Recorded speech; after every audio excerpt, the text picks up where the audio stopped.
Welcome YouTube, Dungeons and Delvers Guild, to my next game called Pagemaster. This will be the next in a series of 6 games. I believe this is the fourth one. Typically, they are each devoted to a specific stat. Sometimes it's secret, sometimes it's known beforehand. This time is people know that it is an intelligence-based game. So we've got a lot of people who will be looking to be more intelligent characters. It is set up here in Zendretta, in the Great Library. And I can maybe shift to see a little party of 4 there, and the city. Oh, these are characters from an old game.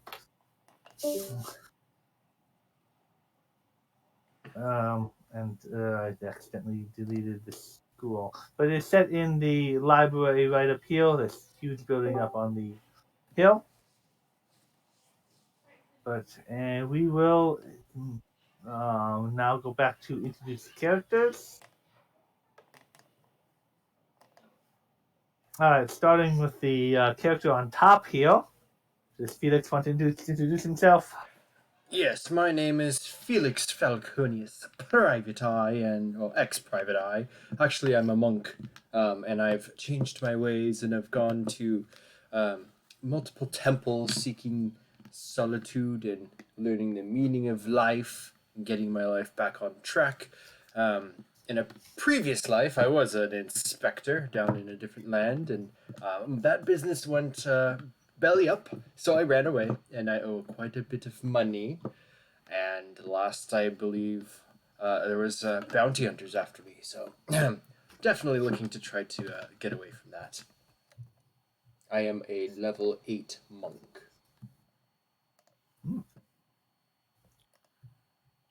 And next over here on the, I guess that would be the left side of the pink aura.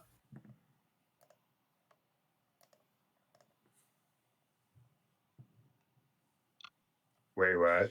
Hello, Katie? my Yes. name is Elizabet Glynnan. I am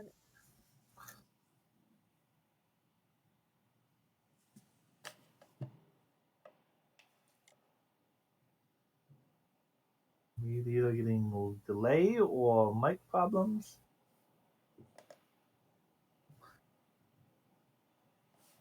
Tech issues. Well, we will go to entrapta and then come back to Elizabeth.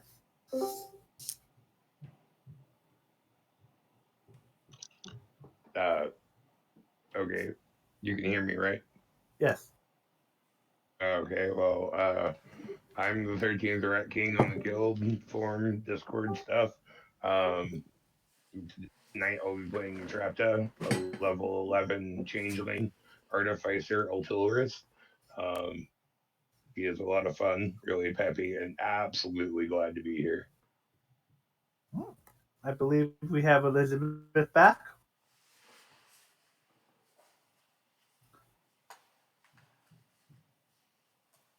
Maybe not. I'll need to check.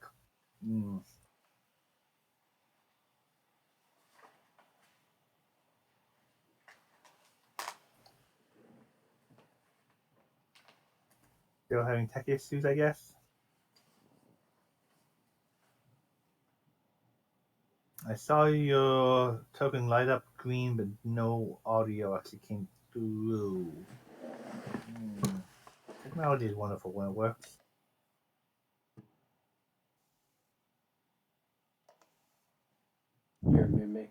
Your microphone is a mimic. Be careful.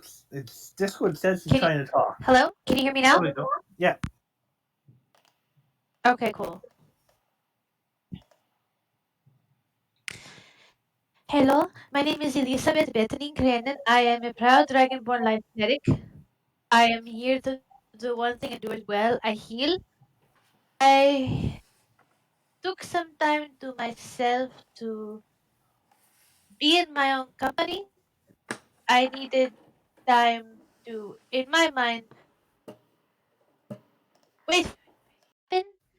It did not happen. So instead of waiting for it to happen, I am deciding to go outside until it does.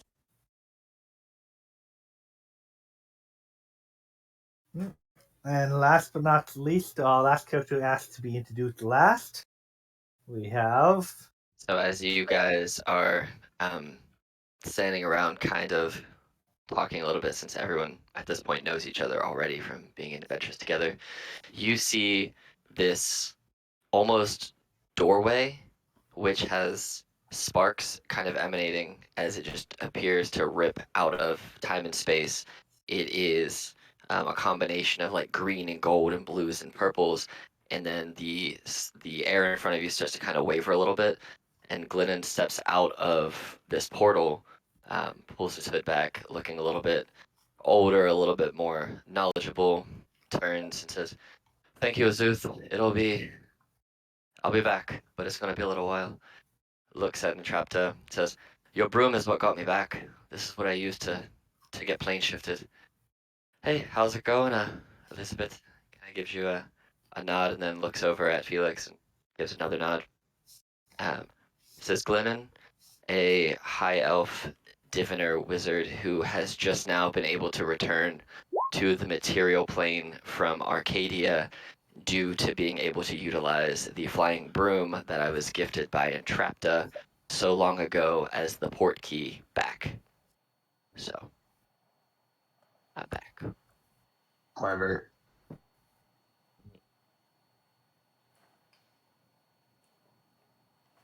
So are we all together in one spot at this point? Yeah, I imagine that you would be in Lindreda already, in front of the Great Library. You would been oh, how I guess I didn't think about how much I was planning the adventure. Uh, the library would be offering some kind of payment for this in addition to what you loot you'd get. Higher level adventures, the library is offering about 500 each for payment plus your adventure what you find for the removal of pests. Well, They are very secretive about what kind of pests, but there is a section of the library that is closed. And if I can grab all your tokens to copy them, we will move you over to my new page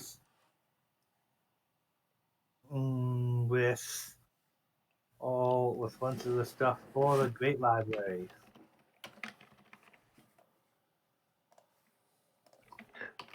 Hmm. Elizabeth, you're our healer, right? Yes, I heal and I heal very well. Why do you ask? I'm just wondering what mode I need to be in. Um, so whatever like long rest before like we set off to the adventure or whatever, I would enchant my wand with 12 castings of scorching ray. All around the small ore is 10-foot radius or 10 feet. The aura around Emily is 10 feet in radius. Not radius. Yeah, So radius. like that. There you go. No, that's 5 feet. Okay, 10 feet radius. Oh yeah, wait.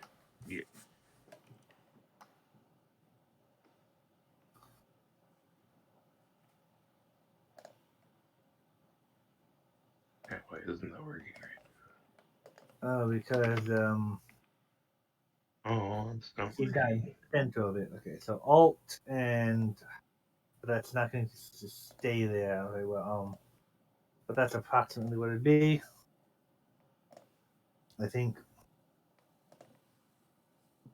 these are very cool tokens. Todd had some. Yeah. So that should be pretty close. And then the big aura here is supposed to be 30 feet, right? Yeah, which it seems to like not want to perfectly get 30 feet. So like think about where like in between where the 2 points meet. Like say like And just that was like a 30 just like a little bit less. 30-foot radius or 30-foot diameter. Radius diameter. Okay, so those should be approximately the right side now that we're on this map. Okay.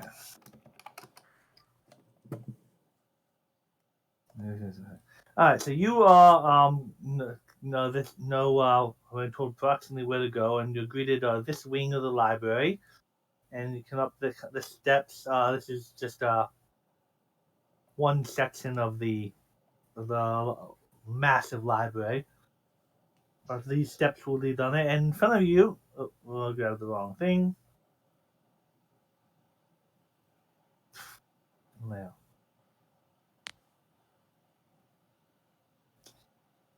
Okay, temporarily move that until I can grab him. Okay.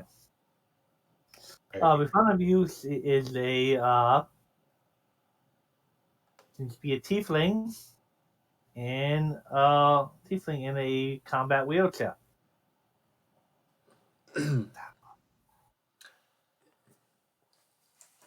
Before we start, just a little bit getting into like talking to him, would we as a party kind of be coming in here all together, and then Glynnan kind of just comes out from the portal? And so we're kind of like all meeting up, or are we kind of scattered? Basically, I was tracking. So the only way to get back was mechanically. I had to plane shift, and because I don't know how to plane shift, I had to find a high enough spellcaster in Arcadia who then plane shifted me. But because you have to have something of value, which is 250 gold pieces or more, and my broom is, it's for flavor, it basically tracked me to where Entrapta was. So wherever you guys are, I am cool. like I'm basically homing beaconing in on where Entrapta is because that's the only thing I have of that much material value that can get me close to kind of where I need to be. And so I used Entrapta as a homing beacon based on what I was given a while ago. So that's how I got back. That's so really thank And you, knowing what Entrapta, the for command getting me back. and knowing what the command phrase for the broom is makes it so much sweeter. Uh-huh. So And she is a very bright pink homing beacon. So Felix would be coming to Zendretta and taking this quest kind of because he wants to get into the library. He's never been up here before, but he wants to go to try to find any information he can on old monasteries and stuff like that. But come running into Elizabet, I am looking over his games. I don't think he's met Elizabet before, has he? I don't think so either. Yeah, so he wouldn't really know you, but he would give you a kind of a polite greeting and stuff. But when he sees Entrapta, who he suffered with in the Lost Tribe of Phandelve game, almost dying and being resurrected almost by Entrapta and Jerome, he would happily grin and run towards Entrapta, kind of saluting and flourishing a bow and greeting. Elizabeth's just Entrapta happy to like be outside today. Entrapta would seem happy to see everyone, and then she would be like, "Oh, Felix, it's been so long. I'm glad to see that you're still alive." Me too. Elizabeth's eyes would like widen and look over at Felix. You almost died, and you are still alive. That is very good to hear. I don't I'm know if we're going to the same place, but if you need healing, she'll pull out her mace cane and hold it towards Felix's nose. I heal. Well, you It is might what I do just be my best friend. And he motions to his left horn, which is kind of a ram's horn, and it's got 7 gold piercings in it. And he points to them, kind of tinkling them all with his fingernail. These are my 7 lives. I've got 2 left, you might say. And he kind of chuckles, but if you look closer, his whole neck is burned, and that kind of disappears under the collar of his robe. And kind of popping out from one of his big baggy arm sleeves, there's a little puppy that just starts barking at Elizabet, and then he's like, "Down, boy, down!" down. Shoves the puppy back up his sleeve. Elizabeth adjusts her glasses and just looks closely at your horn, your neck, and your dog.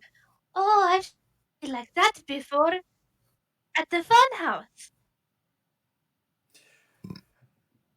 The Funhouse is not an apt name. I believe they went out of business, actually. And he kind of like looks at his Oh fingers. no, they're actually back in business under They're- new management. They what? It is a long story. I don't know the full story because I Hmm. usually stay inside and knit and wait for my friend to come back from wherever they went. Uh, but a nice young wizard girl and all of her pretty little friends and the bard run the fun house nowadays. It's very nice. The Well, bard talks about it quite a bit. you couldn't pay me to go back there. And then he kind of pauses and thinks, well, maybe someone could. But yes, Felix is here, ready to go now. The man in the tiefling in the wheelchair looks up to you and says, well, hopefully we can pay you to remove this vermin from the library. I assume you are from the DPD. I believe we are more than capable. Well, I hope so. Sorry for the scoff. We're just you're not the first people who have thought they could remove vermin, and this is no ordinary task. These aren't all your S's. Are you S's? Russ? Rodents of unusual size? Ah, never heard that saying before. It must mean I'm privileged not to be around rodents of unusual size. Hmm. Guess you didn't start your first adventure killing rats in the sewer. No, but No, I did. I did. It was he's not wrong. There's some big ass rats in the sewers, let me tell you. And then there's squid people. Yes. Anyway, don't go there. It's dirty and gross. I Entrapta pulls out the wand of the Rat King and goes, but you might find some awesome trinkets along the way. no. Shit. My first adventure was in the sky for quite a while with people who thought they knew what they were doing but needed a healer because they did not. And pretty people, I will take your word for it.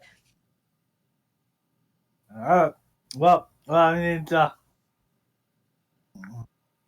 I'm Inspector Galen. I was really originally assigned to this case, but now that it has gotten out of hand, with the commissioner has gotten involved.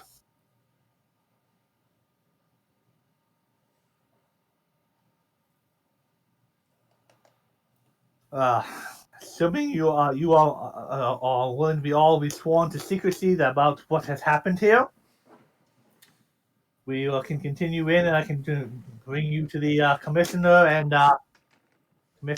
the head librarian. Yes, we are the soul of discretion. All right, this way. As he wheels up towards the steps, you see the steps in front of him kind of flatten into a ramp, and he just wheels himself up, and they kind of as he goes past them, they restore. Felix will kind Pull of out jump my. in. I'm just gonna pull out my broom and sit on it so it floats, and just command it to go forward. And while that's happening, and I don't have to worry about it, I'm gonna roll my 3 portent dice so I don't forget. And before anyone moves, may I raise the shield, so to speak? If you got any You know, I just rolled a natural 20 in one of my portent dices. Yeah, I saw that. Yeah. ooh, yeah, Boom, boom, boom, boom, boom. yeah, those are All some nice important nice rolls. Mhm. All Because right, let's go. this is the That east, 10 was a 1, it would be even better. Sorry. Uh-huh. this is the east wing of one of the wing of the library. We have we've had to seal this section off. So right now you're in the librarian's quarters, and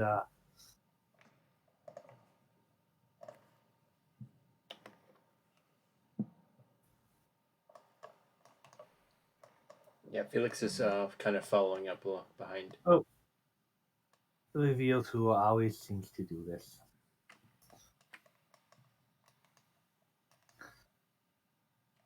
Continues to wheel through the shrubberies and up the steps, and as you again, it seems to flatten out into a ramp as he rolls past it. Can Felix stop, kind of squat down, and look at the shrubberies suspiciously? He's going to actually look left and right and then pull out his Yes. magnifying glass and look at them.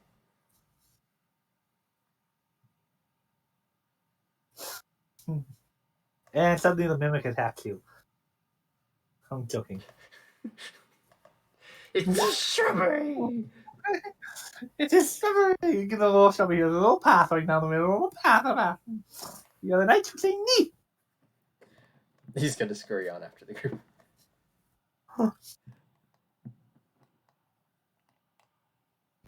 I maybe cast from Mage Armor on side. myself just so I have it done and dusted already.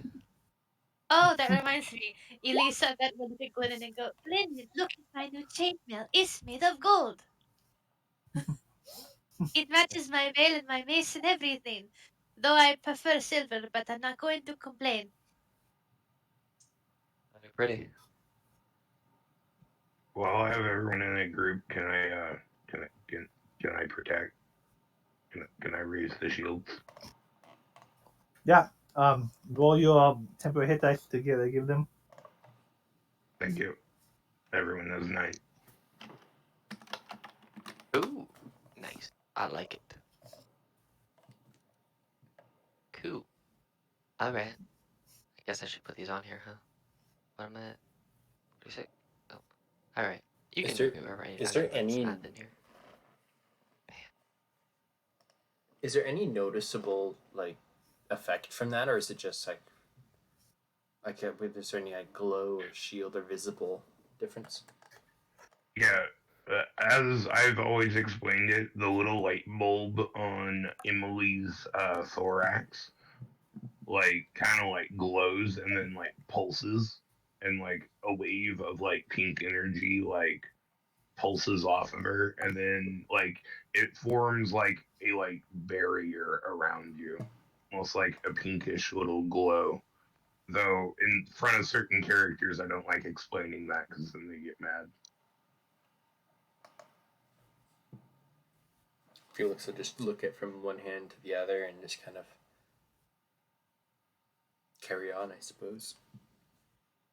Elizabet will look at him, adjust her glasses, and go, Is that your first time meeting little Emily?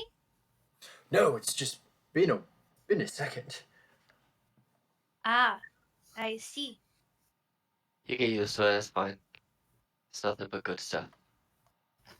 Stay around there and you'll probably never hurt. That's look- fine. look- No one can touch me. Glynnan looks at Entrapta and nods a nod of thanks for more protection. Something that we're very used to at this point, or at least Glynnan's very used to for, the amount of times I've almost died, and nothing has kept me alive. Many. As you rode in here, the guy would have waited for you, but he's like, "This is the outer courtyard to the eastern tower. We have many of the shrines and temples to gods of knowledge and other such thing here. Up ahead, you can see the commissioner and commissioner head librarian. These are the head librarian, the massive Fulbrog, and the young blonde librarian and the commissioner are talking of here.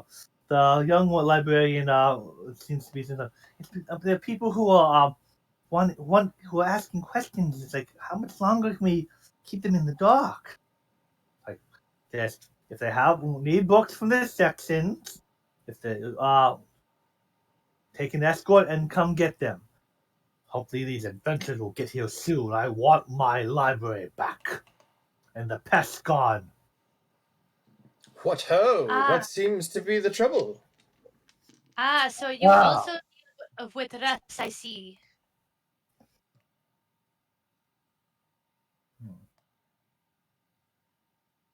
Finally, you're here to remove the pest from my library. The rats?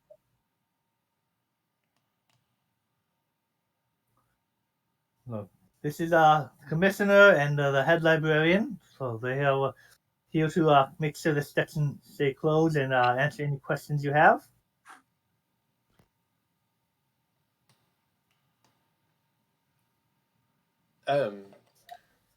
Well, I should be on my. Good luck to you. I should be on my way then. The others will be should be able to handle things. Um, before I go, have you heard anything about your adventures? Have you heard anything about my sister, young Clara? you must forgive me. As an adventurer, and I meet many people. Oh, I'm sorry. She just ran away from home to become an adventurer. She didn't wish to stick around. But good day to you. I And only know one Clara, but that Clara is a halfling, so no luck on. Kara was. Oh, I'm so sorry. My old age, I'm hard of hearing.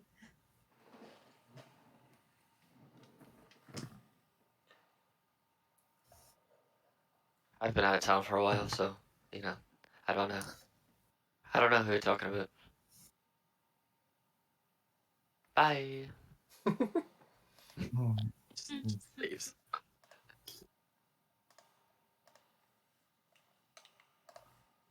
So what kind of pets do you have that are ruining all your books?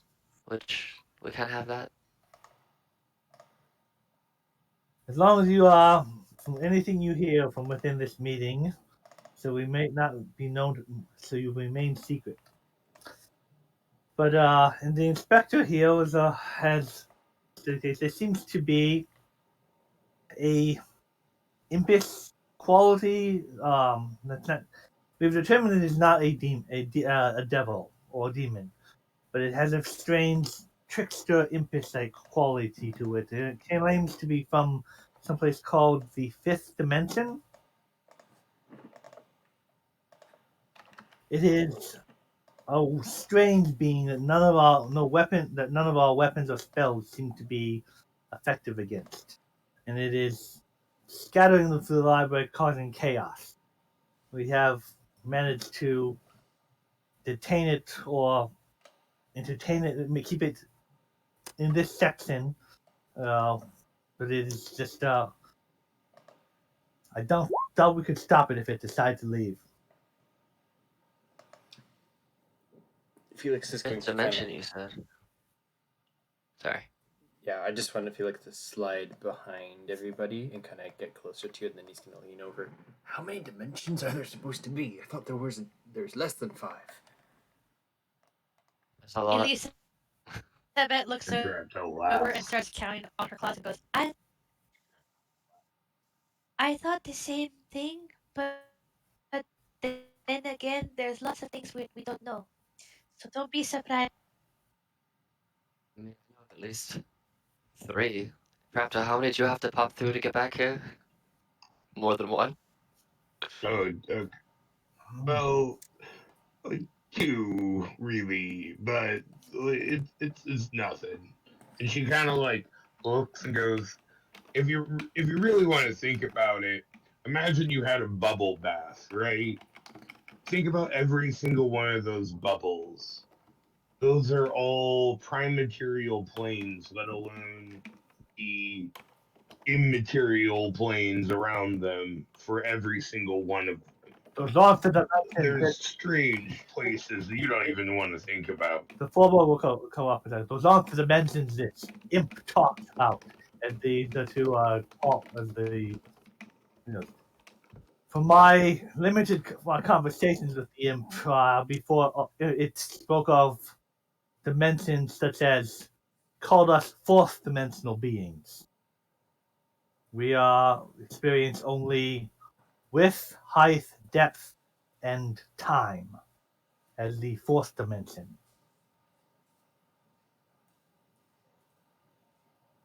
You're referring to like the scientific dimensions, not the planes of existence. I got you, I got you. Well, do you want us to kill him? Do you want us to get him out of here? Or do you want us to imprison him? What's your goal here? We wish him gone from our library. I do not know if imprisonment or killing him is even a possibility. He shrugs off evocation spells like they're nothing.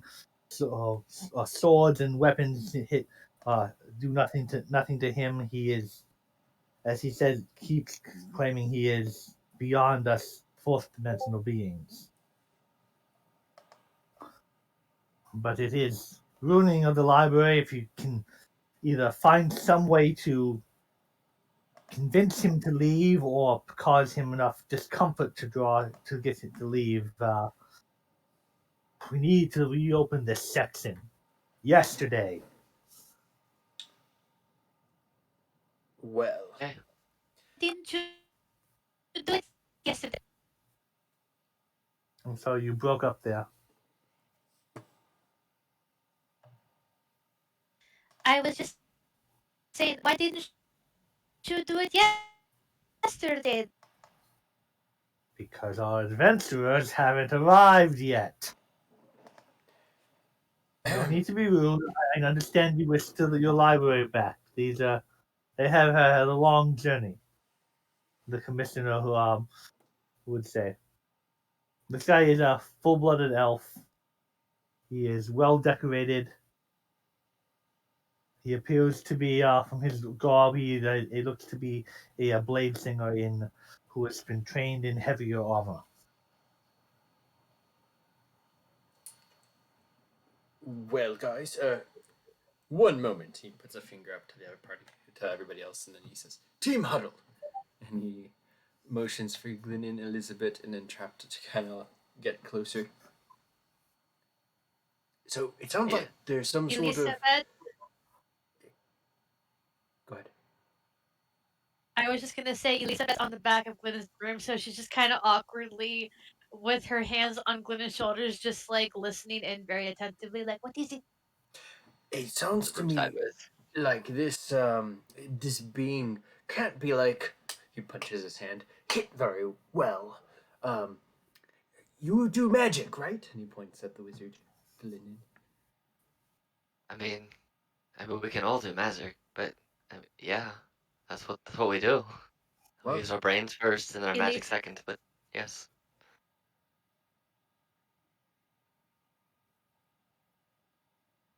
Elizabeth looks over Glennon. Well, with all due respect, pretty peacock, I'm not the smartest knife in the drawer, but I can hear really, really well. So you get hurt, I'll make sure you don't. well, my thinking is if it's some sort of ghost, then you can do magic, like healing magic. That means you can probably make it go away. And you're a wizard, you can make it probably like disappear off of this planet. And he points at entrapta. You can do everything. So I think we're in good hands. I think we should go in there and just smack it. Entrapta goes, well, with prep time, I can do anything, but I'm not really prepped for this. Prepped for, anything. Right. Never mind. May I protect again? Yeah. Thank you. How about Mr. Felix? Instead of sitting here and speculating our strategy, why do we not ask what we are dealing with, like how it can be hit? Because it seems they have more knowledge of this rust than we do. That's a good idea. Felix is gonna like turn around with his hand up in the air and face the Furbolg, the other commissioner, and the wheelchair tiefling, and he's going to say, "We would like to know more about what's inside, please." Inside is the east tower of the library. It seems to have been pushed there to have enough entertainment. Uh, the thing creature, if you refer to what we were asking to move, it seems to be a small, almost gnome-like creature that can levitate at will, quite annoying, and is ruining my library. Sounds like something that belongs in the fun house. And he looks over at Elizabet. Let's go get it. So Just starts looking around like, "Hmm, Be careful in there. The thing is why the thing is not there's nothing to be immediately hostile. We have had some casualties, although it seems to have a innate dislike of anything Brutus. Oh. Well, I think I look around, none of us are overly large humanoids. We're all pretty lean, and it seems like we're either like monkish or depends on our non-physical attributes to take care of problems. Um, I think we're okay. None of us are really brutish. I think we're okay. We'll be fine. Elizabeth will politely ask, so, wait a moment, just so I know we're all on the same page. We're dealing with the Russ and the Brutus? No, no, no. It's fine. I tap Elizabeth on the head. Don't worry about it. We'll take care of it when we get in there. They don't like Brutus things, so we'll be okay. And also, here's Theodore, and I pop my spider back into existence, who hasn't been here in a long time. So he's just climbing up your hand and nestling in on your Oh, look shoulder. at little Theodore. Ah, I miss the little one. Once you're through the doors, take a you can take a let's see, it'd be a left and climb the tower. Top of the tower, it will connect off into several into some more classrooms and more and other studies. It seems to be engaged in that area right now.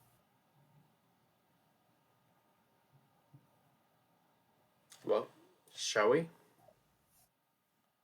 Lead on, Mr. Investigator.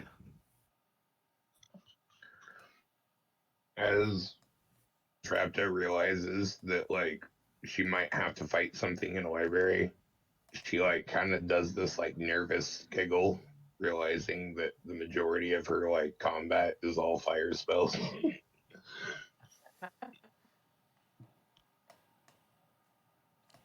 Mr. Felix, you are an investigator. Well, you must be in very good hands. Clearly, you seem like you know what you're doing.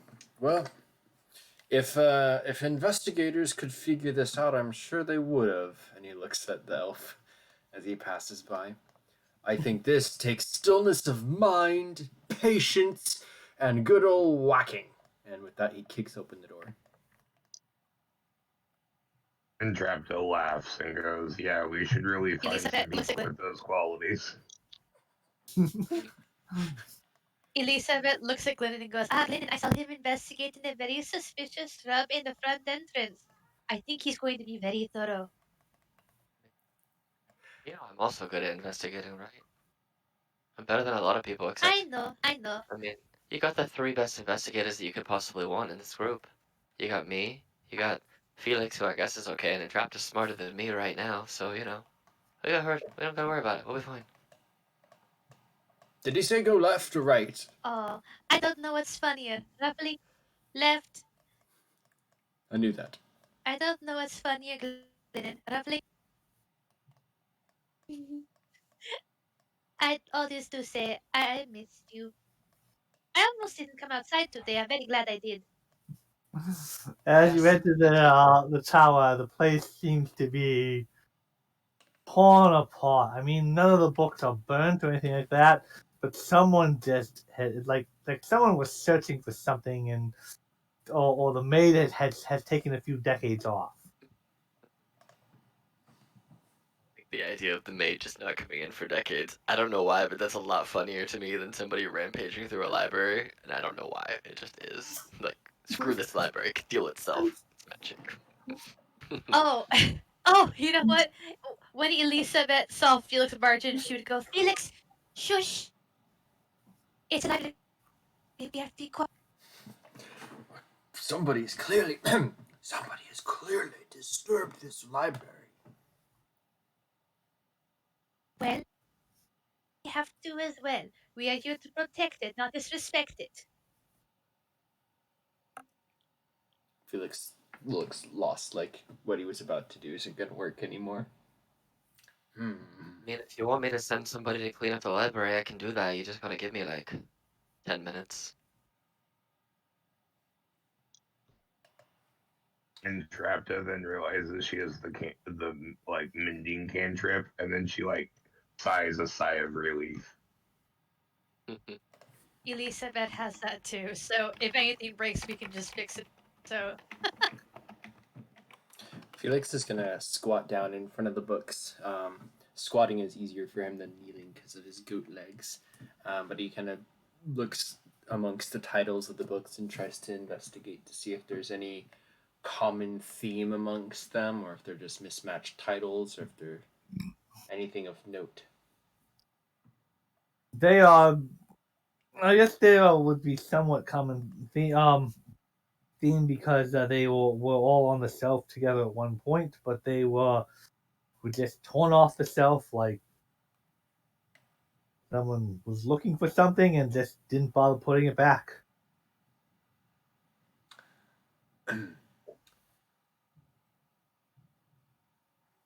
Whoever this is, he stands up, putting away his spyglass. It probably is a treasure hunter. I think we have to be careful because they're probably willing to kill anybody who's getting in their way in here. And they're obviously after some sort of artifact hidden in the library. He nods. Very oh sure. no, Entrapta says, "Bear with me. I know this is gonna sound crazy and time consuming, but it's the best lead I can think of at the moment. So we find the card catalog and we investigate all these books and see what book is not here." Felix lets out a very audible sigh. Oh, there's another way. There has to be another way. Elizabeth paused. On that note, Entrapta, humor me. I don't remember. Do we know which book we are looking for?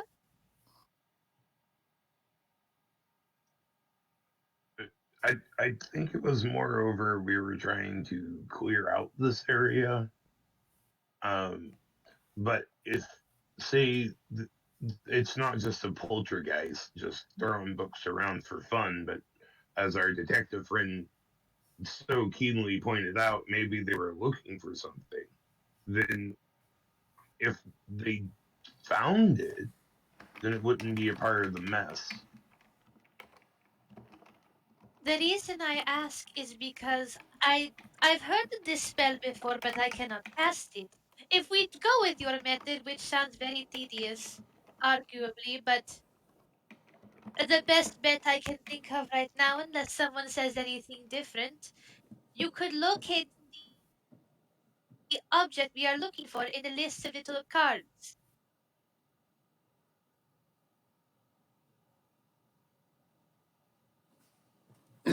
You said they had a library card.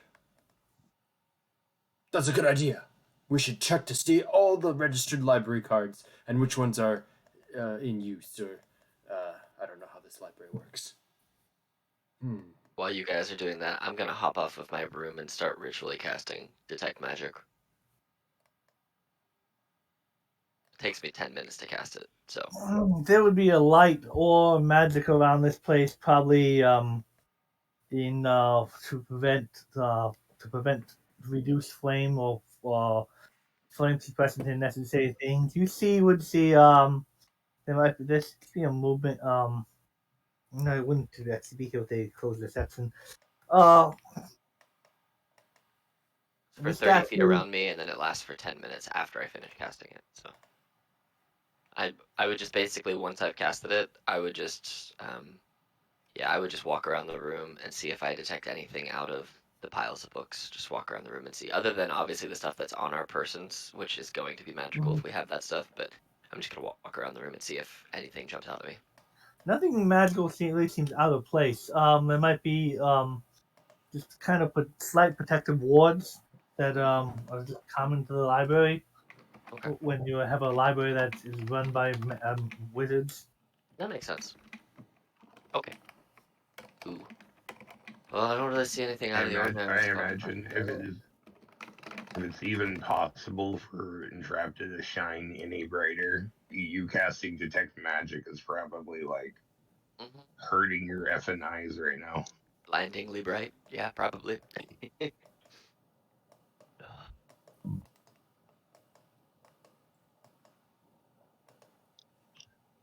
I guess I would like to like start investigating the books. See if I can find anything of worth value or what I'm not finding even. I have an idea. It's brilliant. Mr. Glynnan, if I may, you are a wizard. I don't really go by Mister. You can just call me Glynnan because that's kind of offensive, but you know, My whatever. You know apologies. me, you know me, Felix. We've done jobs together before. My Just apologies. Glynnan. That's fine. Trying to be professional. I know. That's fine. Can you use like a crystal ball to see what happened in here? Normally, that's exactly right up the exact school of magic that I am proficient in, but not today. So, no, I do not have divination prepared today. Which is surprising since you know I am a divination wizard, but no, I don't have it prepared today. Hmm. Unless it's a ritual. Hold on, is it a ritual? Hey, DM, Not what I have. Yes. can I roll an insight on the way these books are scattered to see if there's a method to the madness? I know it looks like they're all jumbled up, but I want to see if Elizabeth could try and place what their thought process was because there are three different piles of books, and I want to know if there's some kind of correlation. There's also the one in the purple too.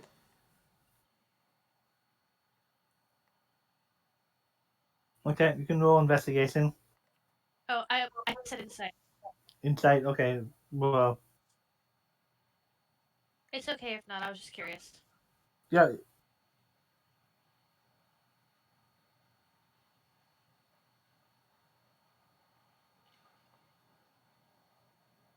It just looks like someone didn't want to put anything back. Was just got searching through the books and just throwing them on the ground. We want to go The upstairs. book, the books in this pile seem to be books. Seems to be books that probably came off this shelf and this shelf, or ones from over here.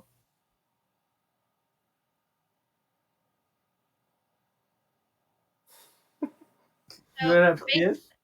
based off how big these piles of books are all the shelves picked clean, or are there still books on the shelves?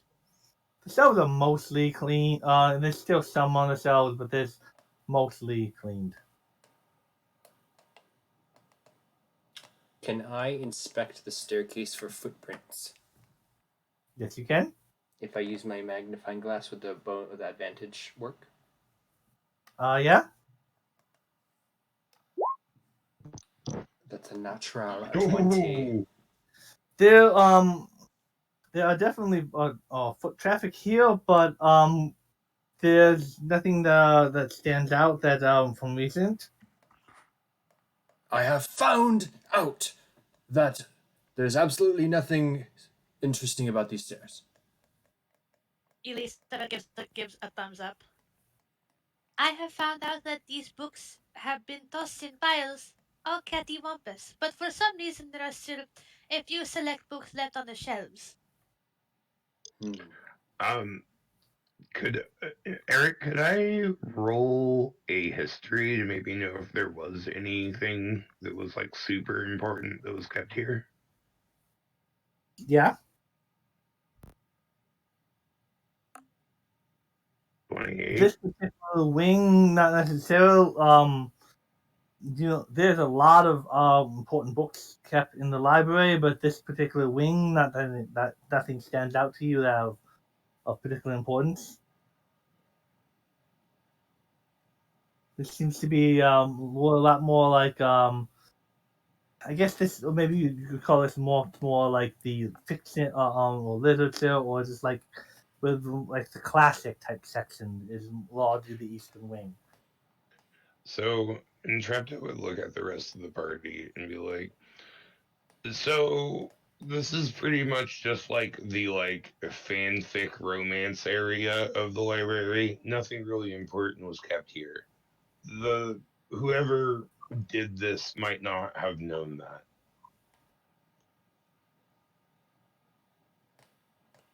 Hmm. Although I will argue that if this person is a treasure hunter, why not look to literature for answers? Most people dismiss things you read in books like that as fairy tale, but a good treasure hunter might know that there's something in these books. Maybe they took a book from here and then went to another section to find something that they knew or were hoping would match. Entrapta grins and goes, "Well, then there's only one way that we could find out. We split up and look in different places." Yes, we could cover Elizabeth more cocks ground her that head. way. Some part of me feels Since this is you not have only got into the first room. to split the party. But if we do that, I'm going with Glynnan. Question: do these stairs actually go up to this upper map? Yes, that's why I revealed the second level. Oh, well, then I would have known that with a natural 20. Oh, I was wrong. I do have divination. Turns out divination wizards actually get divination. Turns out I need to read my own spell list. Whoops. I am going to run up the stairs after all. There are up the second level. There are a couple doors that lead off to the side, and there is another steps that lead up to the third level of the library. This level, I can see down through the opening, right? I'm Yeah. gonna send you a message. I'm gonna send you a message. Do you see anything up there, There's- Felix? There's more destroyed books. Just fly up here. Alright, we're coming. We're coming. Boop. Entrapta flies up as she hears, him talking. Can fly. A But broom there can. are several doors leading off on the second level.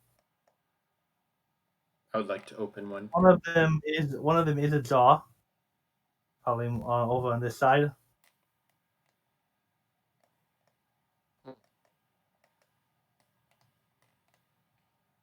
I'd like to look through. Cautiously, As you like. look through, did not reveal? No, that did not reveal. It seems to be into another hall of large books, and there seems to be you can hear noise coming from this direction. I'm going to like hold up a hand and like just wave people to come over. Entrapta would naturally follow. Elizabeth taps Glynnan on the shoulder and points over toward Felix. Alright, let's go, I guess. Now they see what we can do. said this was supposed to be empty except for our little thief, right?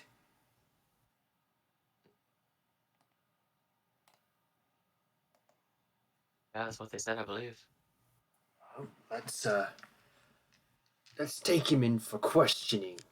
Has anyone got a net? I mean, no, but I could just turn him into a rabbit. That'll work. I'm sure someone's got a bag of holding. Why don't we try talking to him first? See if that works out better. I'll Once you cover the enter the escape. kind of second gosh. story lobby, there you can hear there to the off to the side the noise is coming off to a room off to the side. Are we coming from the top of the corner of the map or where Entrapta is? No, where Entrapta is. Okay, so down here. Two of us have the divination spell, and neither one of us realized it. I mean, I've never been put in a position to cast it because all I do is heal. So And I just forgot. Whoops. Oh well, here we are. So if I had any Well- magical talent, my business could have thrived. then why not learn magic? I'm not very adept at magic. Well, there are three different types of magic you could learn. One is learned with insight, one is learned by being incredibly charming, and one is learned by being incredibly smart. Glynnan happens to be all three, and entrapta happens to be two of the three. And Which I one are happens you? to be none. But I have these, and I hold up my fists.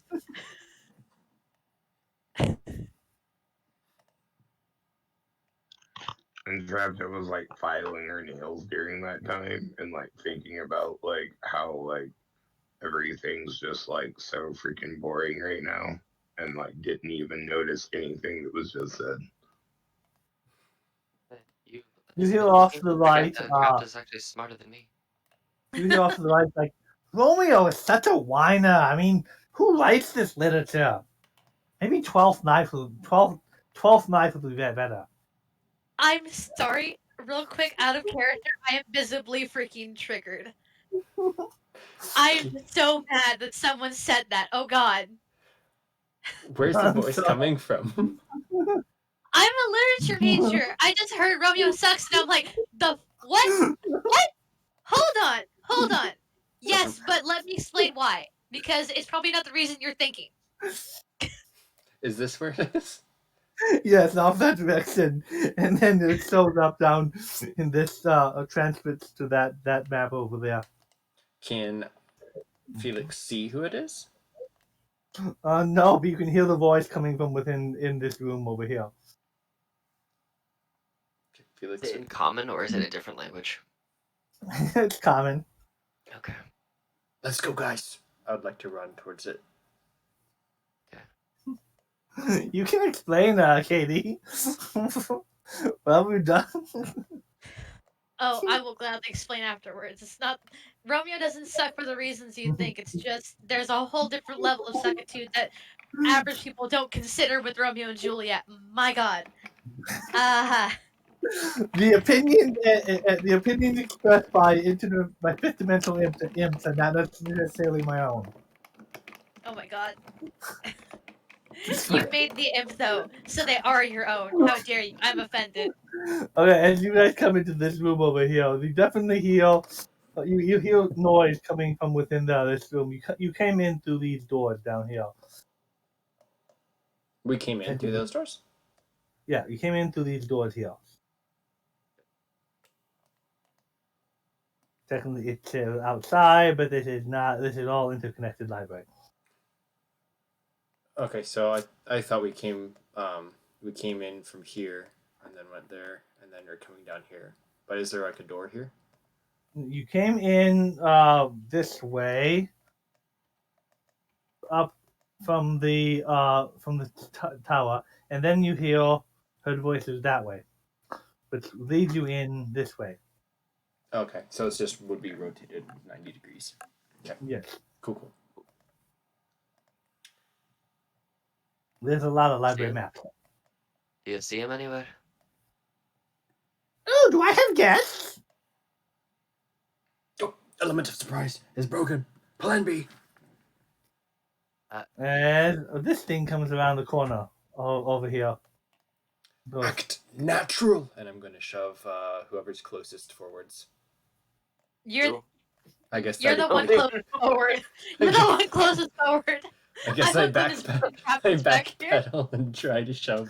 If you're on the same room, both of you forwards.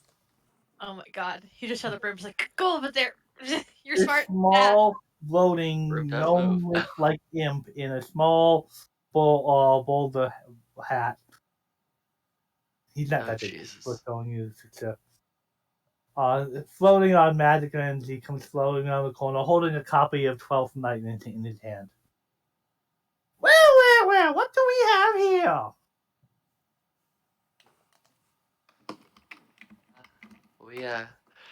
We're here to, I guess, end your stay in the library. I guess. You're making a mess, causing problems. Wine. Old Furborg. At least he's smart. I mean, they're not I really. like it here. There's so many books here. I could spend a decade or two reading. Yes, but library is for everybody, not just you. Did you consider that? Why would I? Are you here to have fun? Giggles. You could at least clean up after yourself. Come on. No, please keep talking. I want to hear what you have to say.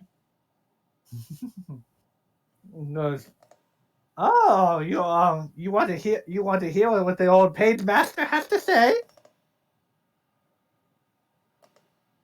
If it will keep you from destroying books and help us understand why you are here causing such a ruckus, then by all means. I am a ruckus. That's what I do. I'm sorry, Glynnan, is he us or is he the bit? Doesn't matter. Are you an uncle by any means? Just wondering. Oh my god. Actually, he has two books in his hand. You can't quite see what the other book has.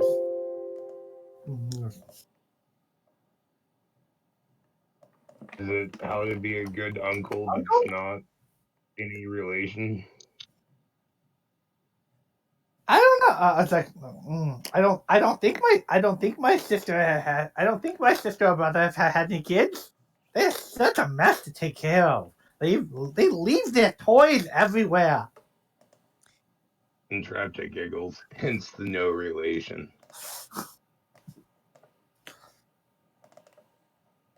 Well, alright, I guess tell us what you have to say.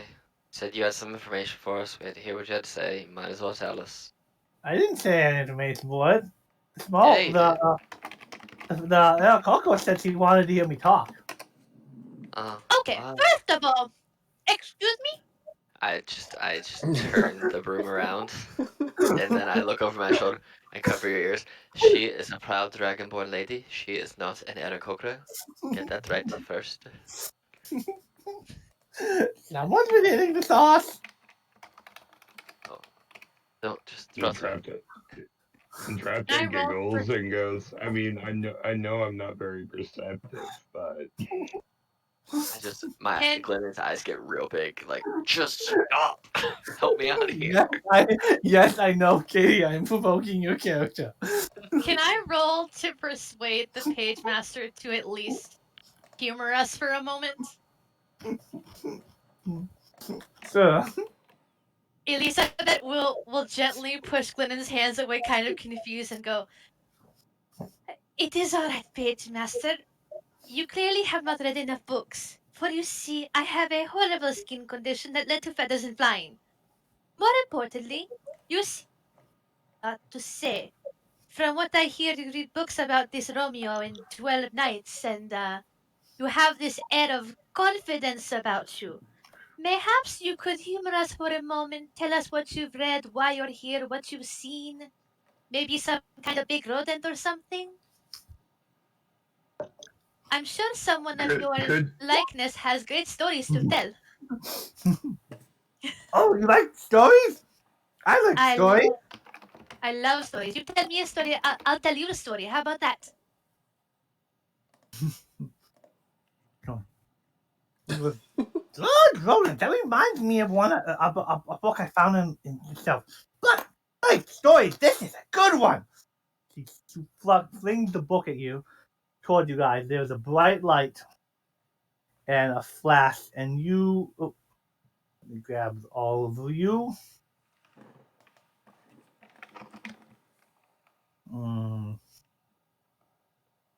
Okay. Select, copy, and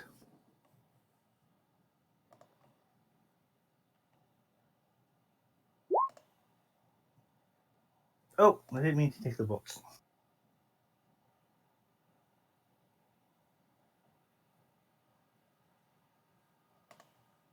And I will move you guys a little bit further over there, and then move you to this page. As you guys' mind seems to go, everything goes white, and things seem to get twisted and from it's very harsh on your brain, and as you are and as the transport happens, kind of like it reminds you a little bit of transporting through dimensions. feels like it quite literally just happened. Oh, I don't throw up this. Almost throw up this time. Ooh, No. that was a very high roll, but that's okay. This will work out. So as you're forced through the dimensions, everyone take 20 psychic damage minus your intelligence. Minus Zero. the bonus or the actual score? Your actual score. So Wait, what? I Wait, what did you say? I didn't make that out. 20 psychic damage minus your intelligence score. But like I have an intelligence score of 20, so I'll take 0 damage, and yours is higher than mine, so you'll take nothing. I take 9. Do I heal? No. Question mark. But if before you, your natural 20, he definitely likes you, but you told him to tell you a story, and he had a story in his hand. So, Good thing we can get temporary hit points all the time. So, you know. Oh yeah. Just take And you, temp. yeah, you had a 10 total. Yeah, so you still got one left. Sweet, cool. Alright, so Also, the 16 on mine is my armor class. That's not temporary hit points. I just add those into my health bar. Just so you know. I'm not giving myself 16 temporary hit points. before you stands a forest, and there is a coat full of some. So there are people dressed before you in strange woodland clothing, and you all seem to be in some strange god. Everyone roll a charisma, an intimidation check. See,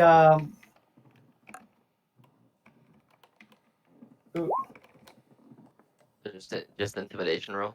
yeah, intimidation. Okay.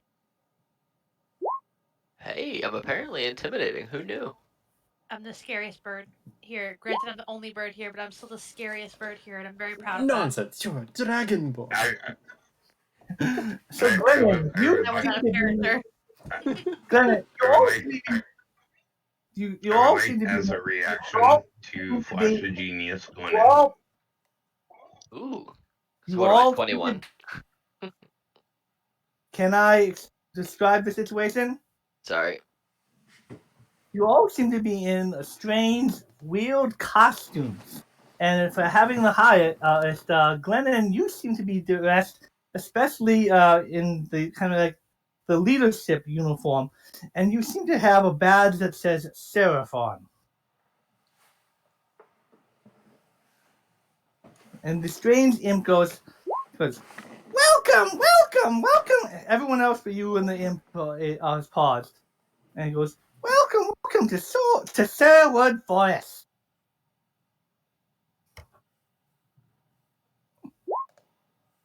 What What? kind of Why? forest is this? Why am I sheriff?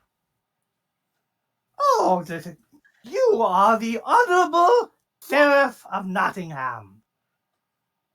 Someone has to play the role. I mean, I guess. What am I supposed to do? Well, you're supposed to rob peasants, inflate taxes, take everyone's hard-earned living. All the village sort of bailing things. Doesn't sound like a very Entrapta pleasant pulls position. her wand. Entrapta pulls out her wand. Looks like Glynnan goes, so you're the enemy? Taxation is theft, bruh. Just put my hands in At the least air. I mean, I don't know. I just got here. Don't blame me.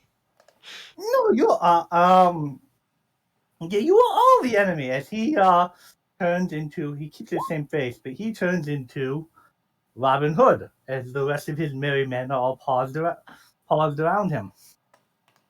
oh no, this is not good. Do I still have my puppy? He has turned into a kind of like royal hound dog. A small royal hound. It has the hat and everything.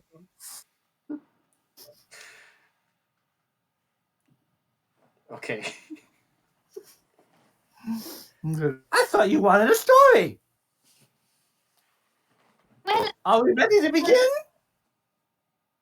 I've never lived out a story like this before, but I will tell you a story as well if we survive. I guess we're doing this. At We that need- point, yes.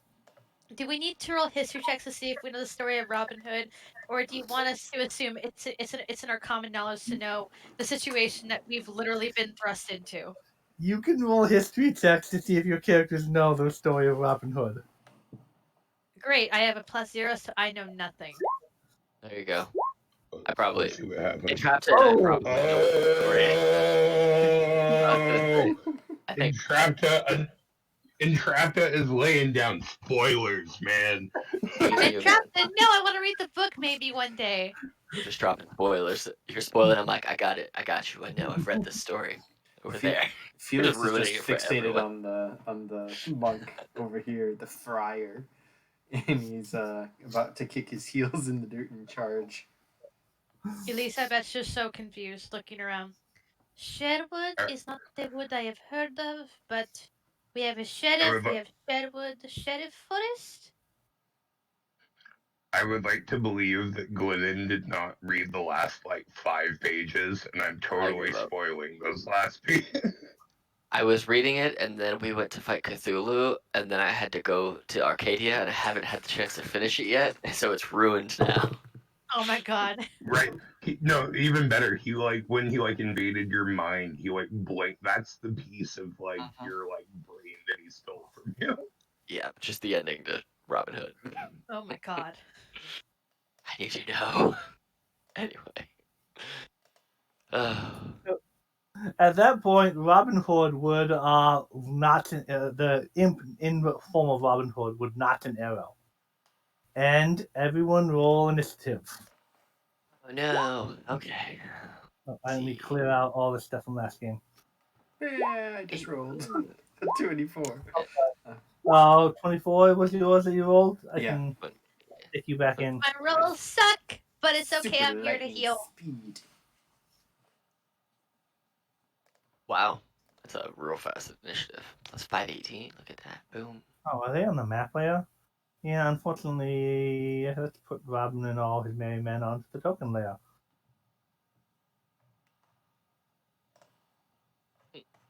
Wrapped it. You are just a purple circle. I am before you. Look at that. I have a slightly better dex than you do. I blame the fact that I'm a wood elf. I just wanted to see if like the token would be animated in the turn order because that would be awesome. That would be really cool. And so Robin's got a 21, Tuck's got a 16, and So in character, I haven't seen anything that Entrapped has been able to do since Cthulhu. And you were what, level 10 at Cthulhu? 11. Were you 11 then? No, yeah, I'm still level 11. Gosh, This I didn't know would if you be were. if Oh. Pie Guide didn't cancel. This would be my level 12th game. But Pie Guide has canceled twice now, which is okay. I understand. Like the second time was literally for you, so you know, like feel honored.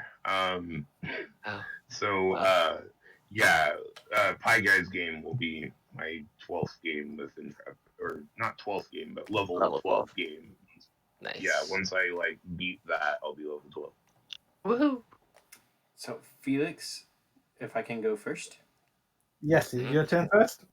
So I am going to cartwheel over here if I can, and then kick both of them, and then flurry of blows and kick both of them again. All right. Now, did we decide if I can use my horseshoes to do +1 damage, or is it 2 unarmed strikes and 2 normal attacks? You have magic horseshoes on, right? From Yeah, so I got them imbued like kind of like a weapon. So because my thinking was that he can attack with, like, and then he has 2 unarmed strikes as a monk, but I don't know if the ruling is that you can't use a weapon. So like if using like his knucklers or something would count as being able to attack for the other two attacks, or if it has to be unarmed specifically. See, and personally, this is a hard call because to me, having like a knuckle weapon isn't using a weapon. That's just a knuckle augmentation. So, like in like my personal calling, I would say that you're still unarmed striking. It's just that like you're like using like knuckles, you know, like there's nothing difference between throwing a punch normally and throwing a punch with knuckles other than the impact. Yeah, I, so that's I why I'm noticed. not sure because I can see it going both ways. So I'll leave it to Eric. So I'm a little confused with this situation. You have those who should make you attacks, your kicks, your Yeah. unarmed strike So considered magic, and +1 to if they're yeah. +1 to hit and damage. So with Flurry of Blows, it specifically says you can use a key point to make 2 more unarmed strikes. But can I use my weapon in those unarmed strikes, whether it's the horseshoes or his knucklers?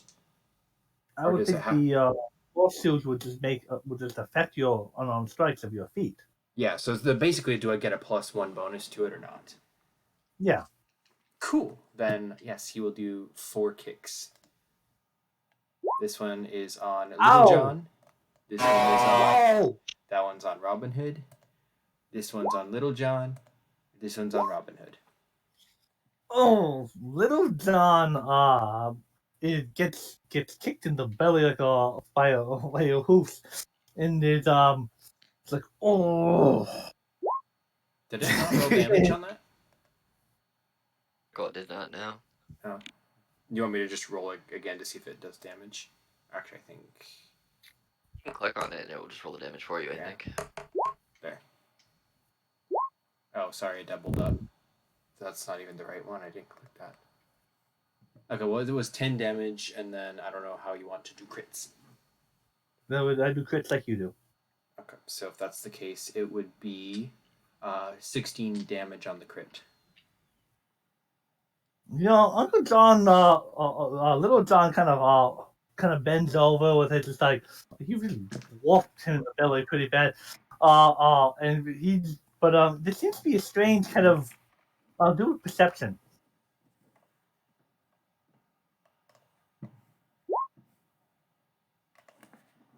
He doesn't seem to be As a reaction, I would like to flash a genius that's a +6 to that.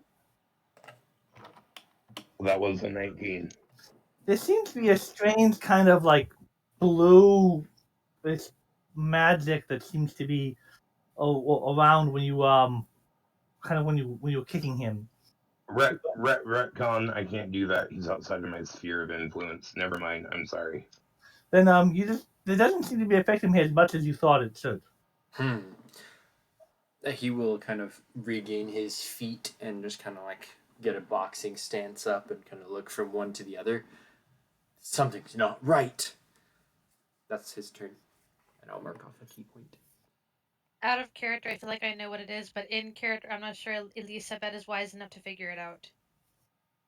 What? That it's plot armor? Yeah. What I think is happening is that because we're the bad guys and this is a story of Robin Hood, we're probably supposed to lose, but as D&D characters, we want to win. So, yeah, plot armor. But there's always another option. Like kind of like what I was thinking about doing on my turn is like we could join that side. We don't have to fight them. You know, we could be like, you know what? Like we don't want to be the bad guys. It wasn't our choice. I don't know the story, and they're shooting arrows at us about. But is it? Robin Hood will say, "Of course, something is wrong here. You have stolen from the good people of Nottingham, and you shall pay for your villainy." Can I take a reaction to hit him? Oh my god, please, Never. Felix. I love your go-to solution. Hit them really hard because they're being mean and I don't like it. I have no actual way to do a reaction to hit him, but so never mind. Robin Hood is going to send out 4 arrows, one at each of you. And we will go. Okay, it's 1, 2, 3, 4. First, Felix, does a 16 hit? For who? Does a 16 hit, Felix? No, it does not. If that's the case, if it doesn't, can I use the catch thing, or does it have to actually hit me? Deflect missiles. Yeah, you can still use deflect missile. Yeah, I would like. Oh, I didn't mean to do that one, but if this is what I meant to do, to catch or deflect missile when you are hit. So no, it does not hit me, so I can't do it. Okay, so then does a 25 hit Elizabeth? Shockingly, yes. So, the arrow hits you for what would be 6 damage, but then there seems to be a strange blue aura that the 6 piercing damage. It seems to be a strange blue aura that also does 19 psychic damage. I would like to remind you that you do have temporary health. I use up all my I have the lowest intelligence here. Intelligence And I'm attack assuming a 28 would hit. Who's next? The Seraph, yes. 28 hits the Seraph.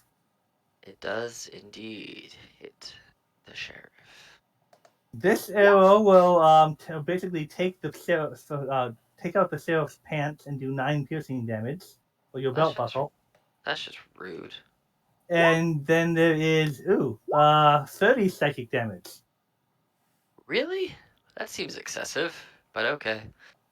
Out of game, Katie is right. This is storybook magic. It's alright, I'm gonna fuck this guy up. And hey, Katie, for figuring that out, I give yourself inspiration. Awesome. You guys, we have to surrender to Robin Hood. It's the only way to save our butts. And then he shoots a arrow into the tree and pulls himself up into the tree. You may take an attack of opportunity if you wish. I'm gonna hit him with my knuckles if I can. I don't have Warcaster, so I can't do anything about that.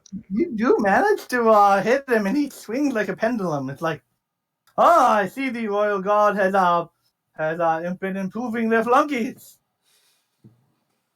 Why, you little... Oh, the aura is on there. And then the Seraph of Nottingham. Let's see. You know what? How big is this spell? That's what I need to know.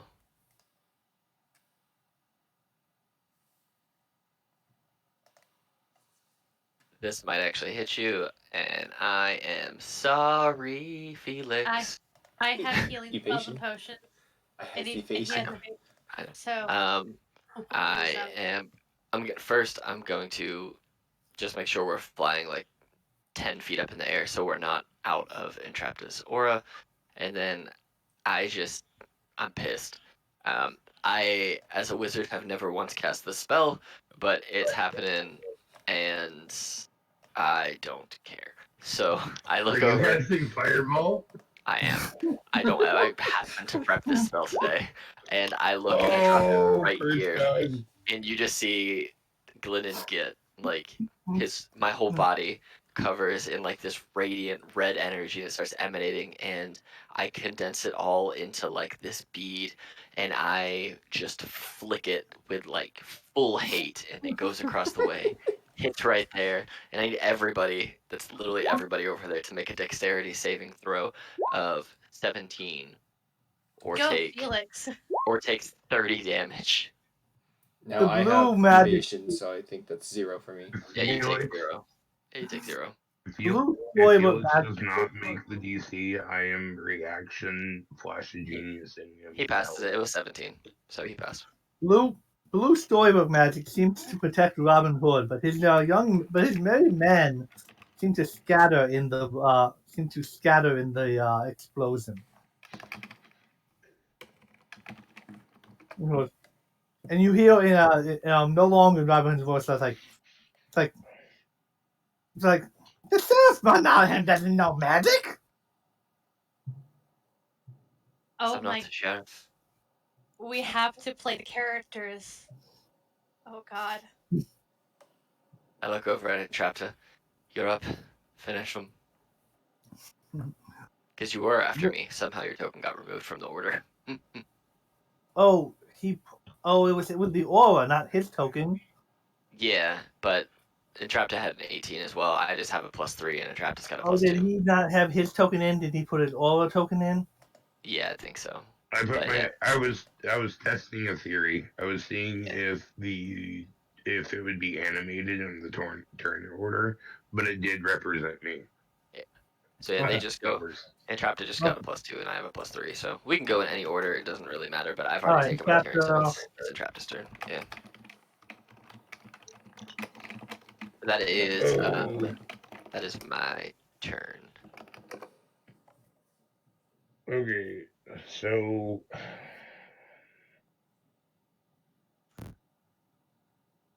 I have one really dumb rule that I follow till the death of me, and that is you never cast your high level stuff like in the beginning. Like so no matter how much I want to cast Fireball right now, no matter how much G fuel I've drank before, wanting to do this, and now I shall not even resist. You know what? F it. I'm gonna cast Fireball. Are all these guys? You said Right. that they had disappeared. Are these other 3 guys dead, or are they still here? These other guy, Little John, is still there. These guys, on their turn, we're going to be scattering a little bit. Gotcha. Okay. I just want to They make sure that they didn't get obliterated to die. So that's all.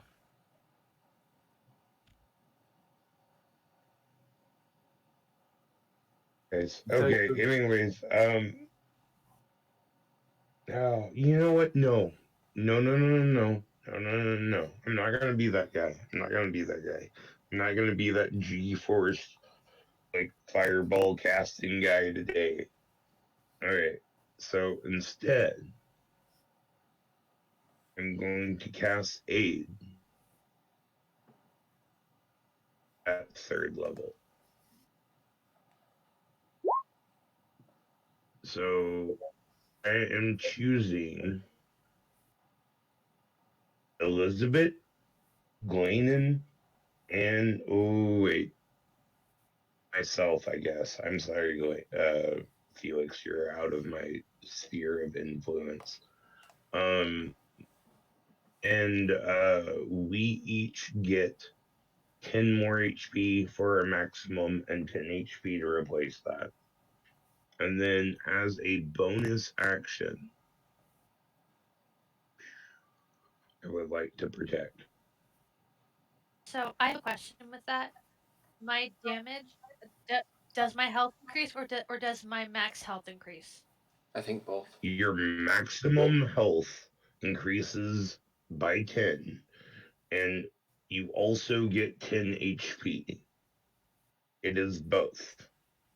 So Awesome. if you're at maximum HP, you are now at your new maximum HP.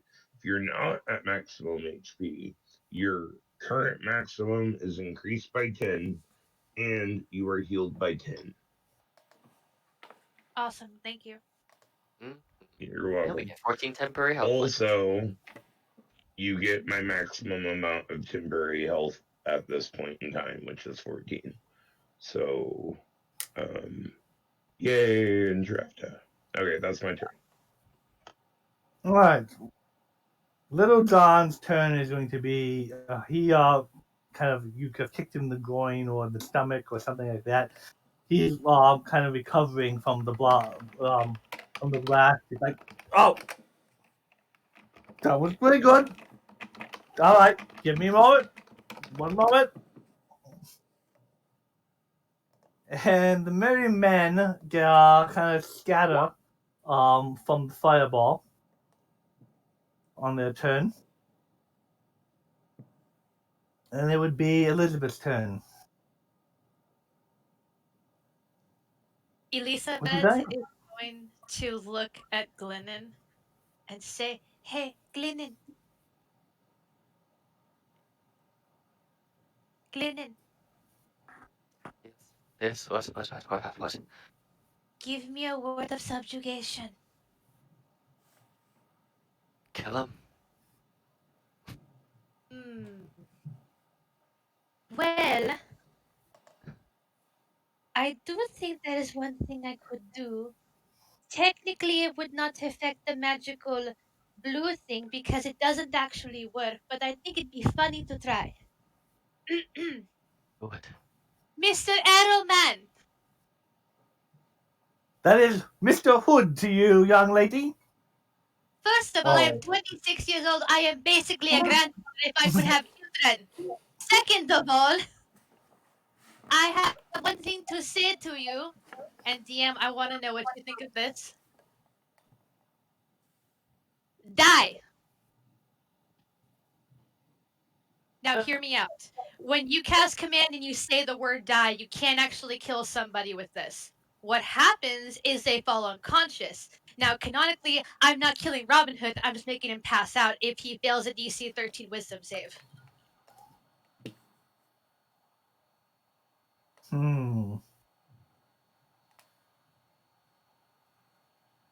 Let's give him Robin Hood wisdom of 16 wisdom at least, and a decent level character.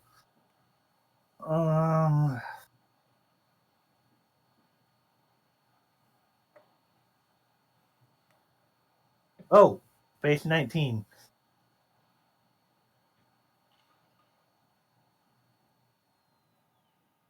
Well, I will bonus action healing word myself because if my DC was a bit higher, I think that would have been awesome, but it wasn't. So, drat. He rolled a base 19, and I didn't just Felix. Are these guys actually separate, or did he turn into Robin Hood? He turned into Robin Hood. Okay. You can still see his face on Robin Hood's body. Okay. I'm going to. How tall up in the tree is he? About 20 feet or so. Okay. I would like to run over to him, run up the tree if I can, and punch him twice. All right. Am I able to just run up the tree? No problem. Yeah. I'll let you run up to the tree. Okay. And does Little John attack me or no? Yes, Little John would attack you. Let's give him. Oh, I guess that will hit. that will hit. Staff should be. He's basically some kind of monk. Staff would still be a D6. Plus. It seems like it's. So 8 bludgeoning damage, but the storybook magic still got hit you for looks like 30 damage. And is that with the crit? So would it be plus another 6? Oh no, you're right. Yeah, plus another 6 for the bludgeoning. And then 30 for the psychic? So, yes. Is that doubled too? No, we're not going to double the stoic magic. So the little John gives you a good whack, but you still manage to get up the hill, the tree. Okay. So as I run up the tree, head ringing at this, I just try to swing out twice and punch.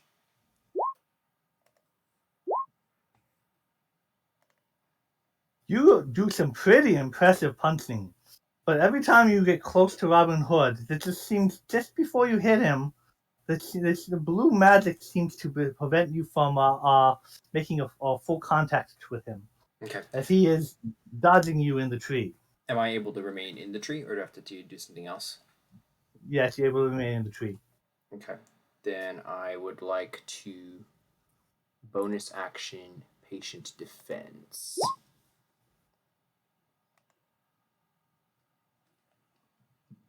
Okay, And that's my turn. increases your hit. All right. It's dodge, so.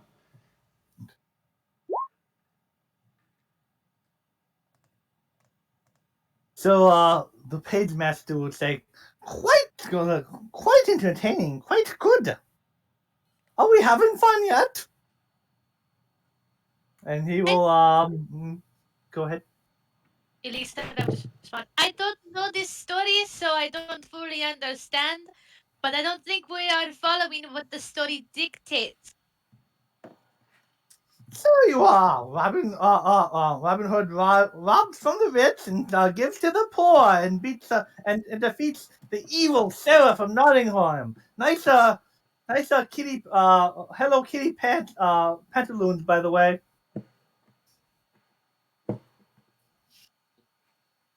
And he will swing down from the tree in midair make shots against entrapta, the sheriff, and Elizabeth, and then he will swing into entrapta.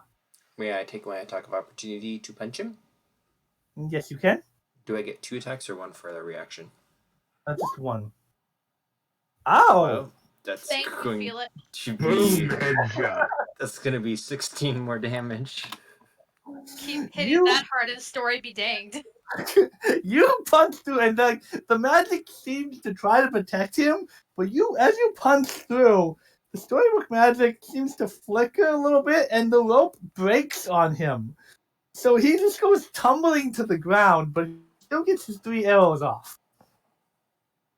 He goes, wait, that's not fair, I'm Robin Hood. No, you're a whiny little thief, and we're still in the library, and you need to stop it. So do not think of 14 hits in Trapjaw. I believe a 27 will hit the Sheriff of Nottingham, and a 13 will probably not hit Elizabeth. 13 will not hit Elizabeth, no.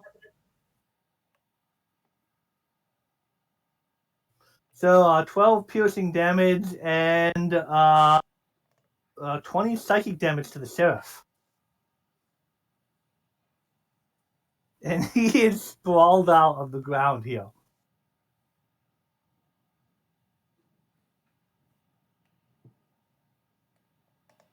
Complaining about he's Robin Hood, how he's supposed to win.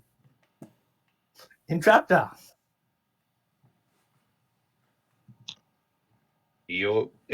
How is Glynnan looking? Not good. Don't worry about Glynnan, I can heal him. As long as Glynnan gets out of the way on his turn, I do have Disciple of Life, and I can heal Glynnan and Felix on my next turn. Right. Also, as like one like out of character, I love playing healers. Have you checked out Beacon of Hope? Let me look. I think I have that spell, but I'm not sure if I use it a lot. It's real good. It is real effing good. Oh yeah, I have Like it. it makes all your healing spells maximum. So like it like optimizes like your ability to heal to the maximum at all times. It is a spell I have thought about picking up if uh my book ever reprocs.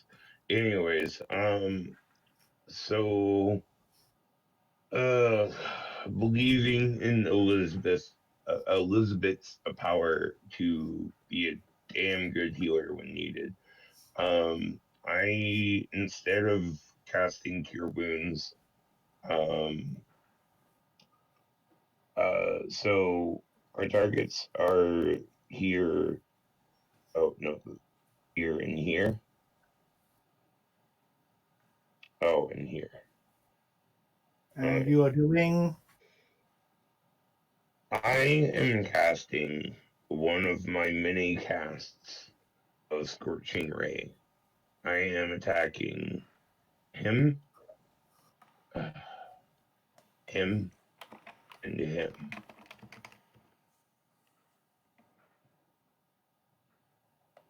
Give me a second. I'm sorry. That's just bananas. Banana. First attack, second attack, third attack.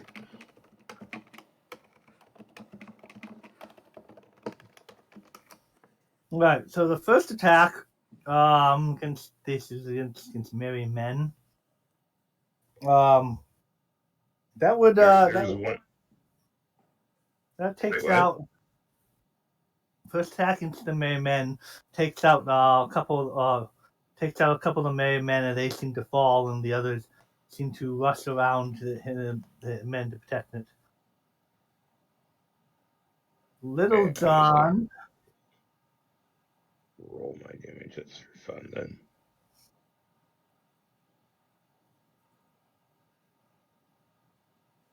Little John's beard lights on fire, and it's like, oh, me beard! You pay for y'all pay for that. And Right. Robin Hood somehow shoots an arrow into the fire, and it seems to deflect it somehow. As blue magic, it can intercept it like you've seen like two wizards like shooting magic into each other. Okay.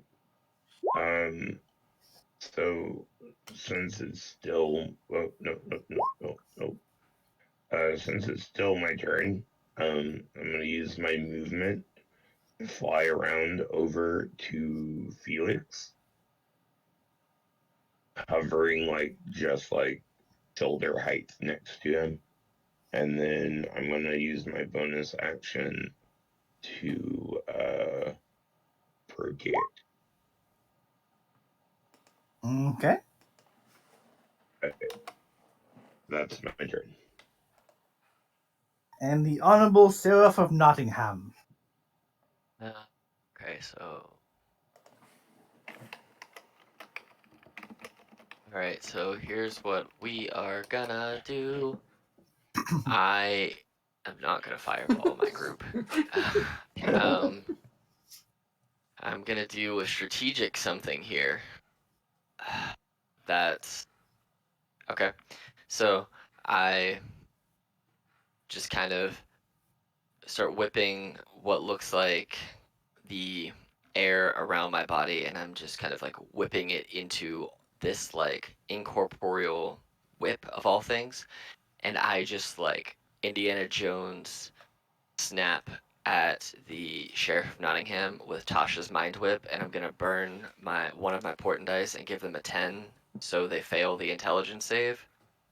Um, and so they're gonna take 4 psychic damage, but that's irrelevant because on its next turn, it gets no. Well, right now it gets no reactions until the And end we of are its doing it next turn. against two. It gets, yeah, it can take. So I gave it a 10, so it failed the intelligence save. It. So Wait, I still haven't heard a target. the Robin Hood, yeah. Robin Hood. Okay. Yeah. So it takes 4 psychic damage, gets no reactions until the end of its next turn, meaning it can't do any now.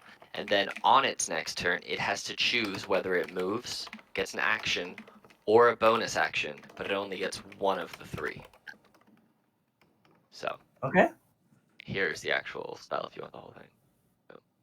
But yeah, so it didn't do much damage, but it has to choose what it does on its next turn. It only gets one of the 3 things. So, and it gets no reaction, so that's good. And that is my turn. Actually, I am gonna hop off of my broom with my movement and just go to like right here. Bam. Whew. So, but I don't have to stay on the broom for it to keep floating. As I'm running off, I just say stay to the broom, and it stays there with Elizabet. So, there you go. That's my turn. All right, Little John.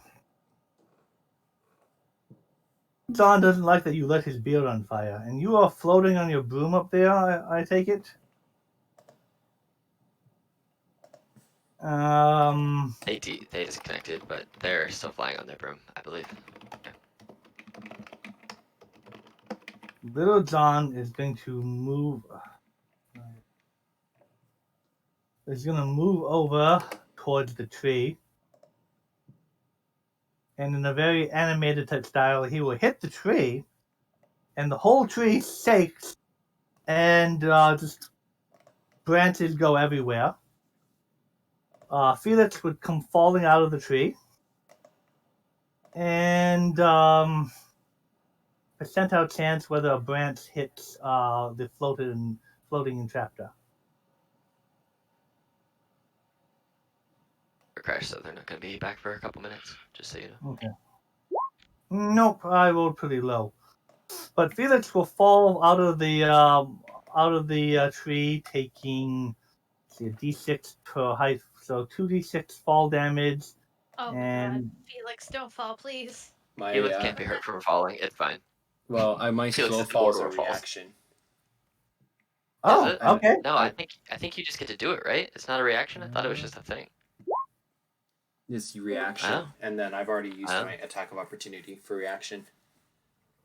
That's Okay. right. But So the temp health is gonna help me because I can't. 2d6 fall damage Well, as if it, you go ahead. Sorry. so 2d6 fall damage, and that wasn't a direct hit by them, so I will only give half psychic storybook damage. So 13 storybook damage, and if you fall unconscious. You do you fall unconscious at the base of the tree. Oh, dead. Elizabet in the background. Oh no! Oh no!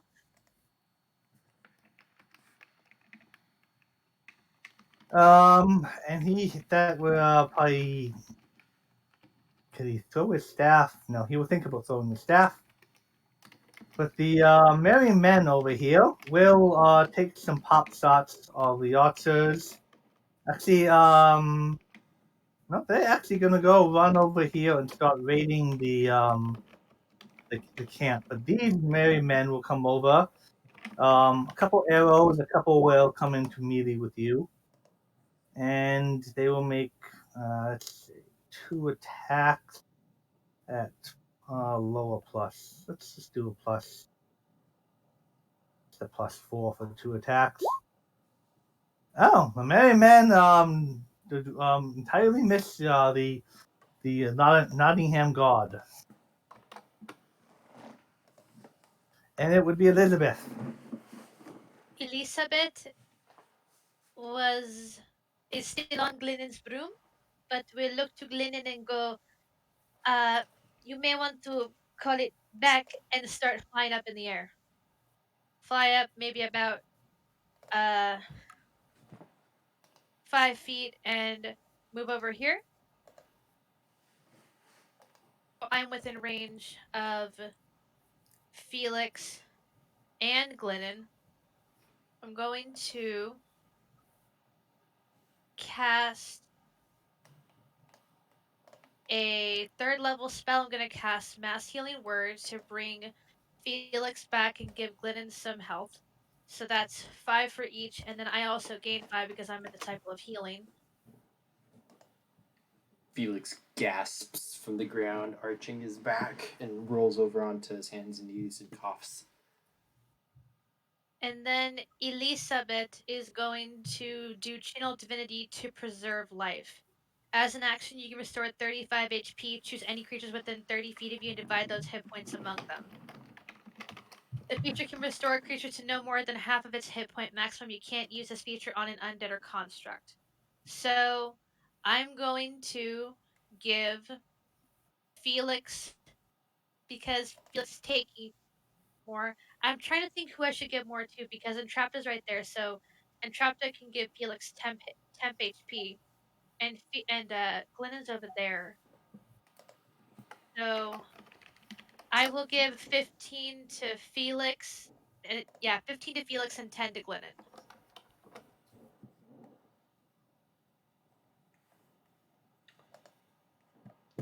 Thank you. And it will be Felix's turn. Felix is going to shout and kind of kicking off the ground with his hooves, charge over and jump on top of the guy, more not like actually grappling him, but like jumping over to him and just laying it on thick with a flurry of blows and 4 attacks, please. Wow. All right. 1. Oh. Wait, no, Adrian, take my inspiration. May I? Take my inspiration to reroll your. Okay. So can I use that and just use the 13 instead of the 10? You can, but you out of game. Katie is right. This is a storybook magic. This is a fight. Don't waste your inspiration on this fight. Okay, well, I'll just keep punching then. Okay. All right. 3 crits in a game so far, Jesus. You managed to break the storybook 20 AC for Robin Hood, and you actually get a couple of hits land off on him. Yep, he's just funnel punching him, whack, whack, whack, whack, whack, whack, as much as he can.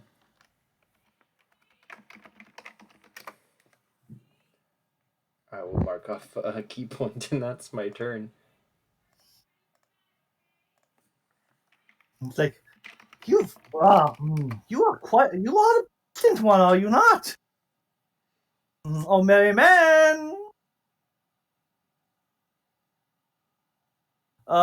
He only gets one action. He will Choose between action, bonus action, or movement. So it doesn't have to be just the action. It could be any of those, but only one of those. So.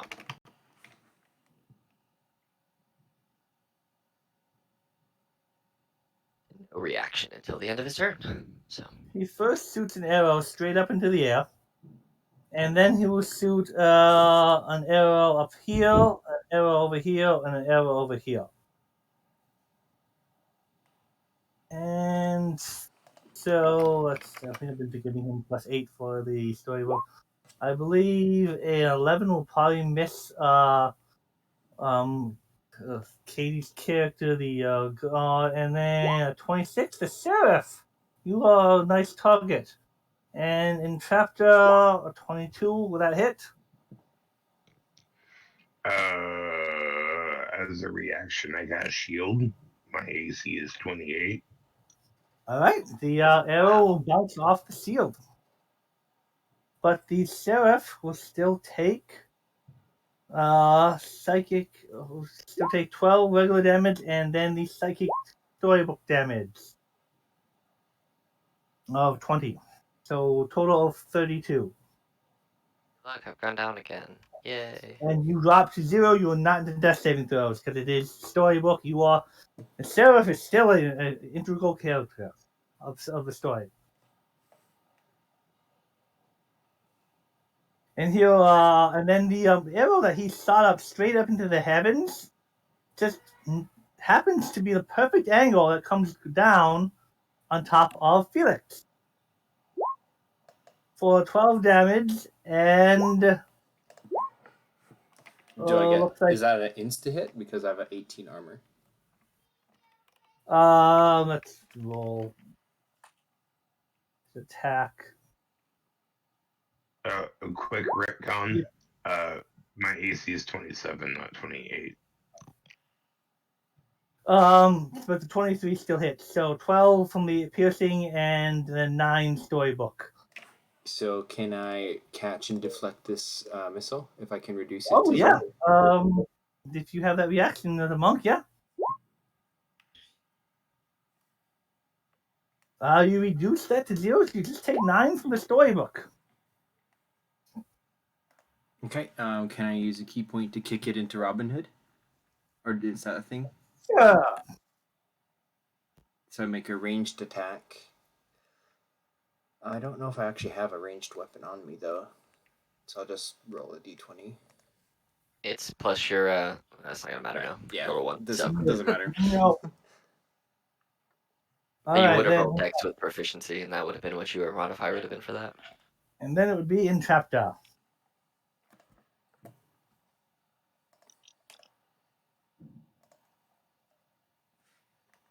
Okay. Um,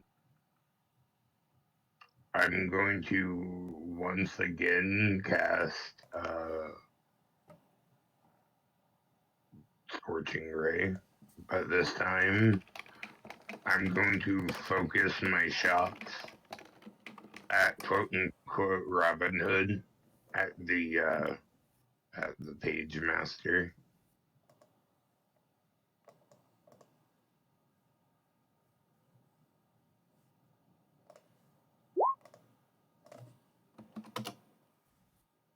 All right. Those do seem to get through and do cause Robin Hood some pain. I'm sorry. Give me a second. My my roll 20 is acting up. It's not letting me go to chat.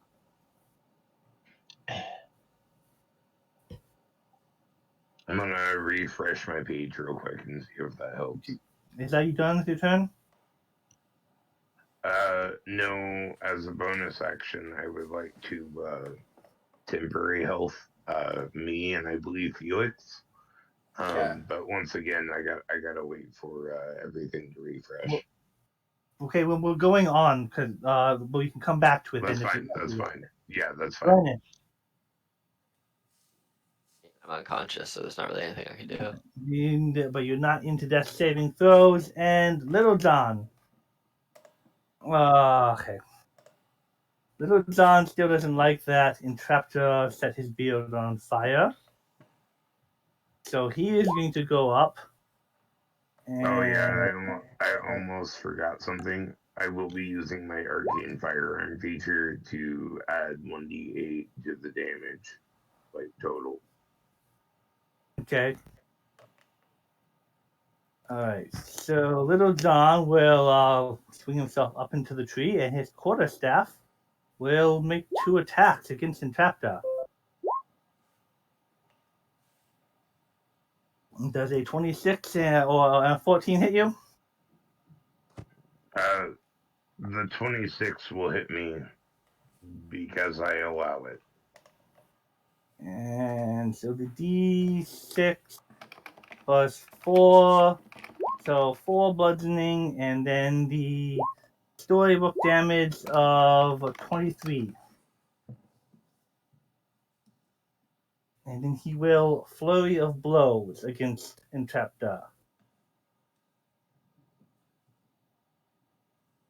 With fists, and the 21 and 11.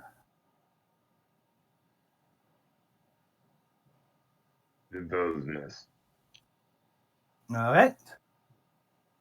And did you get the temporary health up on him? I'm trying. Roll 20 is being really uncooperative right now. Want me to roll your dice for you?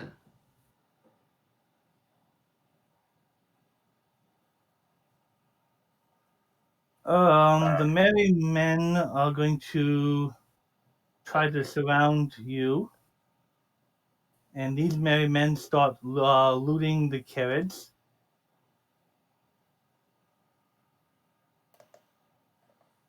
I believe they were only getting +4 on their attack, I believe.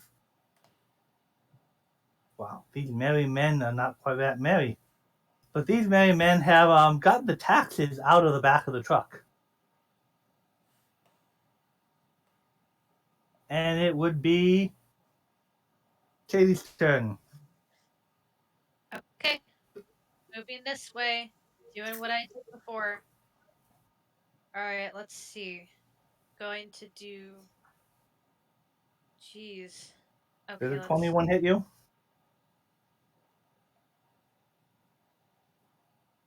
Was Yes, flying it up does. in the air out of. Were you flying out of I'm his reach? flying up in the air. Yeah, I was flying up in the air, so I was not really within melee range. Oh, you went down the ground. Oh, okay. No, yeah, I deliberately started flying that way I could reach them both whenever they needed healing, so. All right. So I guess those were arrows they shot at you. Okay. And, Uh, and then they don't get the attack of opportunity. So. And right. Mass healing word for Felix and. And I was able to get 8 temporary hit points to Felix as well. Okay. Yeah, 3 healing for you guys, and then I get 5 because I'm a disciple of life. So whenever I cast a healing spell, 2nd level or higher, I also heal myself. That's And awesome. then, because that's not enough, Elizabet's going to dive down to Glynnan, fly down, grab Glynnan, and say to him, or say to them, Glynnan, snap out of it, keep fighting! And I am going to cast a Cure Wounds on Glynnan by kissing them, giving myself 5 more HP at the same time.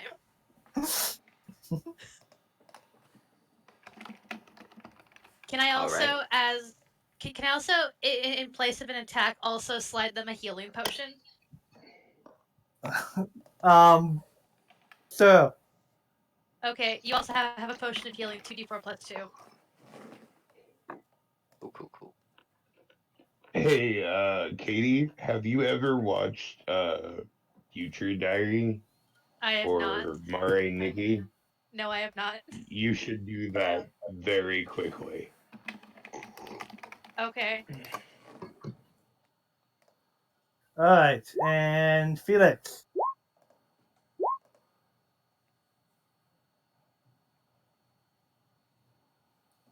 Just sitting over him, beating down on him. Whack, whack, whack. One of them, or two of them, will break his AC, and you seem to and will stagger him for a moment. You need to stop what you're doing, you filthy thief! Punch, punch, punch.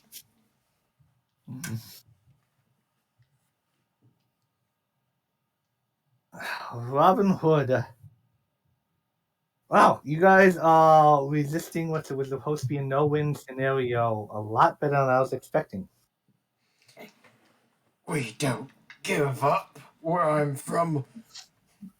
That's not the fifth dimensional entity speaking. That was just the DM. Okay, Robin Hood. He had all his movement attacks this turn. Turn.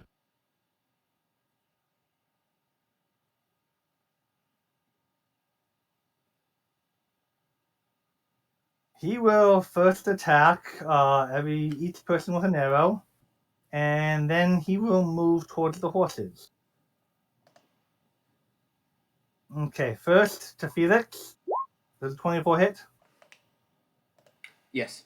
All right, I will roll damage in a second. Second to entrapta misses. And Katie, I'm assuming 22 hits. Yep. And a 12 probably does not hit the Sheriff of Nottingham. That's not. It misses. Piercing damage Finally. of 9, and then storybook damage of ouch for for Felix, and then piercing damage of 8, and storybook damage of 19 to Katie. How much for Helix? I'm sorry. There's which Um, ones? There's only 9 piercing damage, but it's almost 40 storybook damage. Yeah, then I'm down. I've got 22. So he like slumps down face first into the ground, hopefully on He, some moss and not some mud. instead of an arrow, he like hooks your foot with the hooks the foot with his bow and just kind of like whacks, slaps, hits you across the face with the bow, and then he shoots his arrows at the others. And then he will run over to the horses and disconnect them. And next turn they will start. They will start. The horses will start running. Entrapta. Yep.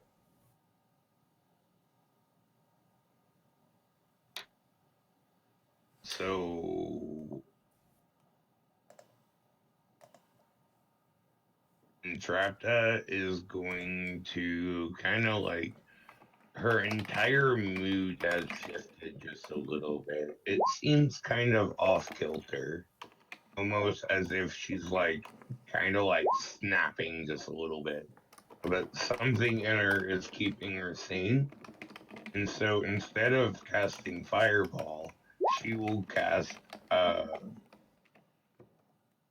Scorching Ray once again.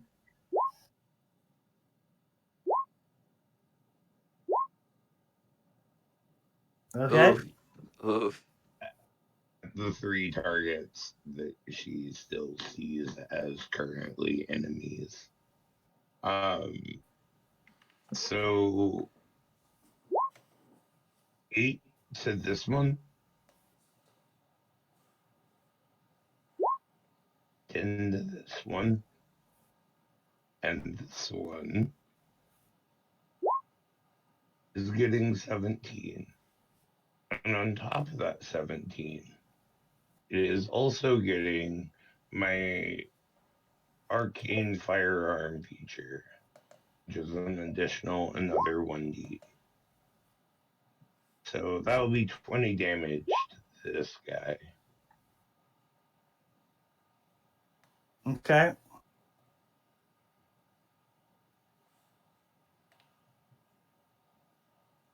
What?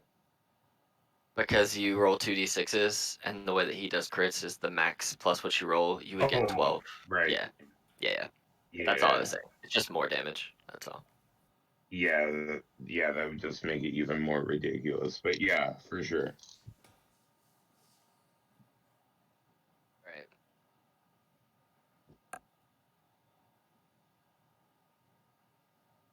My turn. Yes.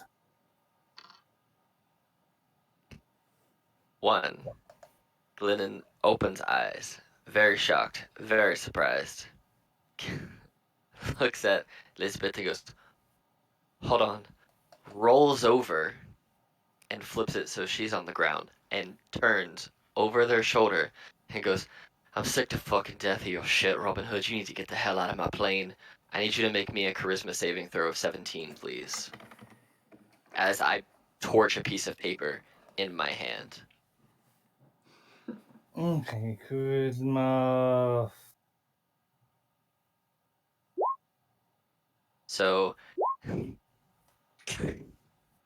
okay, roll another inspiration. Roll it again. I guess she's burning inspiration. I want to watch Robin Hood suffer. I could It care doesn't less about matter. Yeah. capitalism, blah blah. So I tried to What is cast a happening? spell. What is I happening? tried to I If it's tried to cool cast a enough, I spell and just let it didn't if it's work. cool enough, I just might let it happen. So basically, as I was turning and igniting, like ripping a piece of paper out of one of my books and igniting it in my own hand, I said some words which sounded like a combination of softly droning ocean waves mingled with the violence of a swarm of angry hornets, and yelled in Abyssal, "Get the fuck off of my plane," and cast banishment at the Robin Hood, who I know is this imp, to try and get them out of this book to give us more time to survive. So that's what Oh, he was doing. at that point, the entire fairy tale world basically collapses, and you are forced out of the book and find yourself thrust back into the library. I'm going to just gather you guys. As we're forced out back into the library, Glynnan just pecks, pun intended, Elizabet on the forehead and goes, "Thanks," and stands up with the rest of my movement and looks around to see what's happening. So Also, yeah, Entrapta is like dying laughing right now. She's like, I can't believe you just literally fucking said that. yep, because it was in fact abyssal. So At this point, why am I gathering you guys here? I can just push you back onto the library. yeah, I don't Don't know. worry, Felix. When we get back, I'm going to just shove a healing potion down your throat.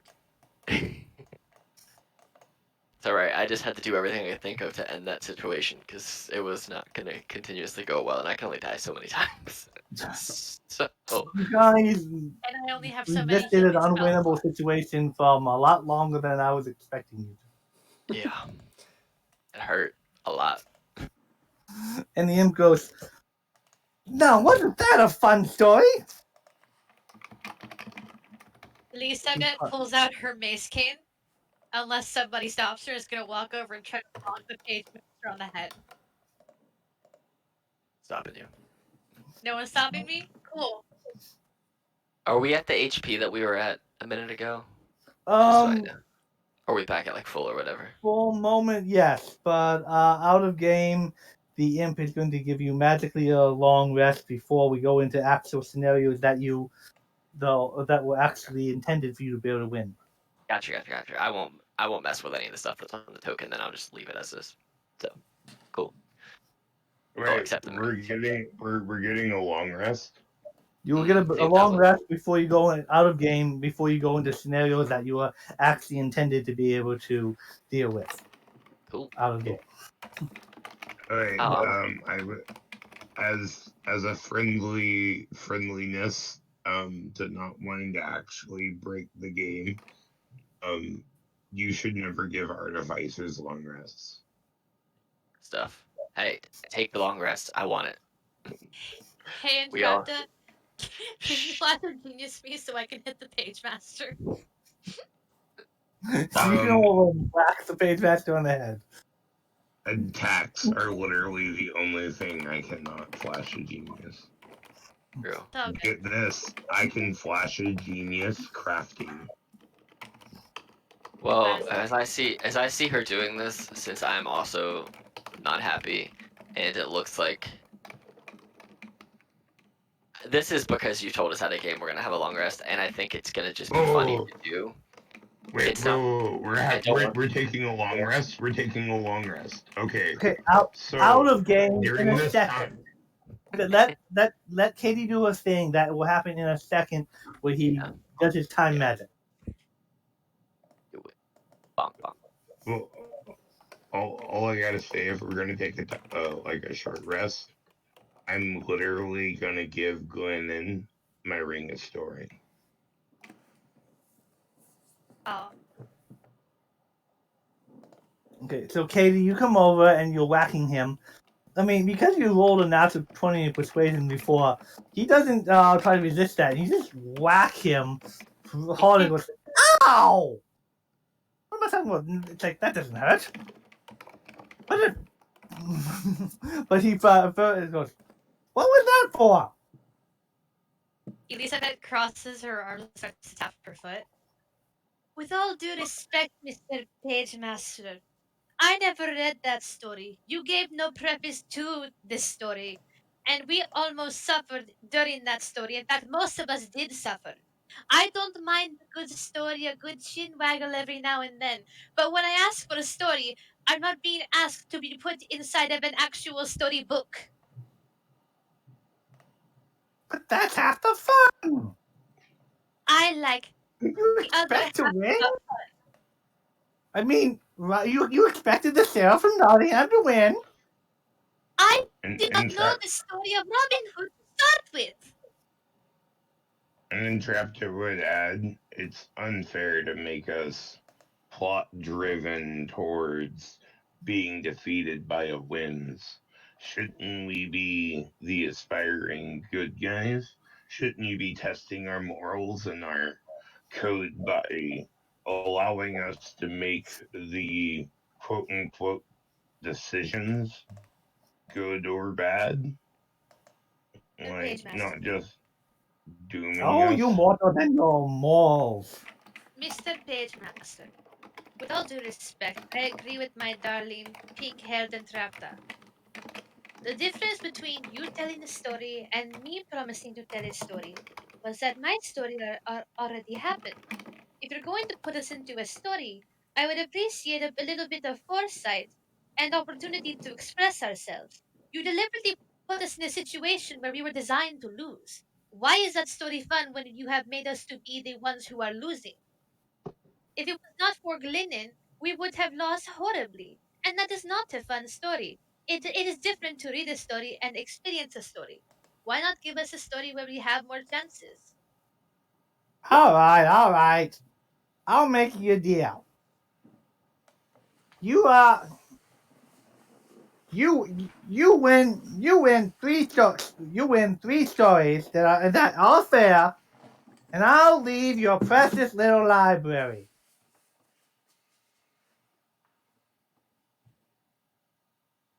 Elizabeth turns and looks at the group and just throws her arms up in the air. Just, what do we do?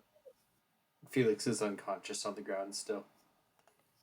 See what I Elizabeth said. will walk over and go, hold on, hold on. Yeah, I mean, I guess that's what we're gonna have to do. We're gonna have to do it, or else he's gonna keep messing with this library. So I'll walk over to him, very Stay unhappy. up. All right, look, we'll do your Unhappy. You just straight up got a reading of fucking spell storing. well, unhappy at him, not at you. Um, all right, so Oh, where is he? we'll Let me at him. we'll do we'll do your games, but you gotta let us take a break first. You see, our pierced friend over there is real hurt, and well, we need to sleep, or at least take some type of magical relaxation. You know. Elise, In in Oh, in time's real out. world, I need a bathroom break. while Okay. Felix is freaking out, Elizabeth walks over, potion in hand, just shoves it in his mouth like a baby bottle and goes, shh, calm down, calm down, relax. We're figuring things out. Yeah, the only reason he's not flying at the imp is because he's being physically restrained by Elizabeth. Oh, time ain't nothing for a fifth dimensional imp. In case you have not noticed, we are not fifth dimensional imps. We are individuals. We are a tiefling, we are an entrapta, an elf like Glynnan, and a dragonborn woman like me, and the cute little spiders. Mhm. All right, you have your rest. Let me go fight. Let me go find a book, and he will wave his hands, and you will get the effects of a long rest as time seems to reverse itself in your bodies. And he will run off, and he will fly over to the bookshelf over here and just start digging at things. No, that's not a bookshelf, is it? No. He'll fly back over to where he was. I feel like if he's rewinding time, I feel like Felix would break free from Elizabeth and start like charging towards him, and then he like pauses and gets rewound back. No, Elizabeth is trying to feed you a potion like a baby. If I have to cradle your head and dip you to the ground to feed you this potion, I'm going to find the strength to do it. I am a healer. I heal, and you will be healed. Out of character, I hate to waste your potion. It's okay. I have healing spells. We have a long rest. My spells are back. And I'm probably I should preemptively cast Beacon of Hope like Todd said because that sounds like it would be very beneficial for all of us. It's Well, only like a minute all long, of so your awesome life cleric spells being cast maximum potential at all times, as long as we stay within 30 feet of you. Okay. So did I hear someone we needed like real world break? yeah, I'm gonna go make a sandwich too while people go to the bathroom. Okay, so we'll Yeah, take Um, I need to a go It's to the like 5. bathroom. But I will taking tell you, just 8 minute. so it doesn't take away from game, I'm gonna end up casting Mage Armor on myself again. I'll take that spell slot off, and then I'm just gonna roll my 3 new Portent dice because I have to roll them after every long rest. And So don't forget to figure out what spell. Like, are you going to attune to the ring of spell storing? no, I don't have an attunement slot available. I have 3 things in my Oh, slot already. Yeah, I have a Periaph of Wound Closure, my Crystal Ball that I use, and then a Ring of the Ghost, which requires attunement. So you can keep that, or you wait can a give it to minute. Wait a minute. That parry of the of healing, was that it's Wound not Closure, one the of my healing one. infusions? Oh, okay. Um, I don't think it was. Was It it? may. Maybe it was. I I don't believe. remember. Yeah, Okay. I Yeah. believe I gave that to you the last Well, it didn't. the Yeah. Cthulhu game. Yeah. Well, I haven't played since So that game with this character, and it didn't do anything for me. So here we are. Yeah. Cool. So I can take your ring. So.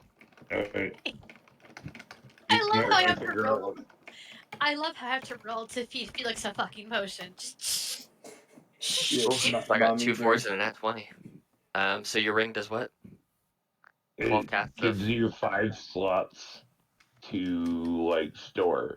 So essentially, like whatever slots you can store up to 5 slots of spells on that ring. So before you take your long rest, whatever amount of slots per spell you want to like store into the ring, you can either have 1 5 level spells or a level 4 spell and a level 1 spell or a level 3 spell and a level 2 spell. You kind of catch where I'm Oh, like you could have so it's five just level a. 1 spells. Gotcha. So it's just a regular ring of spell storing or spell storing item. It is a ring of spell storing. Okay, cool. I will take that and then I can give it back to you once the game is done if you want it back. So, Uh, I have mixed feelings. A okay. part of me says, uh, when it comes down to it, you will have more spell slots than I will, but also I feel like it could benefit you more because at the end of the day, you being able to like tuck away like more spell slots could really change the game because it's you being able to tuck away a level 5 spell if you need. You know what I mean? I'm gonna send you a message, Eric, with what spell I'm putting in it, but I'm not gonna let anybody else know until I use it, just so you're aware of what it is. So it's not like I'm just pulling a spell out of nowhere. Okay. It's all good. So Yeah. I will send it to you. I'll just send it to you in Discord. That way you know what spell I'm putting in there. So, All right. and then we'll take our long rest. And I rolled my dice already, and I took that one slot away for the stuff. So Yeah, those look pretty good ones too. yeah, 2 4s and a 20. I will take that all day. I prefer low rolls over high rolls pretty much every time. So But it's nice to have like one you can use for you, and then like oh 2 low rolls for the yeah, enemy. for sure, for sure. All right. All right, I just sent you a message, so you know what spell I'm putting in the Ooh, ring. that's a nice spell. I'm not gonna tell them what it is, and I've reflavored it and called it something different, but you know what the spell is, so that's Okay. what I put in the ring. So you guys just see me sitting there focusing and like charging this magical ring that Entrapta gave me with like some crazy amount of magic.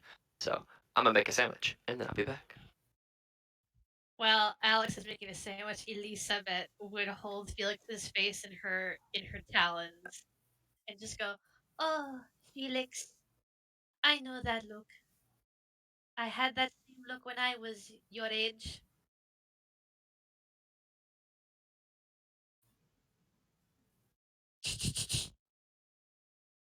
You are a strong man, but you can let your guard down around me. I knew a strong man once. I cared about him, I loved him, and I lost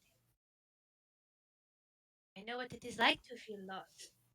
I know what it is like to try and figure out yourself, to try to find meaning. It is like you're wading around in the water and you can't find footing, which is funny because as someone with a horrible skin condition, it would not let me fly. All I'm trying to say is life is I I am actually a dragonborn with a horrible skin condition, Mr. Falconius. It is the side effect of flying, you see. Typically, draconic beings have scales and they're very tall and proud, and I am that, but it is covered in feathers and a beak and these little talons.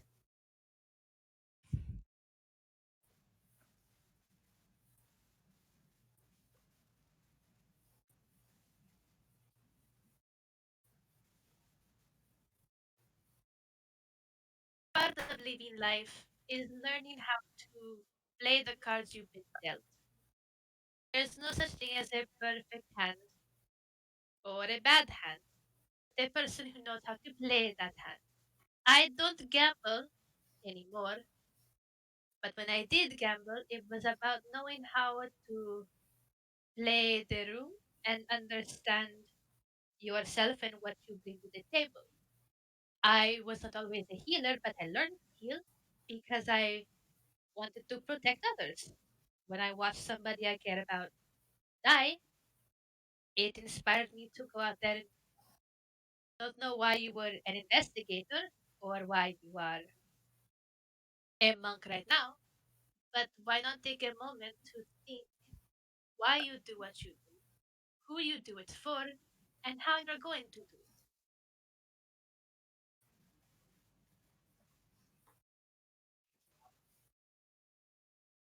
Well, all the more reason for you to keep going. You'll find someone.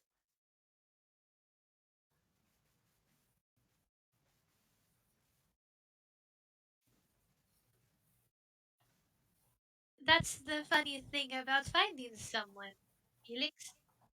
They show up when you're not looking, and they act very cocky and proud and fly into your life on a broomstick and then wander off to another dimension to go learn magic. But that's just an example out of nowhere.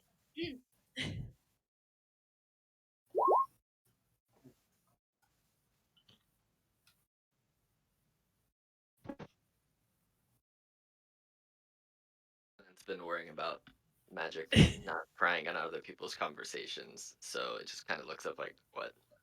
The Just fun goes like, part okay. about finding someone is they will show up when you're not looking. One moment you're living your life, and the next second, boom, they are right there in front of you. Speaking of which, I'm back. Yes, as am I. Um, All right. So you had something else?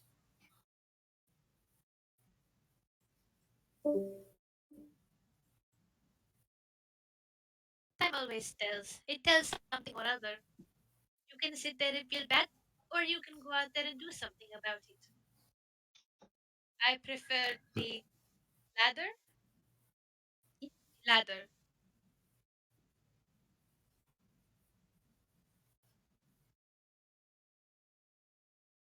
so now that I am not using Paradox of Wound Closure as one of my focuses, as one of my infusions.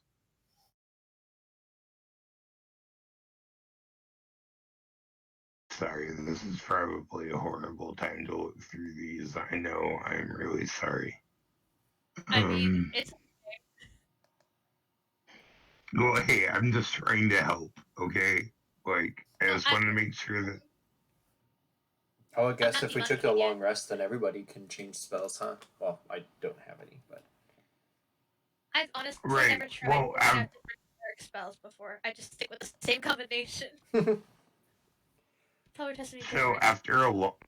after a long rest, infuse item allows me to just like randomly touch items that people have and infuse it with magical properties reminiscent of magical items, which are temporarily permanent, which means until I change it purposely after a long rest, it is there. It is a continuous prototype of a future invention of mine.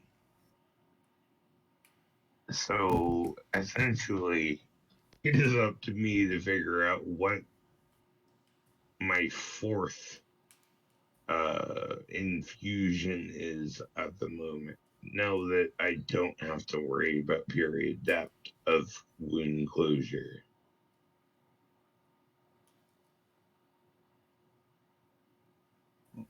Over the other pile, the Pagemaster is frantically digging through the pile. And he'll pull out a book and it's like, Saint George and the Dragon. As he opens it, fire shoots up out into the ceiling. Nope. Two throws the book. Throws the book across the library. He grabs another one. The Princess Bride. Nah, maybe later. Hey, now. I would have loved to be in that. We're- The Battle of Wits has begun. I believe we will all be wearing masks one day. Oh my gosh. Do I see him? They're quite fashionable. Yeah, you all see him. He's talking very loudly as he is rustling through books. He goes, then he grabs, and then he grabs, goes, Jekyll and Hyde. Not too dark. Oh, this one. Yes. And he will start flying back over with the book in his hand. Meanwhile, Entrapta is crossing her fingers that it's the Dunwich order. Yes, Felix, we can get the imp now, but think of it this way. What is more satisfying? Beating someone at their own game, or beating them down before we can fix the problem? Beating them before we can fix the problem. Nick puts on his brass knuckles again. Felix? Yes.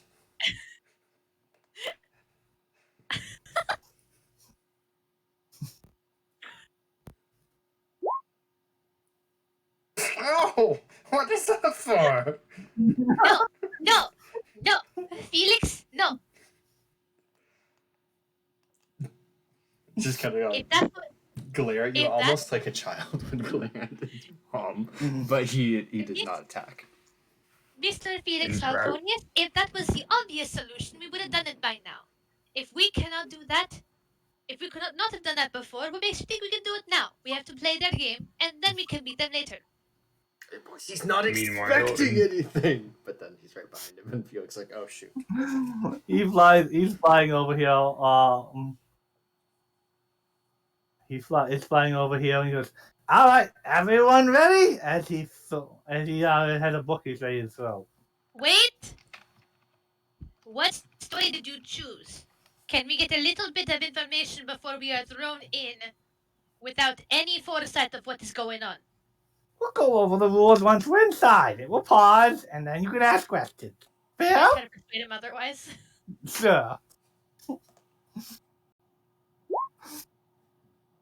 But, It's like, I get to pick the book, but you get to go over rules inside. Entrapta will say, technically, she did just pause and ask questions. You'll throw the book, and a flash of light will happen. And this time, you guys are kind of know what to expect transitioning into storybook form. So I'm rolling the psychic damage at disadvantage. So 10 minus your intelligence. So if you have, I think we're all 0 then. Nobody has less than 10.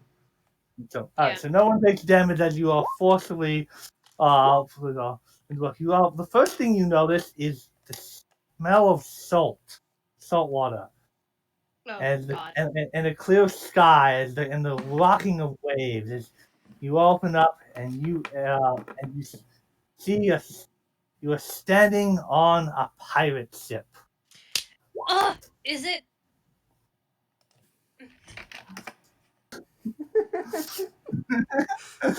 Moby Dick. That's good. That's a good option. Everyone roll Or it could be 10,000 leagues under the sea. Would that be a submarine though? Everyone roll a charisma check to see who gets to be Captain Hook. Oh my god! A charisma, just black charisma? So badly. And I will transfer you over. Really? I don't want to be Captain Hook. Can I not be the captain? Can I choose against being the captain? Can I roll this at disadvantage to see if I'm not the captain or just choose to not? I have a +0. How am I gonna get a 20? I don't want to be the captain. If you don't want to be the captain, you get to pick you get to pick who is the captain. My God. And you can also pick who is I Smee. don't know. I would way rather be the Lost Boys right now. I will gladly be Captain Hook if you want me to be, and it could be You also get to absolutely pick. hilarious. You walk also over get to to him. pick who Smee is. I'm And I'm risky right now. I'll transfer you over to Neverland page. Okay, so I walk over, seeing that I have been transformed into a captain with a big hat and a stupid feather. Remembering what happened last time I was in charge of anything, I was like, nope, nope, not this time, not doing this again. So I walk over, I take a knee, I flip the hat over and hand it to Elizabeth, bowing like, "Oh, Captain, my captain." I'm glad, but thank you. I gotta say that's pretty smooth. Elizabeth will wear it with pride and go, look, a feather that is not part of a horrible debilitating skin condition. Thank you. I look around and like, I'm not the one who's gonna get hit the most this time. Yes, Can give I- it to the healer, please. Good idea. Best idea, Glynnan. What's your Can tell? Felix charge this guy and shove him off the boat? He's you you everything is paused at the moment, Oh, but okay. except for you guys. I mean, but they're kind of statues at the moment. Before you, you see the imp dressed as Peter Pan. Tiger Lily is tied up and surrounded by pirates, and there's a small fairy next to the imp, also paused. He's like, yes, yes, yes, I know you're a bad, but everything's fair this time. You got 10 rounds. He goes, so here's the rules. In 10 rounds, Peter Pan, yours truly, will rescue Tiger Lily and call the captain a codfish. If you can defeat time, you win. Elizabeth looks at her outfit and realizes the situation. Oh no, I am not built to be a pirate. I'm afraid I'm a bit too nice. What do I do? Entrapta looks at Elizabeth and goes, "No, you were totally built to be whatever you want to be built to be. The power of friendship, together, anything is possible. If, if you really think about what pirates were, they were the power of friendship, a crew together, a team realizing that they can do anything together, even if their nutrition value was being starved, even if they were dying of scurvy, they could work together and do what they needed to. We got this. You got this." Alright, I am a healer and I heal a pirate today. Yarn. All right, so we've got our captain. Who is the lucky Smee? Elizabeth raises a hand. Who is me? Smee, your loyal servant.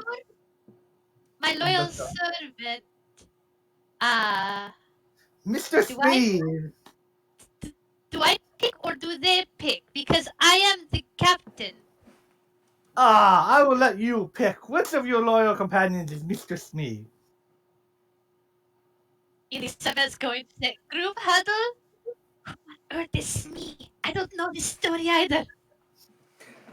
Whatever. I don't think the character matters. You're you, and you're you. And he points at each person individually. No matter what they assign us, we can all be us. Elizabeth nods her head and looks to Glynnan and entrapta. So who is me? Roll a history to see if I've read this book and have any idea who Smee is. Good boy, that's great. I'll try as well, but I doubt Elizabeth knows. Where's the nat 20 on history checks? I don't need a damn charisma. Oh, hey, I actually know.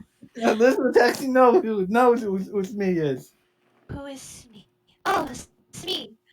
Oh, in the story, Captain Hook Yar goes Smee, Smee.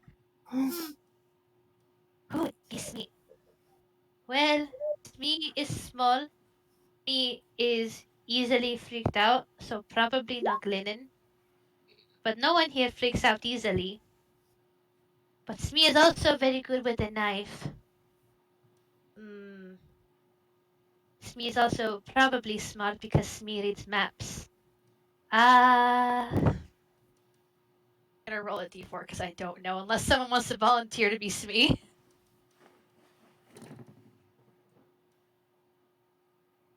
Nope. Oh my You're god. you're the captain. You just get to pick someone. Great. Okay. Elizabet looks to Glynnan and goes, Glynnan, you gotta my Smee. Yar. Glennon, you get the class. Your shirt turns into the classic striped shirt of Smee and the stocking cap. As soon as he says you're Smee. Around. Stripes, they're not my thing. I got freckles. It makes me look like I'm gonna vomit. Great. Here we are. Oh, and I Elizabeth, almost go ahead. Elizabeth pauses and goes, you know what, you're right. And drop that you're Smee. I bet stripes look better on you. Aren't you a magic? You can just change it, right? No. Well, my cloak can, but that's not gonna change the rest of me. So are you officially changing your Smee, my captain? Ah, and to complete the outfit, he waves his hand. Your right hand vanishes, and there is a large hook which functions as a +3 scythe. Elizabeth looks at it. I did not sign up for missing my hand. I mean, Give it to me. Give it to me. I can use it. yeah. Elizabeth just being tugged by Felix. Ah! Are you giving up captainship? Elizabeth looks at Felix. Felix, you want to take on the helm of being the captain that bosses everyone around and hits things really hard? I mean, I don't care about the captain. Just give me the hook.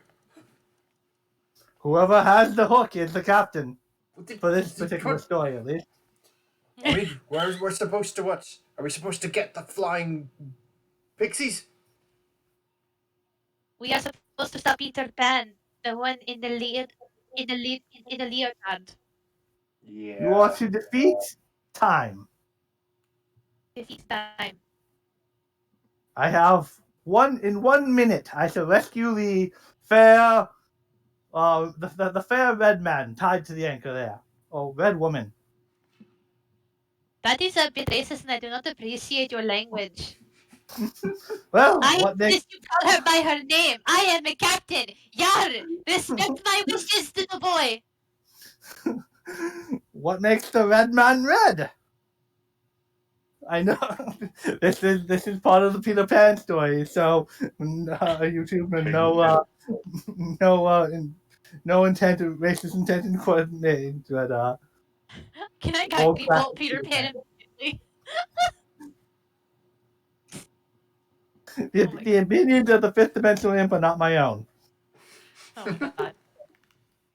Don't be the fifth dimension imp, it's fine. I'll stay the captain and Glenn can be Smee. Oh my god. All right, as Captain Hook, you get advantage to Yes. attacking. As the captain, you get advantage to attacking Peter Pan. Great. Felix, you take it. I want to attack, I want to heal. She'll just like go, I see. Felix, you take it. That's Felix will stick the hat on. If his hand morphs into the hook, then he'll just put the bracers on the other hand. And then he's going to feel his robes. Does he still have his little puppy? For the puppy. Yeah, you still have your little puppy. Okay. He is going to put the little tiny puppy, which just hasn't grown up, like in all the time he's had it. It's still the same little puppy, and he's going to pass it over to Elizabet. Take him. Don't hurt him. Keep him safe. Ooh, the imp goes, ooh, should I turn it into a parrot? Don't you dare! He points the hook arm at Peter Pan. You do not hurt someone's dog. As you wish, Codfish. Are we ready to begin? Elizabeth pauses. Mr. Felix, I think that is a compliment because cod is very good. Yeah, whatever. We're gonna kill him. We need to stop time though. How do we do that? Looking to entrapta and Glynnan. Yeah, I have an idea what time means, but I don't think Felix will. So Oh wait, no, I get it. Oh my god. Oh my Out of god. the game, I think you guys have figured out how you win. Oh my god. Wow, you guys. I'm so glad I'm not the captain because I am rolling horrible tonight. are we rolling? Entrapta says, well, with the power of friendship, anything is possible. I heal.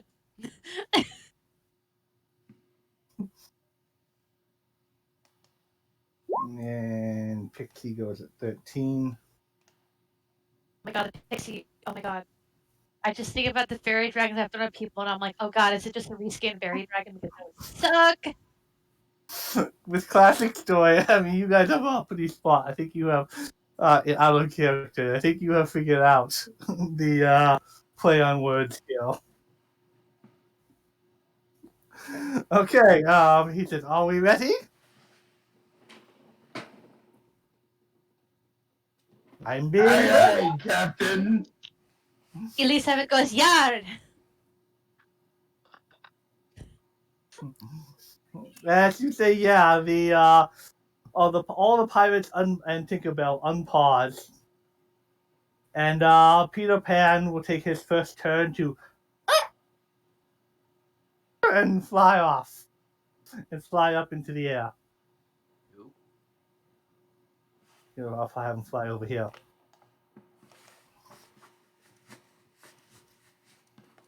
Felix, Captain Hook, it is your turn. Felix is going to.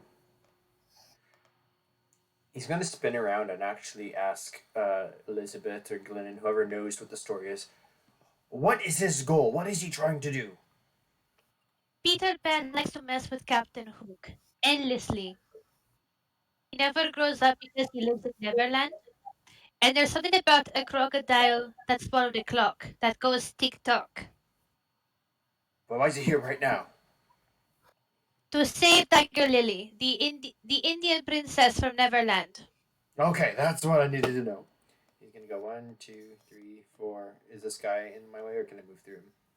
You can move through him. He's a pirate. He's Okay. one of your allies. You can move him. Okay, I'm going to punch the girl. Oh my god. Okay, Tiger Lily gets knocked unconscious or knocked down to the ground. Oh, she's not down yet? Or she's on the ground? I'm going to scream, She's tied to all Tied to right, the ankle. imp, get down here and fight me. To die would be a great adventure. I've tried it. It's not that fun.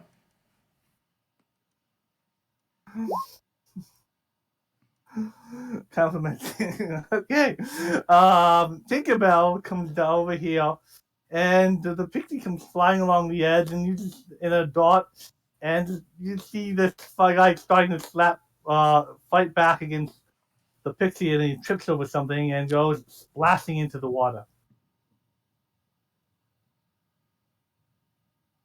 Entrapta. Are you Smee or Glenn's me? Glenn's me. Wait, what? Okay. I was asking who Smee was, but I couldn't remember. I think So did you keep me a snee or did you make Entrapta snee? I said you risked me last. Unless you guys want to switch it, I don't care. You want to be Smee? You want me to be Smee? I'm suddenly really confused right now. I'll be Smee. I'm Smee. Don't worry about it. I don't know what it's gonna mean, but I'll be Smee.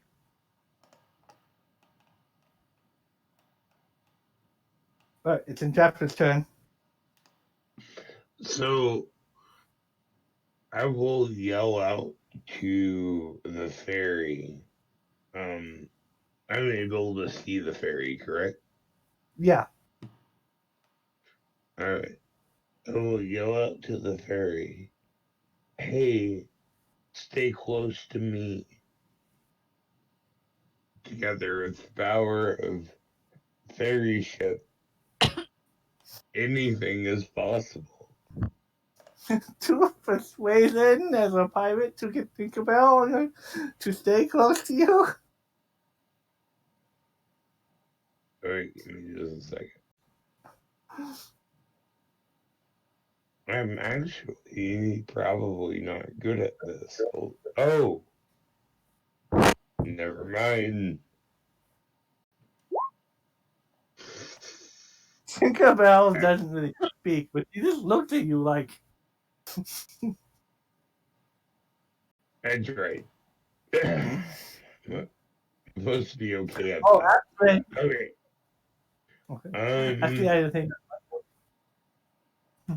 Go ahead. Do I give up my attack by trying to persuade her? No. Thank you, oh gracious and kind DM.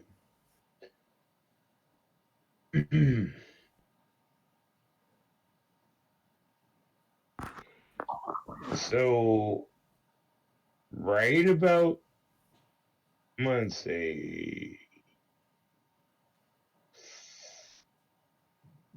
I'm gonna measure real quick, only because I feel that.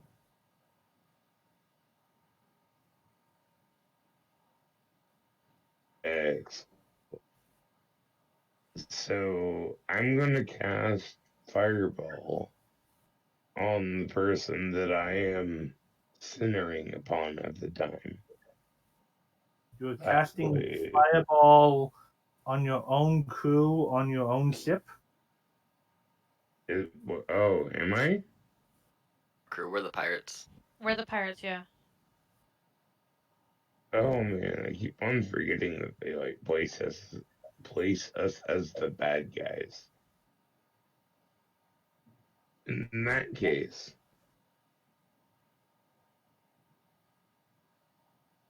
He did say it would be fair this time, and he did. Even if you are the bad guys. yeah, that's true, but still. Oh man, everything's. Hold on, just a second. I'm sorry, guys. The moment you have two enemies, you have Pan and you have Tinkerbell.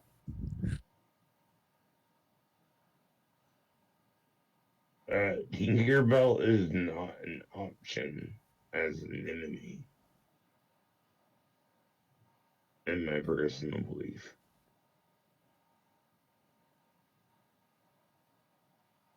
Do you want me to throw Lost Boys in there? Okay, now calm down. I Not love how cool, DM bruh. like. Do you want more bad guys or good guys? Good bad guys? Good nod tap, guys. Yeah, for sure. Okay, alright, so I'm not gonna attack the Lost Boys or Tinkerbell. This cannot be a thing. So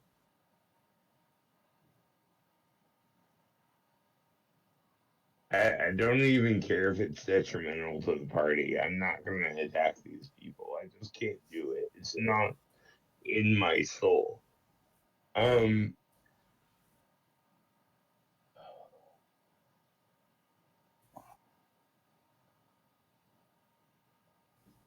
I need an action. I know I'm trying to get there. I'm sorry.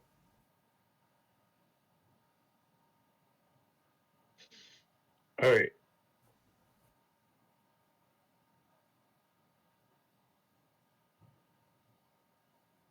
Entrapta.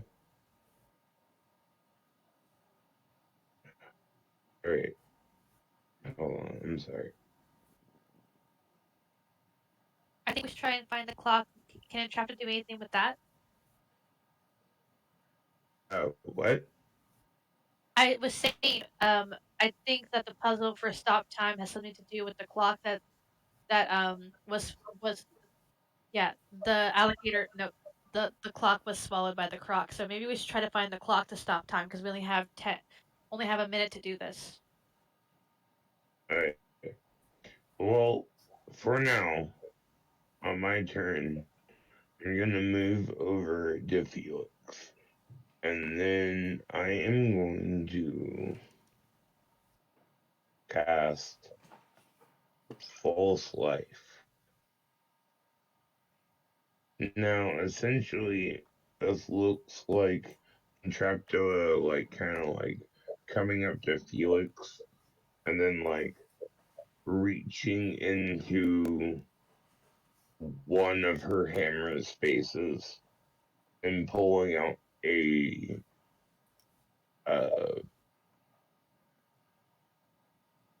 syringe and like kind of like jabbing it up You cast False into. Light, and it does 1d4 plus 4 temporary hit points. Is that the end of your turn?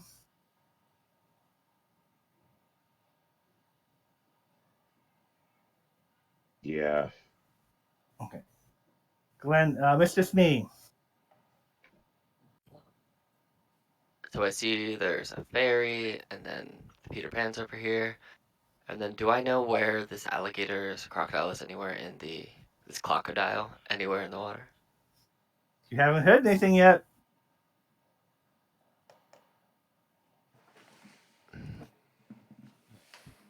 I am going to.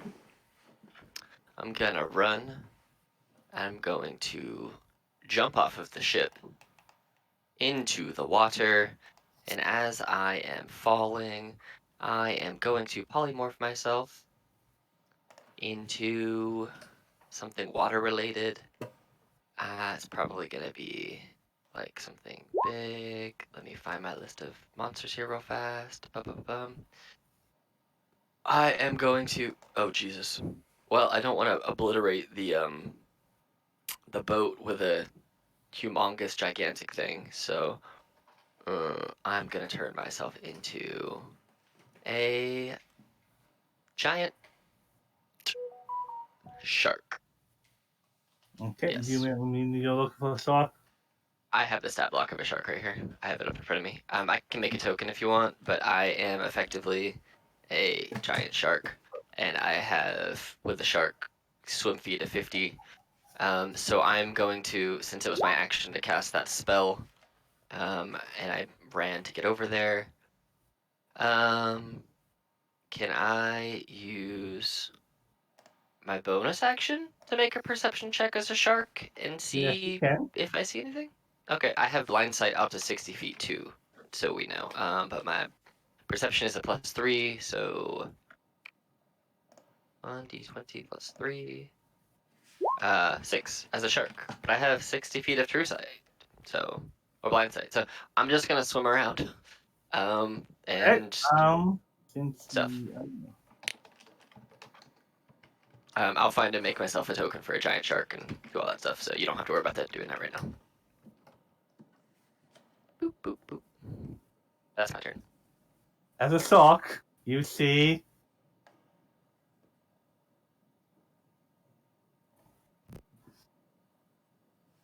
and sound travels faster underwater than it does better underwater than it does on land. So you do hear tick tock, tick tock. I'm gonna, wherever I hear that from, I'm just gonna slowly try and maneuver my way there. So I don't know where that is right now because it's not my turn. But yeah, that's where I'm gonna be heading on my Can turn. you not see That the way. map? Oh wait, I wasn't looking at the map. Let me zoom out some. So I see the map. Yes, I just. Oh, wow. Okay, it's up there. Okay, cool. I will head that way on my next turn. But since, do I still get? So I always have a question about this because I don't know. I used my movement, but then when I polymorph, do I obtain that creature's movement? So it has 50 and I have 30. Do I get 50 minus what I used, or do I just stick with my movement until my next turn?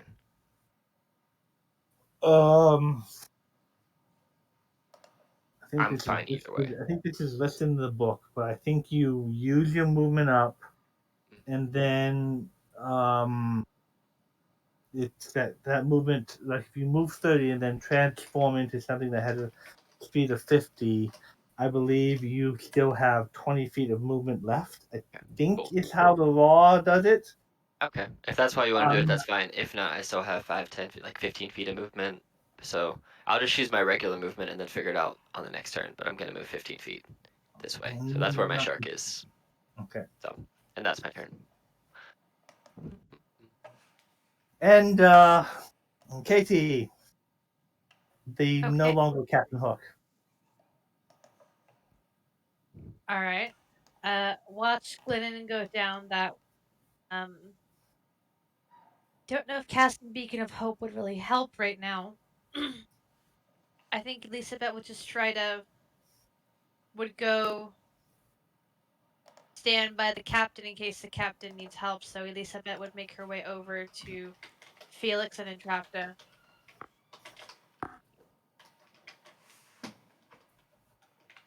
And let's see.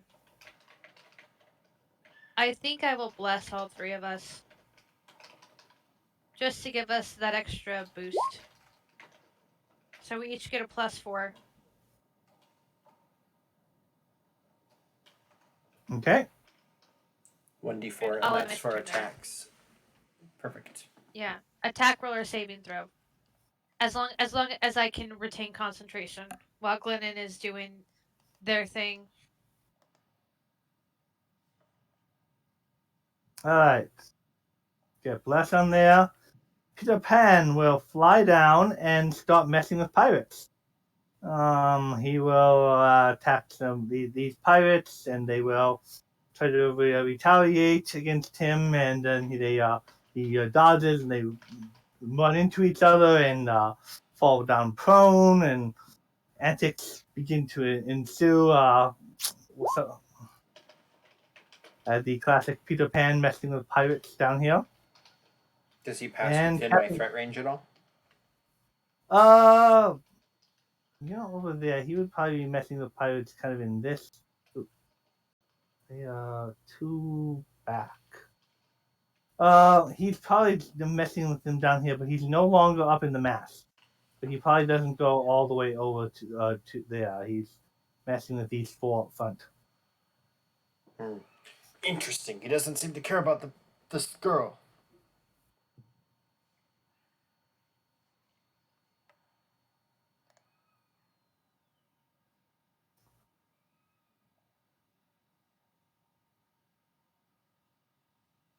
Is it my turn?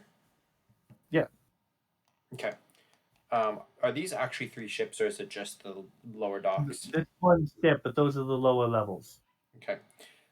Felix is going to go 1, 2, 3, 4 and jump off into the water and try to land on the back of the great white shark. Yeah, my token is technically huge, so I would be like real big, but he could try. Also, I take on the mentality of the shark, so I'm not smart anymore. Do you have to But roll? you still know what friends are. True. Don't take damage, I'll eat you. Also, what is this? Happiest days? Do I roll anything, or can I just do it? You want to do acrobatics to try to land on the shark. 21. To surf on the shark. You land on the shark right behind the fin and grab hold of the fin. My apologies. It's not an attack or saving throw. I thought it was skill checks too, so it's 18. 18 is still pretty darn good. You are now riding a giant shark in a mount. This is not something I was expecting tonight. Okay. I'm going to hold my breath for, was it 1 minute times con or whatever the thing is? I've got a +1 bonus, so for the time being, I should be fine.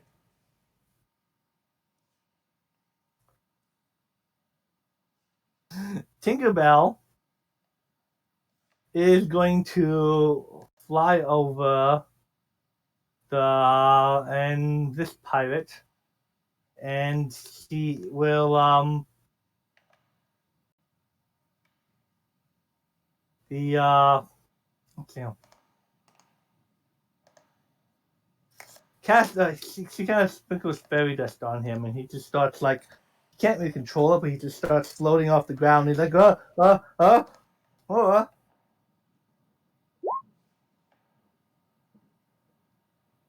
entrapta.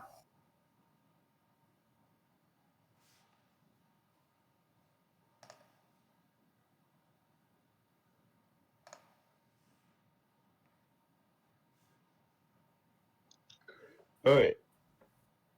So,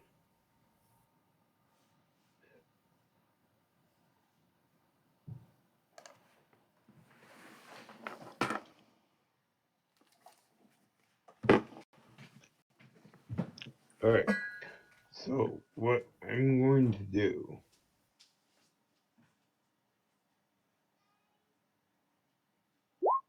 is double check my math real quick so that I don't kill any of us. Because that is a thing I have to worry about, like, super consciously.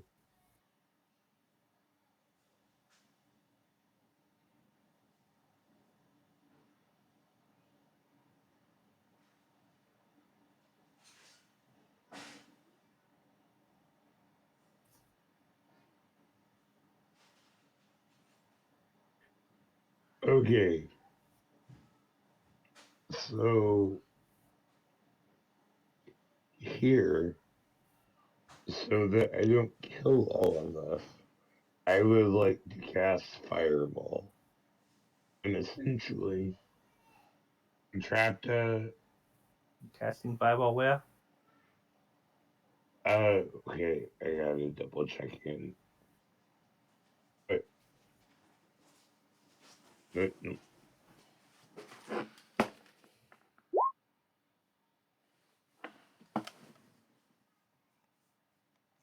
You're Right. casting fireball where it won't hit any opponents, only allies on a wooden boat.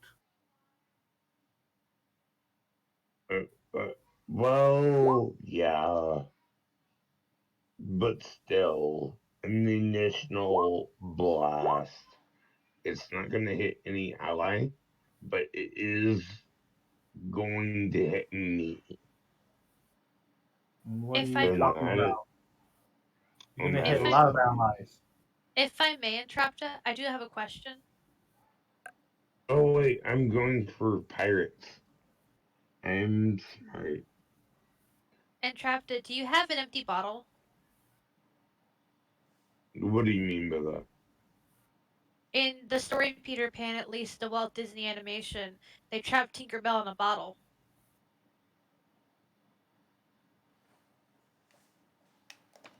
I mean, I have bags of holding, so I guess sure.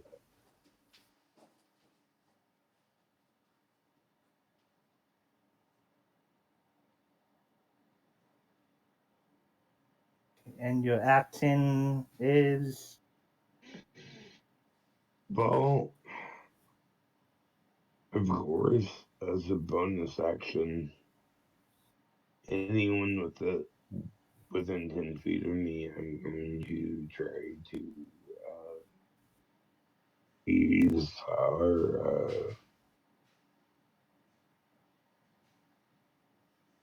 temporary health. okay. And your action.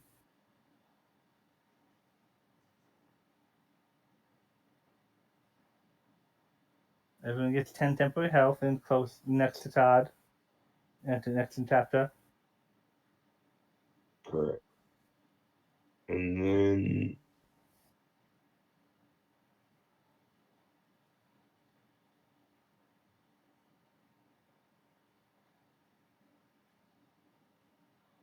I'm going to prepare a firebolt for if anything happens in which I actually need to do damage to because of the current situation we are in. And I end my turn for Glenn. Alright. Okay. So you prep firebolt for anything you consider hostile besides, I guess you're excluding Pan and Tink. All right, and Glennon. In context of my knowledge of the situation, yes. Glennon, Okay. being So I'm underwater, going. you were the only one who can see the giant crocodile. Okay. Is this the appropriate distance between where the crocodile is and where I am, or is it just on the other side of the boat?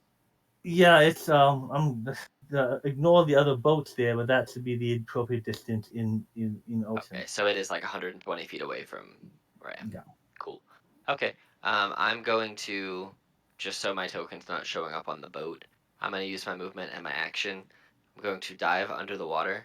I'm going to take Felix with me because he's on my back and swim 100 feet over there, which is my action and my movement. And I'm completely underwater because I can only breathe underwater. So I am underwater with my 60 feet of blind sight, so I should theoretically. I just followed the sound I heard, so I should theoretically be able to see this giant crocodile Yes, you for my can. next turn. So that'll end my turn because sharks do not have any bonus actions. We can move and we can bite stuff. So It is a quite big crocodile. I am a quite big. I'm technically a huge monster, so I am also quite big. I don't fear It it. is bigger than you, but not by a lot. All right, I will challenge this thing. Felix is probably scared though, because he's underwater with two giant sea monsters. Good thing monks can hold their breath. He has It's 2 minutes of breath holding. as a shark, you are about as a giant shark, you are maybe about as big as it, but it's twice as long. That sounds about right with his huge tail and stuff. Yeah, that makes sense. Oh. And that is my turn.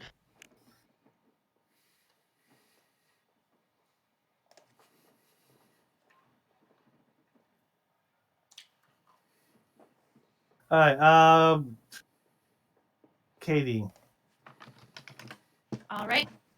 I have an empty bottle. I'm going to fly up to where Tinkerbell is and try to get her in the bottle. Okay. What do you want to roll for that?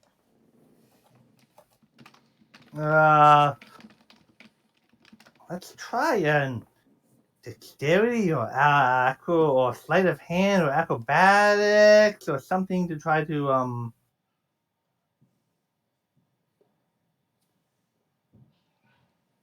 All of those suck, so it's your choice.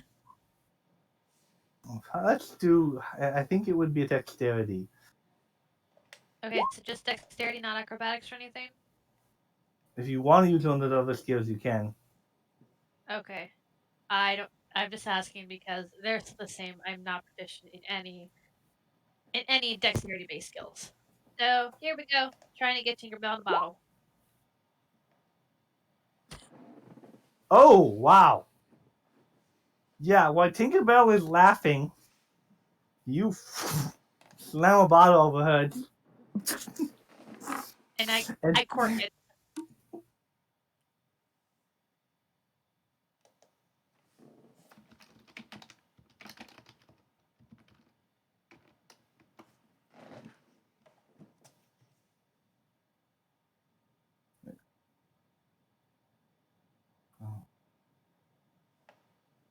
Fairy in the bottle, you gotta rub it the right way. Oh my god. Alright, so Elizabet has Tinkerbell in a bottle. Messes in the bottle.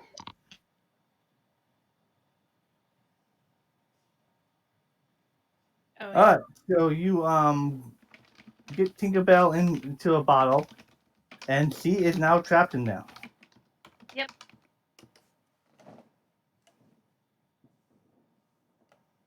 It may have become a two-parter then. Yeah, I think it's I because I don't want to just skip stuff, but I Right. also I with the rate that Yeah. we're going, I'm not going to be able to stay for the whole thing if we try to do it in one shot. Agreed. It's supposed to be 3 books, and that for winning 3 books, and so I had prepped 5 books, including the one you couldn't win at the beginning.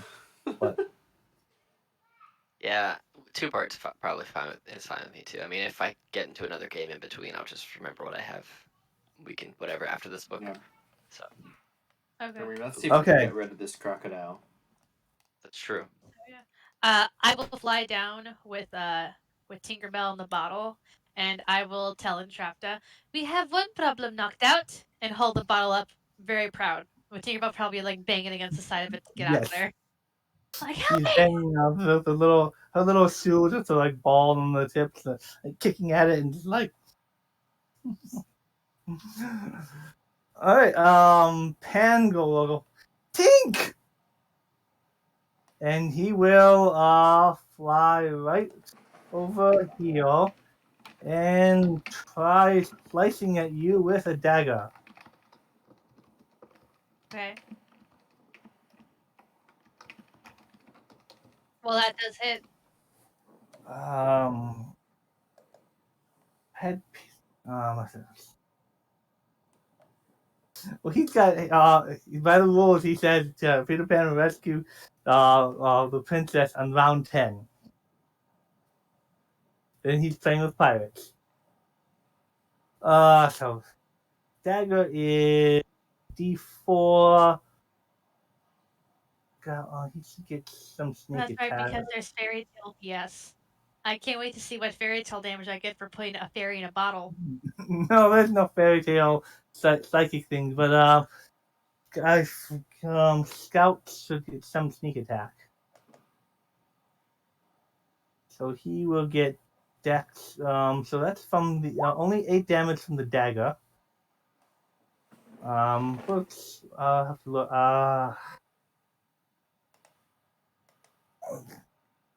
Scouts all rogues, and they still will have sneak attack.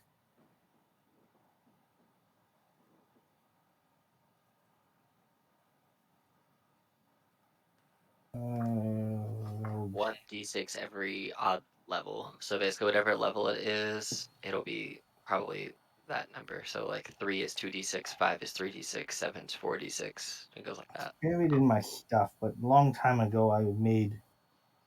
Okay.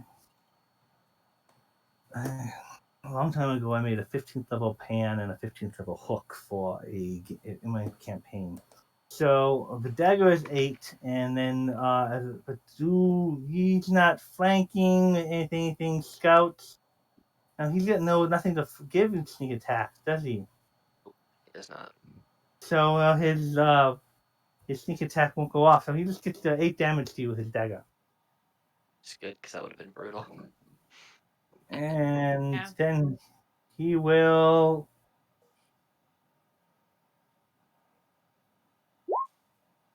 To act as an object, try to strength check to get the bottle away from you. Is that strength check? Yeah. Great, I don't strength. think you can do very well. We'll see about that. Oh, you! Oh, apparently I'm like, I have this fairy's mind. I'm sick of fairy tale magic. I'm just like, no. There's a reason I'm a cleric, because I don't have time to deal with this nonsense. Alright, Felix. Pan is now down in there with you. He's in the water with me? Oh, you're on the sock, that's right. You're I took him with Captain me. Hook. That's right, the captain is now riding a sock. Yes. And it's glorious, I might add. How close am I literally just 15 feet from the croc? Well, actually, you'd probably technically be here, so yeah, you're like 15 feet from the clock. Okay. Do I have to swim over to him to reach him? Yeah, but I mean, even with half movement, you'd probably be able to you could get to the clock. Okay. So I'm going to do that. And swimming up to him, I am going to strike him. And if I can, use a key point to strike him 4 times with my hook. Or 2 with the hook and then 2 with my unarmed strike with brackets, knuckles, or whatever. Unless the hook counts as an unarmed monk weapon because it's like part of my body now. It's attached to you right now, so it counts as an unarmed strike in this scenario. Okay. So if I can just roll 4 attacks with a key point, then these will be at plus 10, so an extra 1 instead. So that's a 20 and a 28. And a 12 if that hits. I doubt it. Oh, but I thought you were still on the ship. I wasn't thinking about this.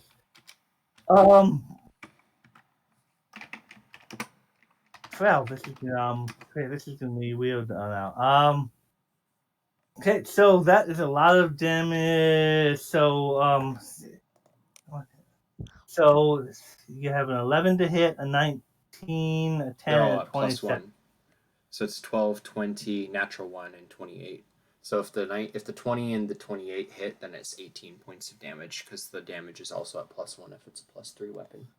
Okay, you do 18 damage, but because you were chosen to be Captain Hook, as soon as you hear the ticking, which would have started on this coming round on the boat, make a will save.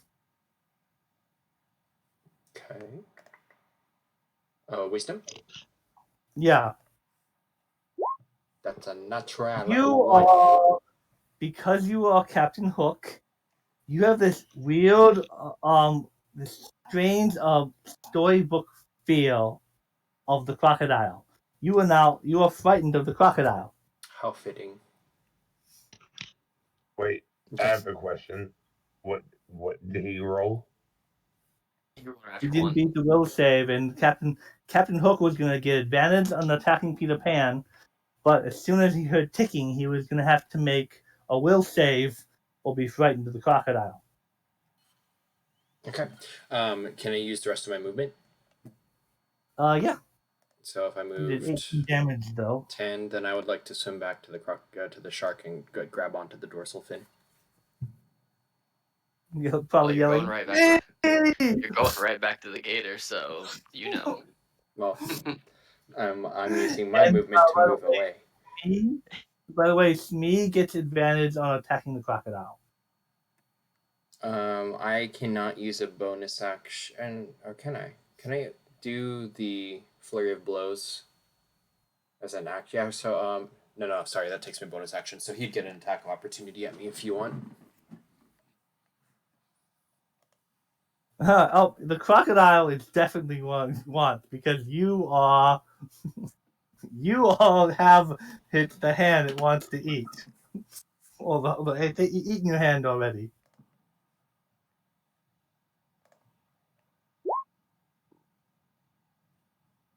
Does a 22 hit?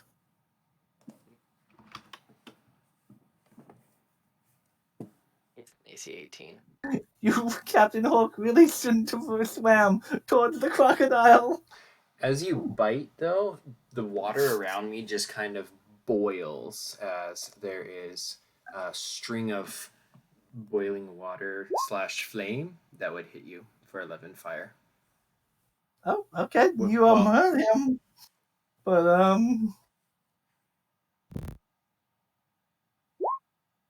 crocodile bites you for 33 damage, and you are considered grappled. Okay, we need to move there. There we go.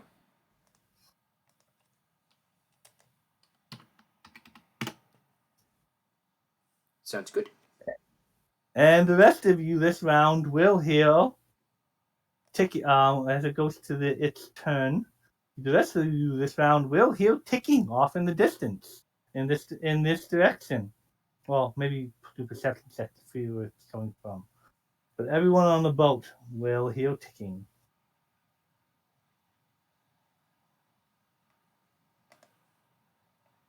Well, Captain Hook swam towards the gator. This was not in the plan.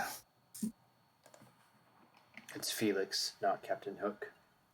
Exactly.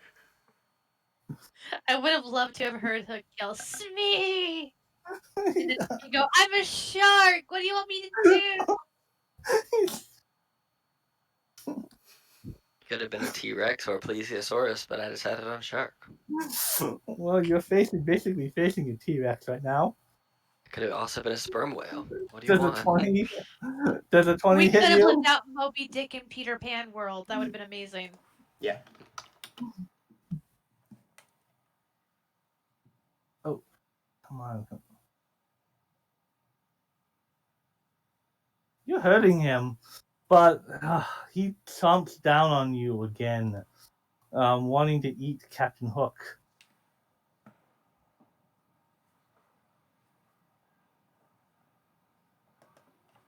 $35 damage. Dead. My God, Tinkerbell, I'm not over there. Are you kidding me?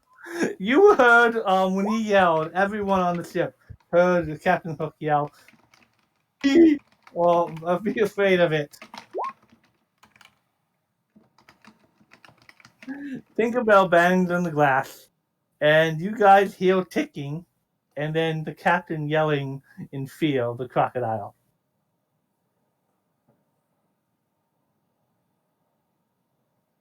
Am I gonna have to fly after our captain to make sure he doesn't drown in the freaking ocean and get eaten by a crocodile? Yeah, because the captain swam out to the crocodile. That was not in the plan. I expected the captain to be on the ship, fleeing from the crocodile, and the rest of you trying to kill the crocodile as it chased the captain. Insert meme here.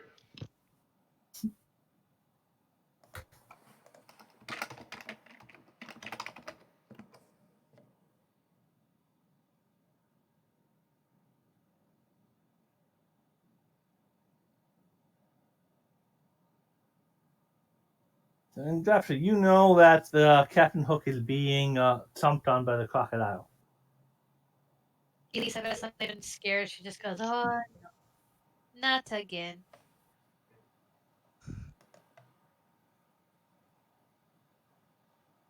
Okay.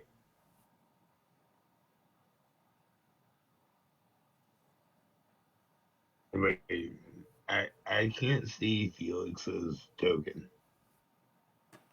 All the way toward the very top by the crocodile. Oh, I see it now. Yeah, I don't know if we can actually see them.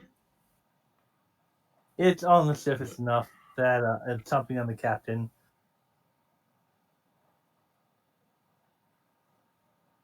And the ticking, ticking gives it away. All right. Okay. So, just a second here.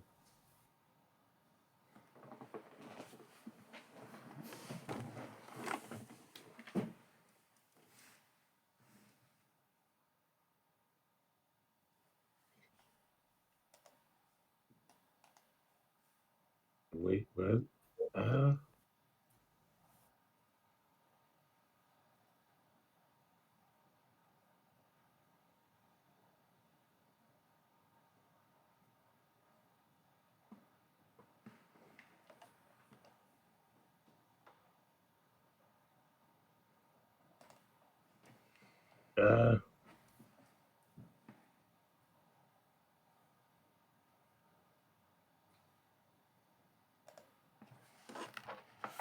okay.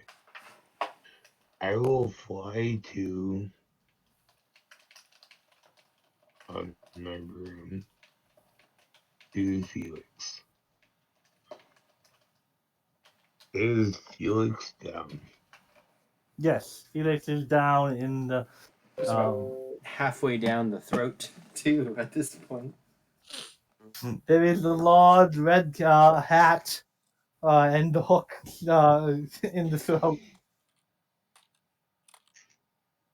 Okay. So this is what I'm going to do. As I come closer to Felix, I will fly into the mouth. I don't even care about my own safety at this point. I can deal with it. I'm more worried about my friend being consumed than anything. So Look, I will almost like fly down the crocodile's throat, not giving an F. And just so I could like reach his ankle, I don't even care. Yeah, I need to get my character sheet. I'm sorry. And then as a third level spell, I will cast Cure Wounds. Give us investigation for some reason. You're investigating the wounds. He's like, They're real bad. Wait, They're did real that bad. happen? I have It, literally just gone to. Okay, I yeah, didn't know. it rolled it and then it gave you your roll. So you got 20 HP for heals, but it gave you an investigation first for some reason. that So was funny. you looked at the So the wounds. captain's I, background. I was nowhere near investigation. That's weird. So, how far down the throat am I? Like, am I still grappled in the jaws, or? He hasn't actually he just killed you that round, so he hasn't actually attempted to swallow you. Okay, So you were still in the jaw there. great. And then is entrapta done, or are you gonna is there more things you can do?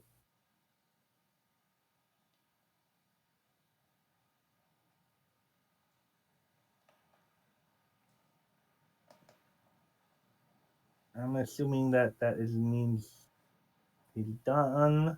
So socks me. The sock does have a small little like me hat on it. I don't know how All it right. attached to the top of the sock, but it is. Magic. All right. Well, I'm gonna swim over here, and I'm going to attack it, which I get advantage anyway because Yeah. it's a shark and it's got blood frenzy, but I still get the advantage because of the thing you said. So sharks get a +9 to hit at advantage. So there's my first attack. There's my second. So 27. 27. That definitely hits. You chomp down on the crocodile. So I get 3d10 +6. I think is my bite attack. Yes, piercing damage. Bam, and I just chomp into the underbelly of this crocodilio. And The titans of the ocean. I only get one attack, so but that only took me how much movement? Like 25 feet, 30 feet of movement. So I still have 20 feet of movement left. Can I? So are they still trapped in the crocodile's mouth?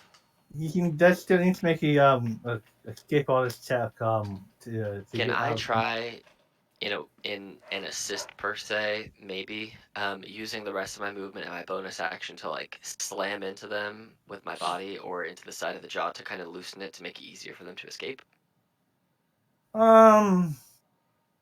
If not, that's fine. I'm just curious because I only have an action movement, so figure it's Do worth an ask. a strength check, and if you roll well, you can give him advantage. Okay, sharks have a Strength +6, so it's a 16. Oh. It's okay. Yeah, you can give your cap because especially since you lost me, even though you are Okay. shocked. Cool. So I swim and slam over into the side of the face after biting him to try and help with the escape of Me Felix is and supposed to Entrapta. be helping his crocodile. Is supposed to be helping his captain. Katie, Smee is shock Smee is battling the crocodile. And I don't want to move because I am dealing with Peter Pan. I was left to deal with Peter Pan by myself, so that's gonna be fun. I'm going to.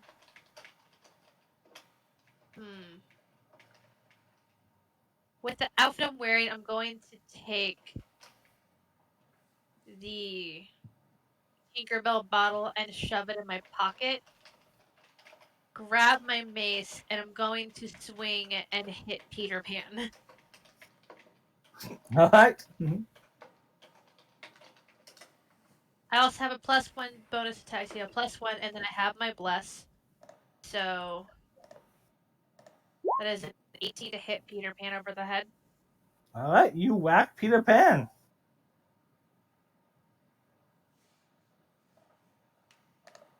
You did what I could not. I'm proud of you.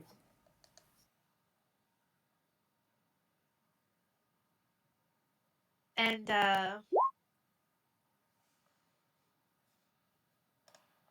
aw, thank you, Glynnan. Yeah, Elizabet will stand her ground and start bonk Peter Pan over the head and start to give Peter Pan a stern talking to. Can I roll to intimidate Peter Pan because I'm a grown up? You can try. All pirates are grown-ups, but considering Elizabeth's personalities, maybe you are a motherly figure, not a pirate. Actually, since I am a motherly figure, can I roll? Wendy Bird. Can I roll persuasion to try to imitate Wendy and get Peter Pan to behave? If you want to try to, yeah, if you want to try to, Oh my be god, a please. Wendy Bird. Oh my god! Elizabeth is going to hit over the. Oh! Pita! What are you doing, Pita? You need to behave, Pita! It's very unbecoming of a young man to start fights like this. Pita!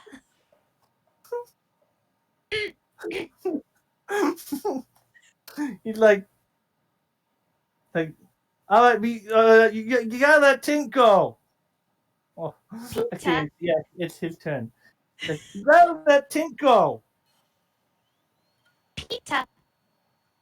Tink was being very mean, Pita. Tink is always mean. Tink tried to drown me in a lake with mermaids, and you just laughed at me. Pita, my feelings are really hurt. If you didn't already have inspiration, I would so give it to you. Elizabeth's straining her throat so bad. Pita! Elizabeth will like try to make her eyes water. Pita, my feelings are hurt. Pita. Think you shouldn't do anything like that to the Wendy Bird. I'm so bummed that my party can't see me impersonate a little girl with an English accent. Oh my god. The entire turn is taken up by talking to the Wendy Bird. Captain Hook. So Felix, is he still under fear or no? Captain Hook, you're always under unless you can roll a will save, you're always under fear of the crocodile. But Can I attack when I'm under fear, or is it? Or I no? think you have disadvantage to Oh, that's attack, fine. and you can't move closer to it, but you can still Okay. attack. So I will flurry of blows attack at disadvantage. I think it's alt for disadvantage. No, it's not. Okay. So that is a 11 plus 1 is 12.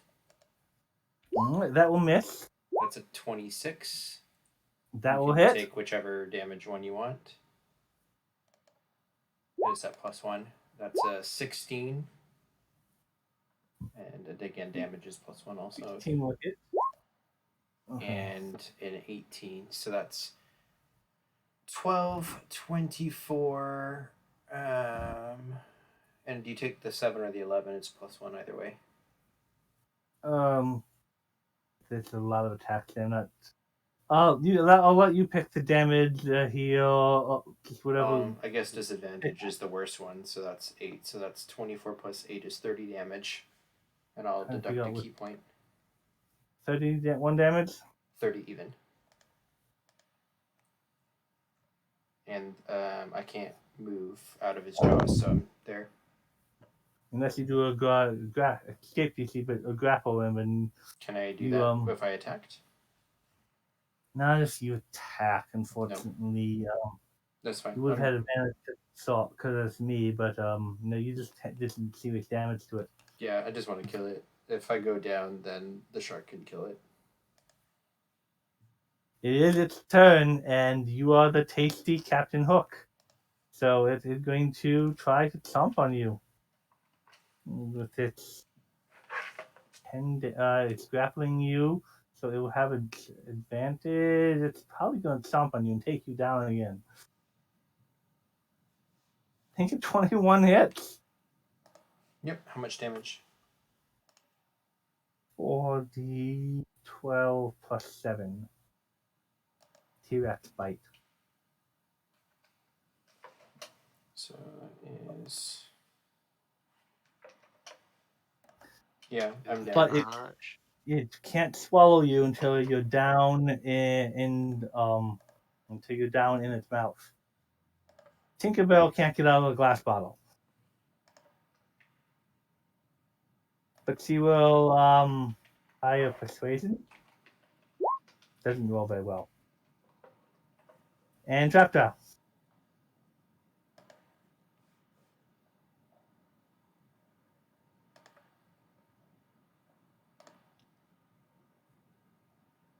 All right. Is Felix down again? Yep. He's in the mouth of basically a T-Rex. This thing's chomping on him. Just nuke it, shoot it, Right. kill it. Are you sure? I'm pretty darn sure that we want this thing dead. Yes. All We're right. supposed to Well, stop time, so I think as long as we solve the puzzle, I can bring Felix back with my highest level healing stuff, and then we can try to recover for the next thing. fair enough. Okay.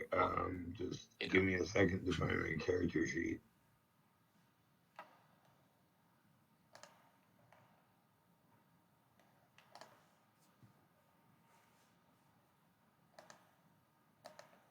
Do you have like lightning or fireball or something like that? Oh, you know I have a fireball. I just have to like find. They have better spells than Fireball to hit a single target. But it is an amazing spell for hitting multiple targets.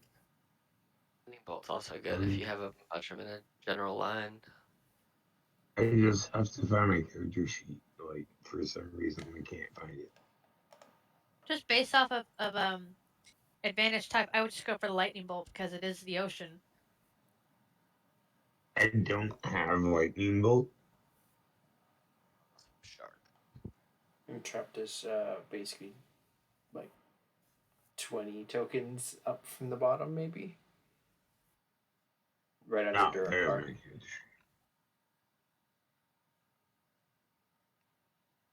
Alright, so I know this is just like dumb and simple and whatever, but I'm just gonna cast Firebolt at it. Alright, you hit.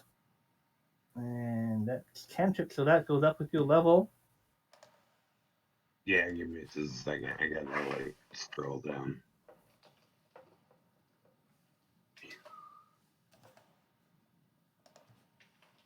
So yeah. Really solid firebolt. 24 damage. It's nice. What was it, 24 out of 17? No, because he gets to add the additional because of Okay, artillerist. now it's 7 too. Arcane Firearm is on top of whatever I roll. So roll 3d10 plus 1d8. I just didn't know it was on top of the 17, but I put it all in there. That's a nice Yeah, damage. it's on top. It's on top of the 17. Mr. Smee! How's this crocodile looking? Oh, he's hurting, but a little bit. But he's not near death. It's twice as big as his giant sock. It's a huge crocodile. Probably bigger than huge, actually.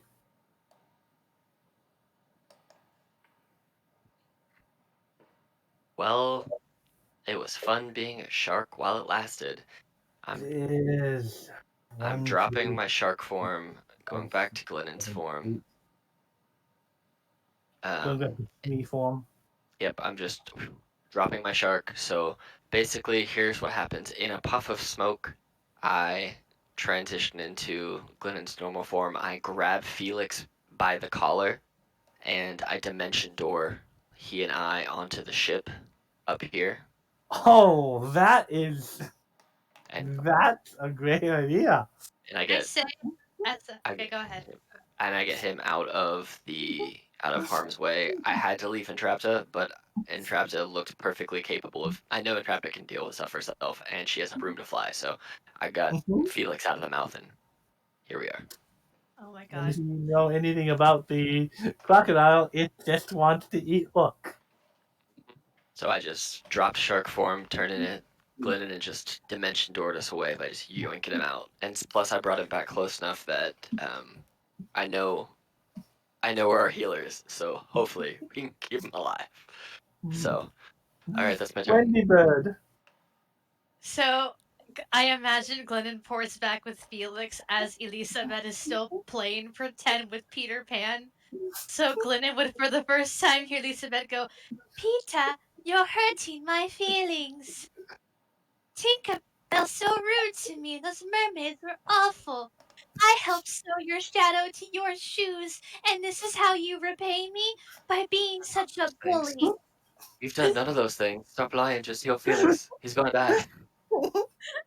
Elizabeth, without looking away, is weirdly enjoying playing with this game with Peter Pan and goes, How dare you? My feelings, my itty bitty prepubescent child feelings. Quick question, real quick, Glenn, are you down health as well? No, I'm perfectly fine. I had full health and then I turned into a shark with 126 hit points and took Great. no damage. So I'm My good. prepubescent feelings. I'm so hurt. I can't believe you would do this to me, Pita. You hurt my feelings so much. I have to go hug Captain Hook to feel something. Entrapta's eyes go real wide. Like, wait, what? What in the lolly fuck am I hearing right now? You heal back 33 hit points. I am deliberately screwing up the Peter Pan story and nobody cares because I'm Wendy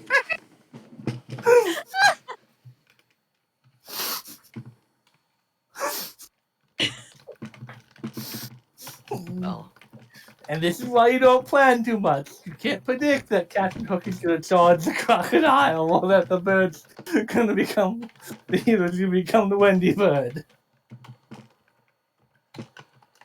worth it.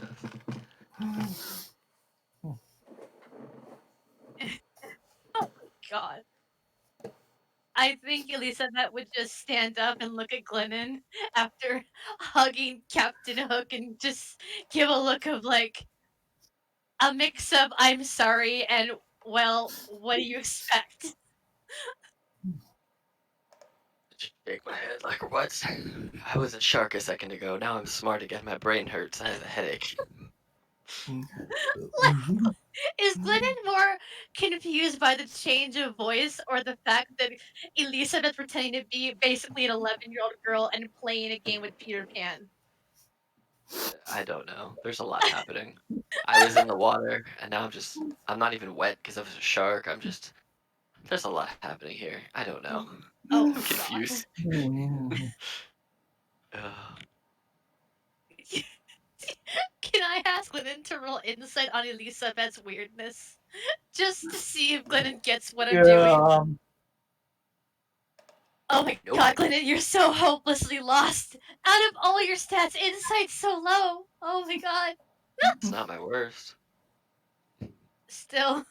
like, I was like, I'm sorry, Wendy, but like, let Tink go and let's get you and Tiger Lily out of here. And No, he's gonna try to use Pita. the bottle. No. He can try to get the bottle from you. It's in my pocket. You have to try to reach over me. That would be a sleight of hand that he's gonna be good dex, probably skilled in it. Oh my god. Oh.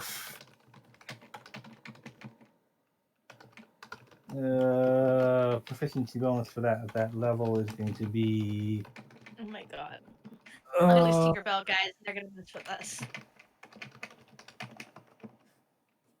he's going to try to pickpocket you of the bottle. Do a what would be the pose for that? Give me persuasion again. You can think of what skill you want to try to persuade him not to. Okay, do a persuasion against it. It's probably not gonna work, but God, my best bet. He tried to persuade him, but he manages to slip the bottle out of your pocket, and but I won't let him get it. So he has the bottle, but he won't let him uncork it this time. That is turn 5 for Peter Pan. Elizabet is going to act out when you go, Captain, we have to get the bottle before Tinkerbell wrecks the ship. Doing the dramatic lean back with the back of the hand over the forehead, and then give a look of I'm so sorry.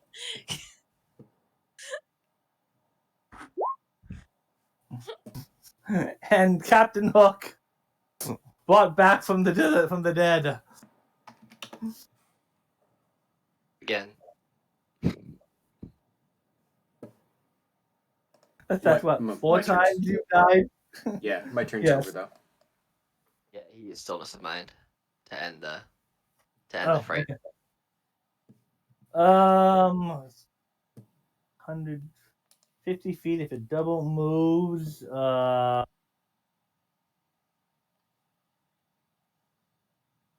It double moves.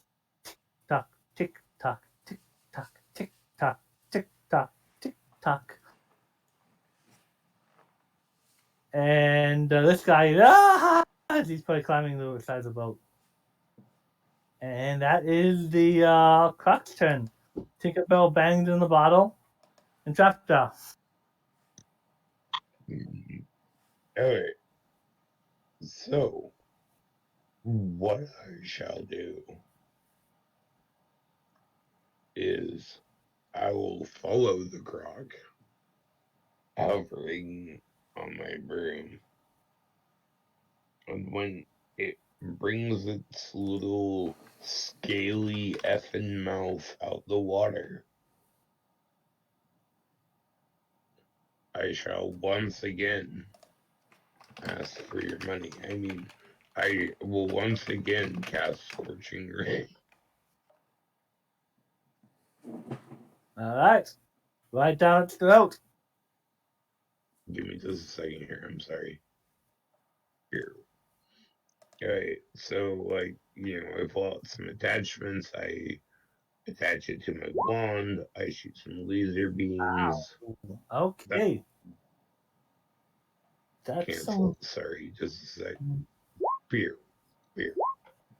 There's 3 of them coming in. Okay. Yeah. And all 3 will hit. Alright. So beep. All 3 of them. Okay. 8. Okay. 8. Beep. And then hold on just 1 second here. I'm sorry. Tracking this. Arcane firearm. Minus. So an additional 3. Okay. So 18 damage altogether. Alright. And then go ahead. Never mind. My bonus action is irrelevant at the moment. And Mr. Smee! Right.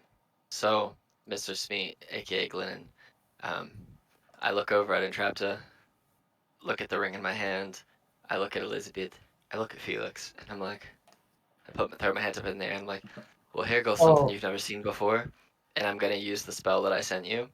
And so you see, I just slap into midair, and this giant green, incorporeal, majestic hand comes flying from my ring, and you just see Glynnan's palm just bitch slap this crocodile across the face.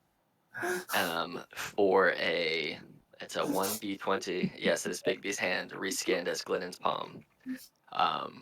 For a 1d20 plus 9, which is an 18 to hit. Does that hit? 18 hits. You slap a crocodile. I do it as a Or clutch. if I do it. Yeah, and 20 if force damage. if anyone's ever seen Kung Fu Hustle, Mm-mm. So you just see my right hand is glowing like with this green energy around it, and you see this giant ass hand just like slap this crocodile in the face. And I just look and I'm just like, what? Yep. So he takes 20 force damage. And that's my turn. Wendy Bird.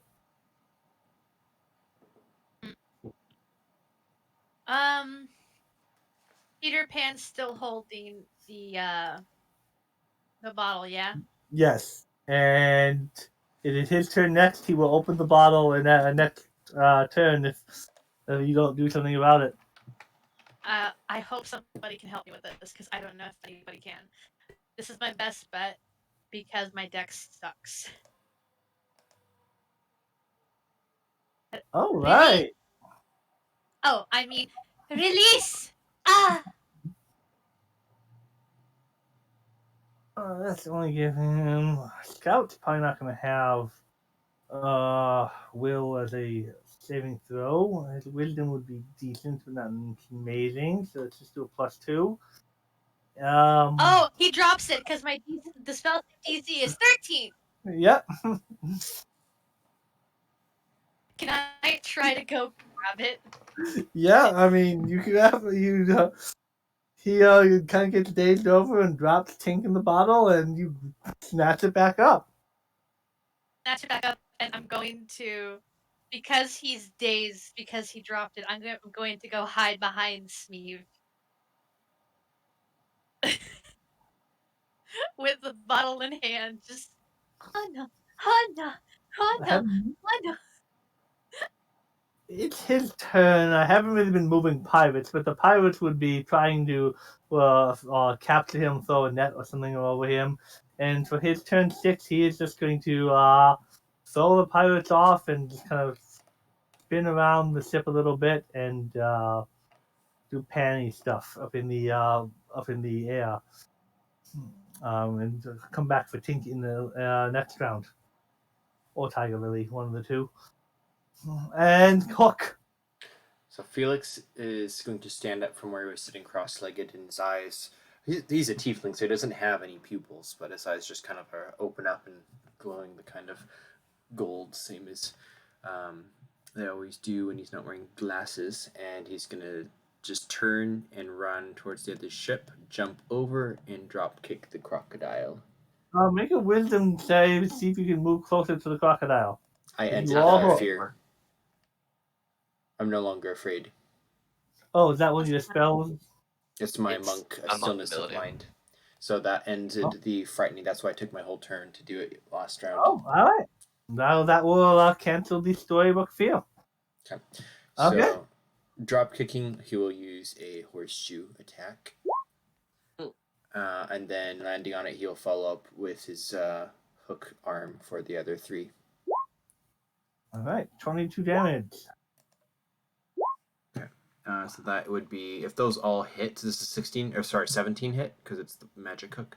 Yes. So that's 11, 23, Another 35.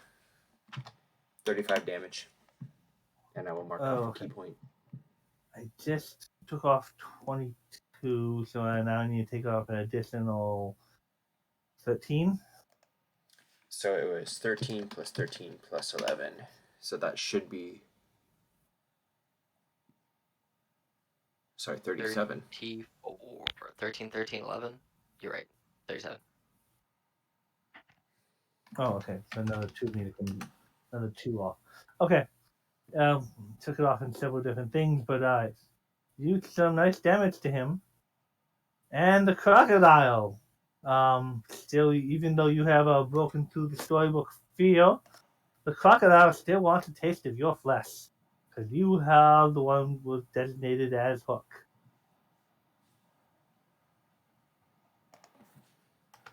Oh, but it did not roll well. I'm on its back, surfing. And it did not get a hold of you at all. And Tinkerbell is still in the bottle. Entrapta.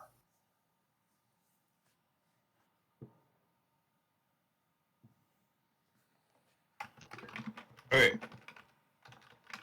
So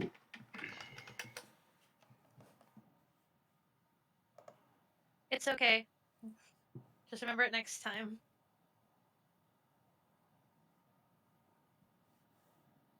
So, uh,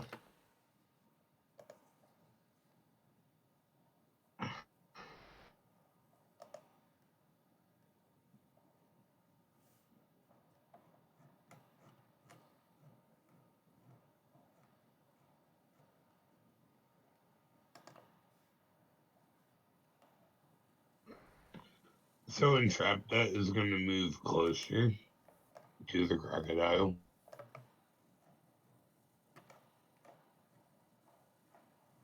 And she is going to use another scorching ray. Alright, all those hit.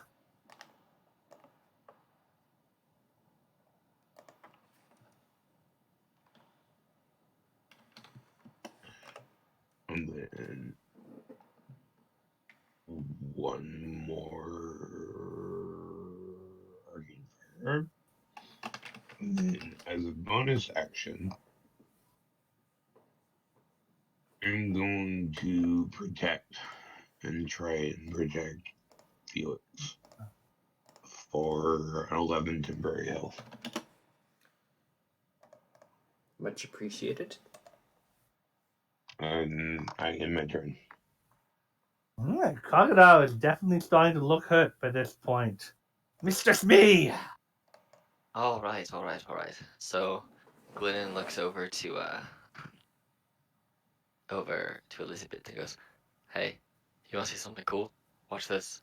Then, as a bonus action, I am going to move the hand back this way and then ram it back into the crocodile with a clenched fist. This time, just trying to punch it. So it's another d20 plus 9. Does 27 hit? That hits. For this much force damage, for 18 force damage.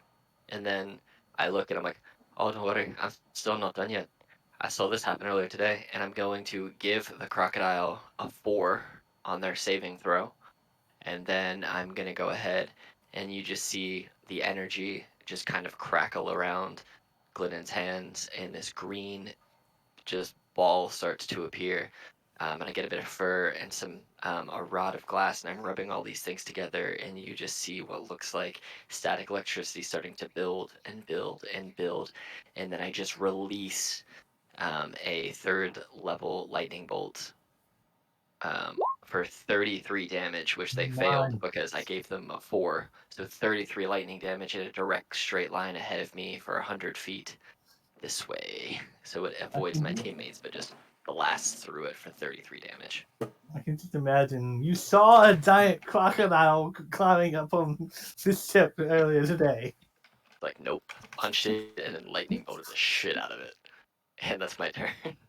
And Felix, Glynnan's palm, aka Bigby's hand, is concentration that I get for a minute, so I can just keep beating him with all these different things as bonus actions every turn. I love Bigby's hand so much. Mm-hmm. So Wendy Bird! there's 2 rounds worth of it. But yeah, 33 damage. All right. Well, really, 33. What can 51. Elizabet do? Well, I don't know how much longer we're gonna be doing this. Okay, so I have a question, guys. Just just real quick, out of curiosity. The puzzle says we need to stop time. Does that mean we need to kill the crocodile or get the clock? What do you guys think? Oh, Okay. Elizabet is going to, still in her Wendy voice because she thinks it's very, very funny. She'll explain later, guys, so feel free to act really weirded out. Point at the crocodile and yell out, vomit!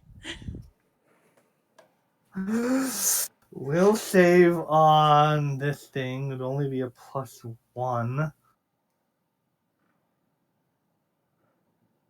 It fails, and it pukes the contents of its stomach, which includes the clock. It vomits up the clock.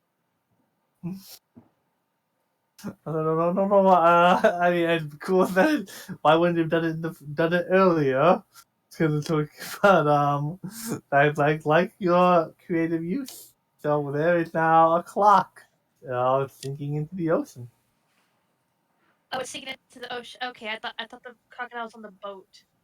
He was going to climb up the boat next time. He was at the edge of the boat. Okay. Like But beating then, him, blasting him down. So but then Hook kind of jumped off the edge and landed on top of him, so he didn't climb up. It would be very, very dumb of me to do this.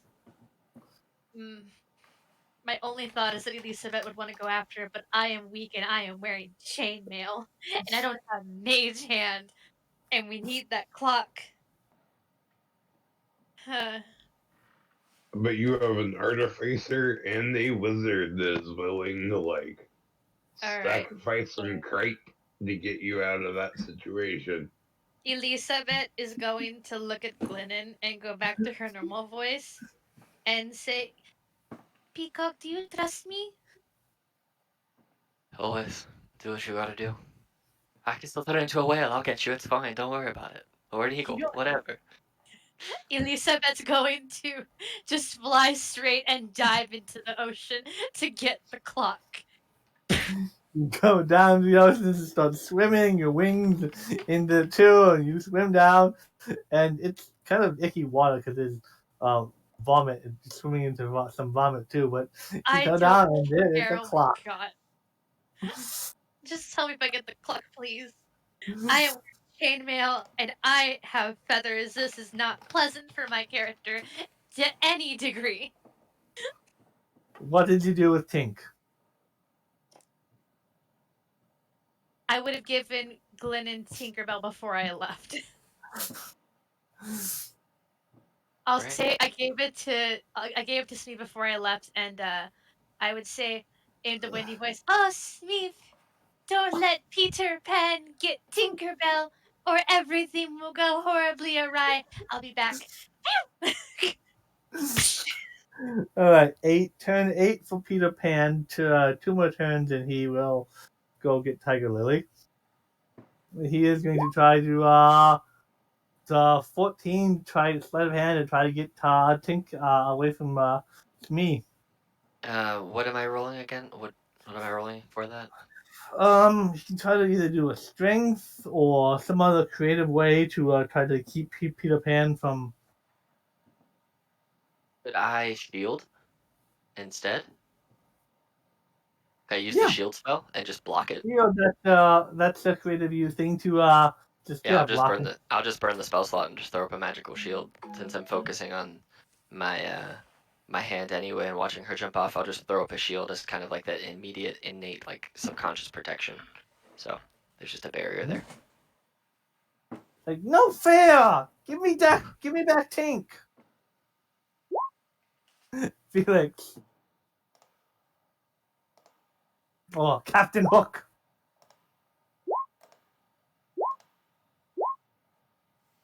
Beating this crocodile.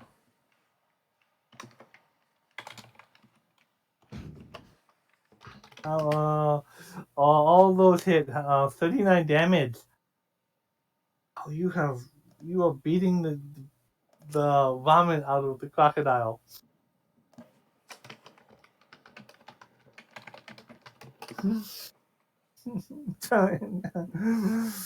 Alright. Crocodile is probably the crocodile's last turn. He will try with his last turn to try snapping at Hook. I'd rather him snap at me. God, don't snap at Hook, please. He can't take another bite. At least on his Oh! Critically fail. He critically fails to and will after that the crocodile is not that smart. Well, actually, in the Disney version, the crocodile is pretty smart. Pretty smart, pretty funny, and also hungry.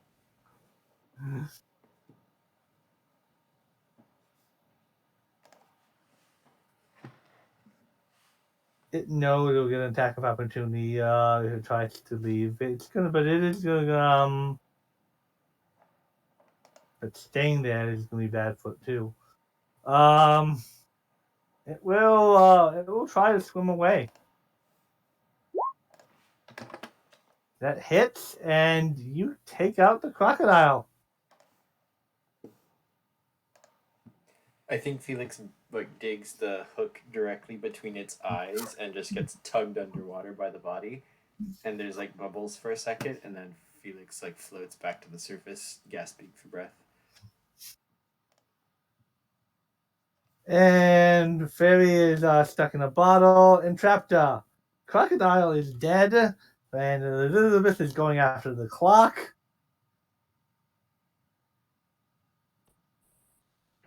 Entrapta would see Felix grasping for air and like wouldn't even think about like consequences or what she could do better or any of that.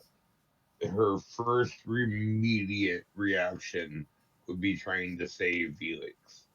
So she would fly over to Felix, offering both broom and hand support, spending all of her actions making sure that he gets out of the water.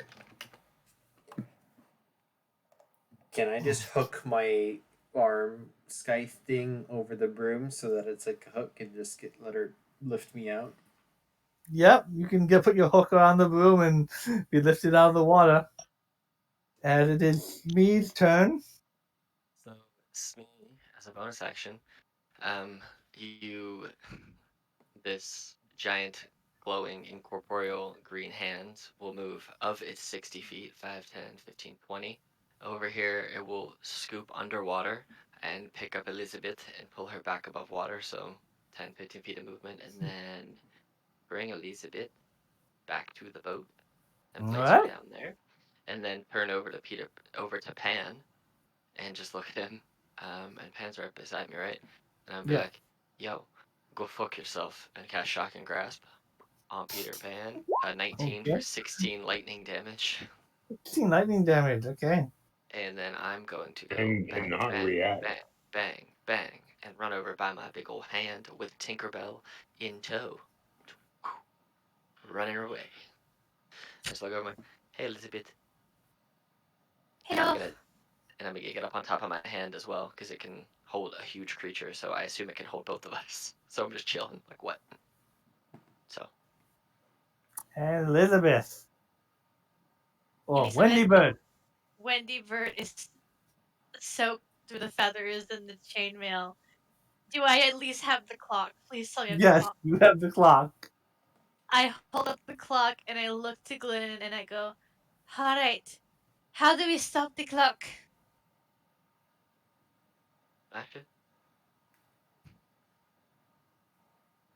Smashing works. Smashing always works.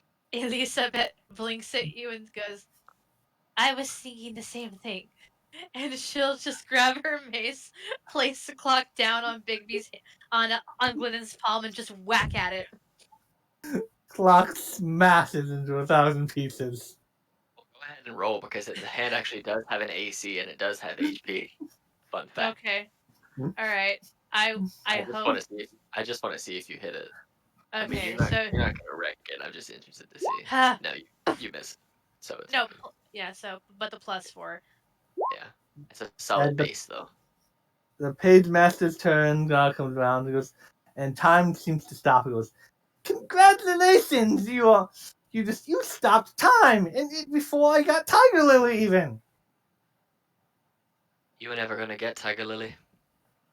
Oh, No, no, not one more round, I would have gotten Tiger Lily.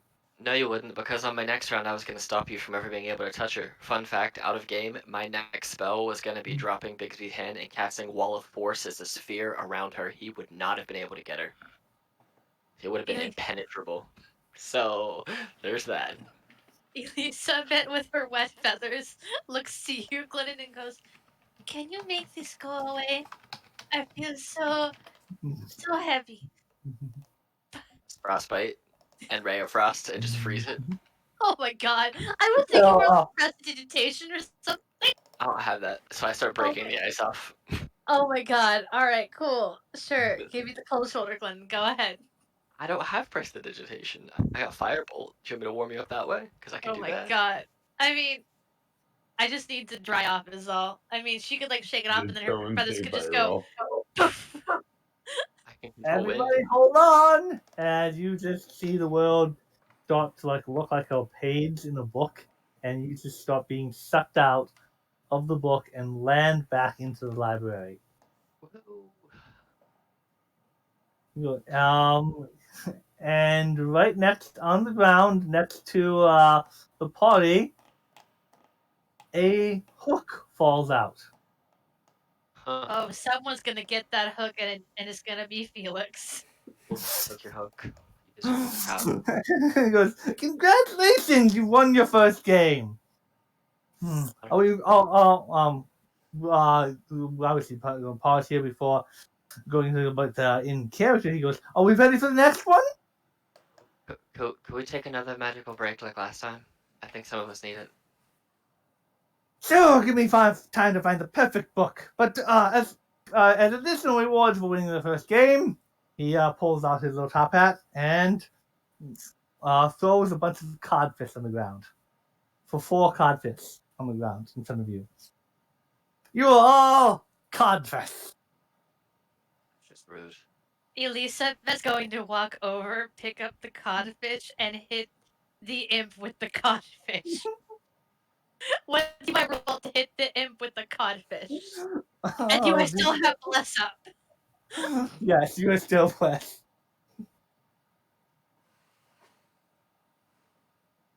Okay, so it's an improvised weapon. What do I roll to hit with cod?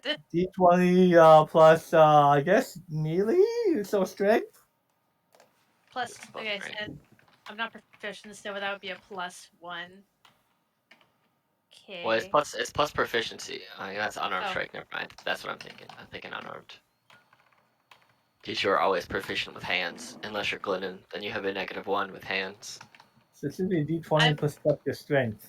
I'm honestly better off just slashing him with my talons, but Elizabeth just doesn't care. Just pa. I do like cod. So, this is no ordinary cod. If when you next time you eat this codfish and call someone a codfish, you shall have the effect of what's the spell called? Vicious mockery? I think I read that in a book somewhere. Oh, And the hook is a moment. Fantastic. just like it was. It is no longer attached to your hand. It will function like a +3 scythe. Elizabeth pauses and goes, "Wait a minute, Pagemaster. We made it through Robin Hood. Do we also get an item from Robin Hood?" Oh, persuasion.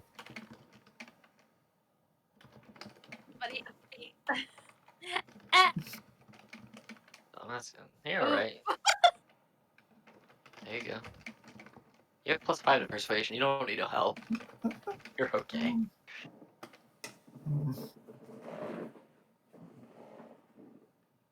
Let's see here. Robin Hood. What would you like? Well, we could do Robin Hood's bow, Little John's staff.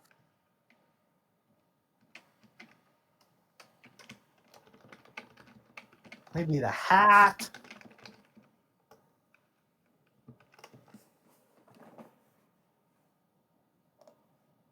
Yeah, you'll get the rest. He's kind of like asking the question to you guys. I'm not sure I don't know. please we're going to be dealing with. I It mean, was a very annoying bow, though. the hat, I guess. I'm not really a hat man, but you know, maybe. We had Maybe the picked the bow would one be that a I bit didn't think about. Maybe bow. the bow. I am proficient in simple weapons. I can't use a bow. I can. could I can probably use pick- long bows and short bows. I don't, but I can. I mean, you were the sheriff, and you did get hit with those arrows a lot, like Felix. So Yo, I think if anybody gets the bow, it's you.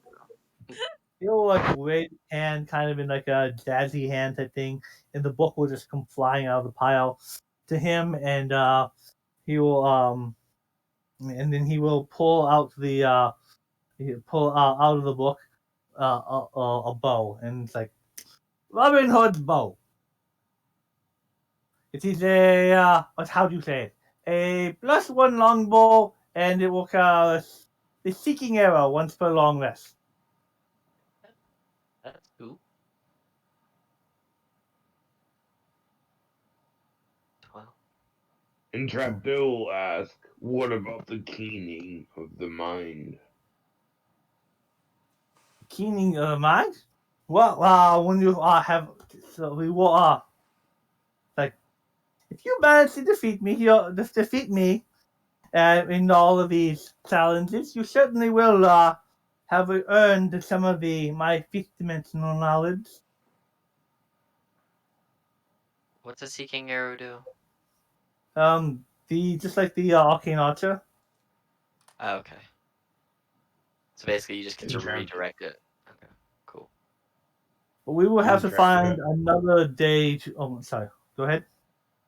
Entrapta will look over at Elizabet and be like, could you please convince him that we have already won?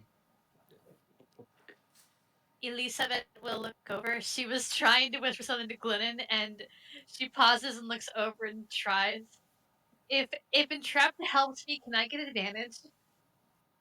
You can Uh, try, but the only way you're gonna get get that is maybe on a natural 20. You have to get do all three books for the intelligent thing. That's why I was trying wait, to hurry up beginning things. so I was gonna just uh, you know, flash a genius or whatever she rolls. But if it has to be a nat 20, it's a little bit different. Like, that has nothing to do with DCs anymore. That just has to do with, like, Well, it's because it's a game that's been split in two sessions You because of gotta the well, complete the game. yeah, Either that's all it and is. you guys it took too long in the empty room, and then in the Robin Hood thing. Here's the thing.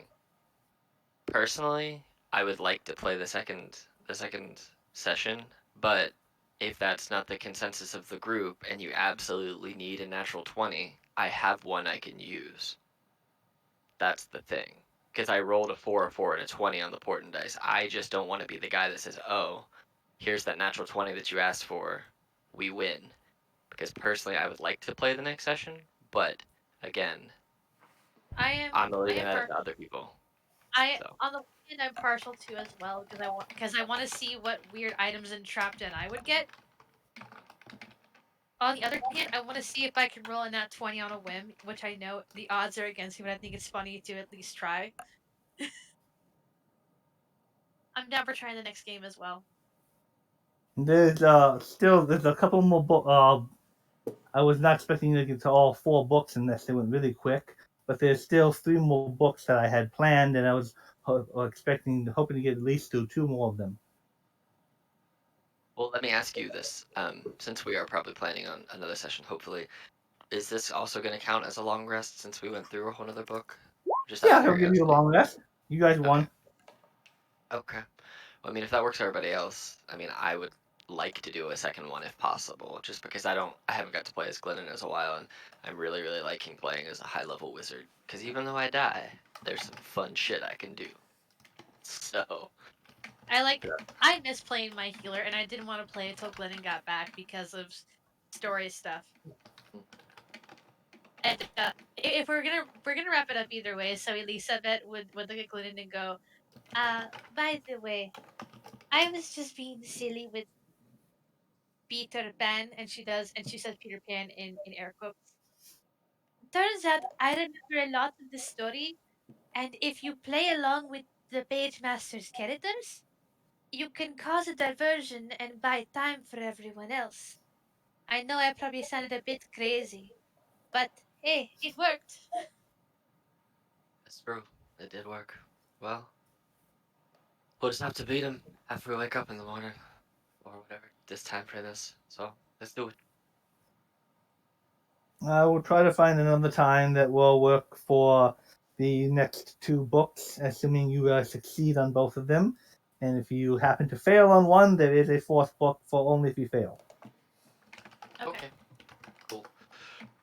I'm gonna, just so you know, out of game, I'm gonna put, before we take this long rest, I'm gonna burn another 5th level spell slot and put another Big Piece Hand into the ring, so I can cast Nice. it again on the next rest.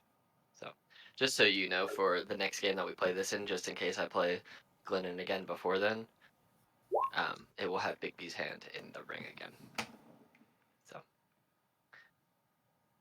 and I'm sure I will remember too. But just so you remember. You happen to be Hook, the only one the crocodile was interested in.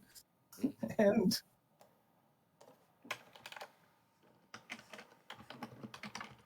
poor Felix. Alright, well, I'm gonna go to bed. I think it's 3 o'clock. Alright, I will try to find another time for the other 2 God. books, but I hope everyone had fun at least with the Peter Pan story. The By the end of this game, Felix, you're gonna have more piercings than a kid going through an angsty teenage phase that's into punk. I didn't necessarily expect the Robin Hood one to be a ton of fun, but I definitely didn't expect it to be that long. God, the Peter Pan one was ridiculous. We figured the clue out right away, though. Yeah, Yeah. the clock. Well, I was like, you know what I get to do? I get to be another water creature. Let me become something. And I should have jumped off the other side of the boat because then I could have attacked sooner. But I was like, I was a sperm whale last time, which, let it be known, a sperm whale is like 4th of the page. It's huge. And it has like 250 hit points, so I could have just wailed on that freaking Good night. crocodile all the time. But I am also hopping off of here. So I will talk to y'all guys later.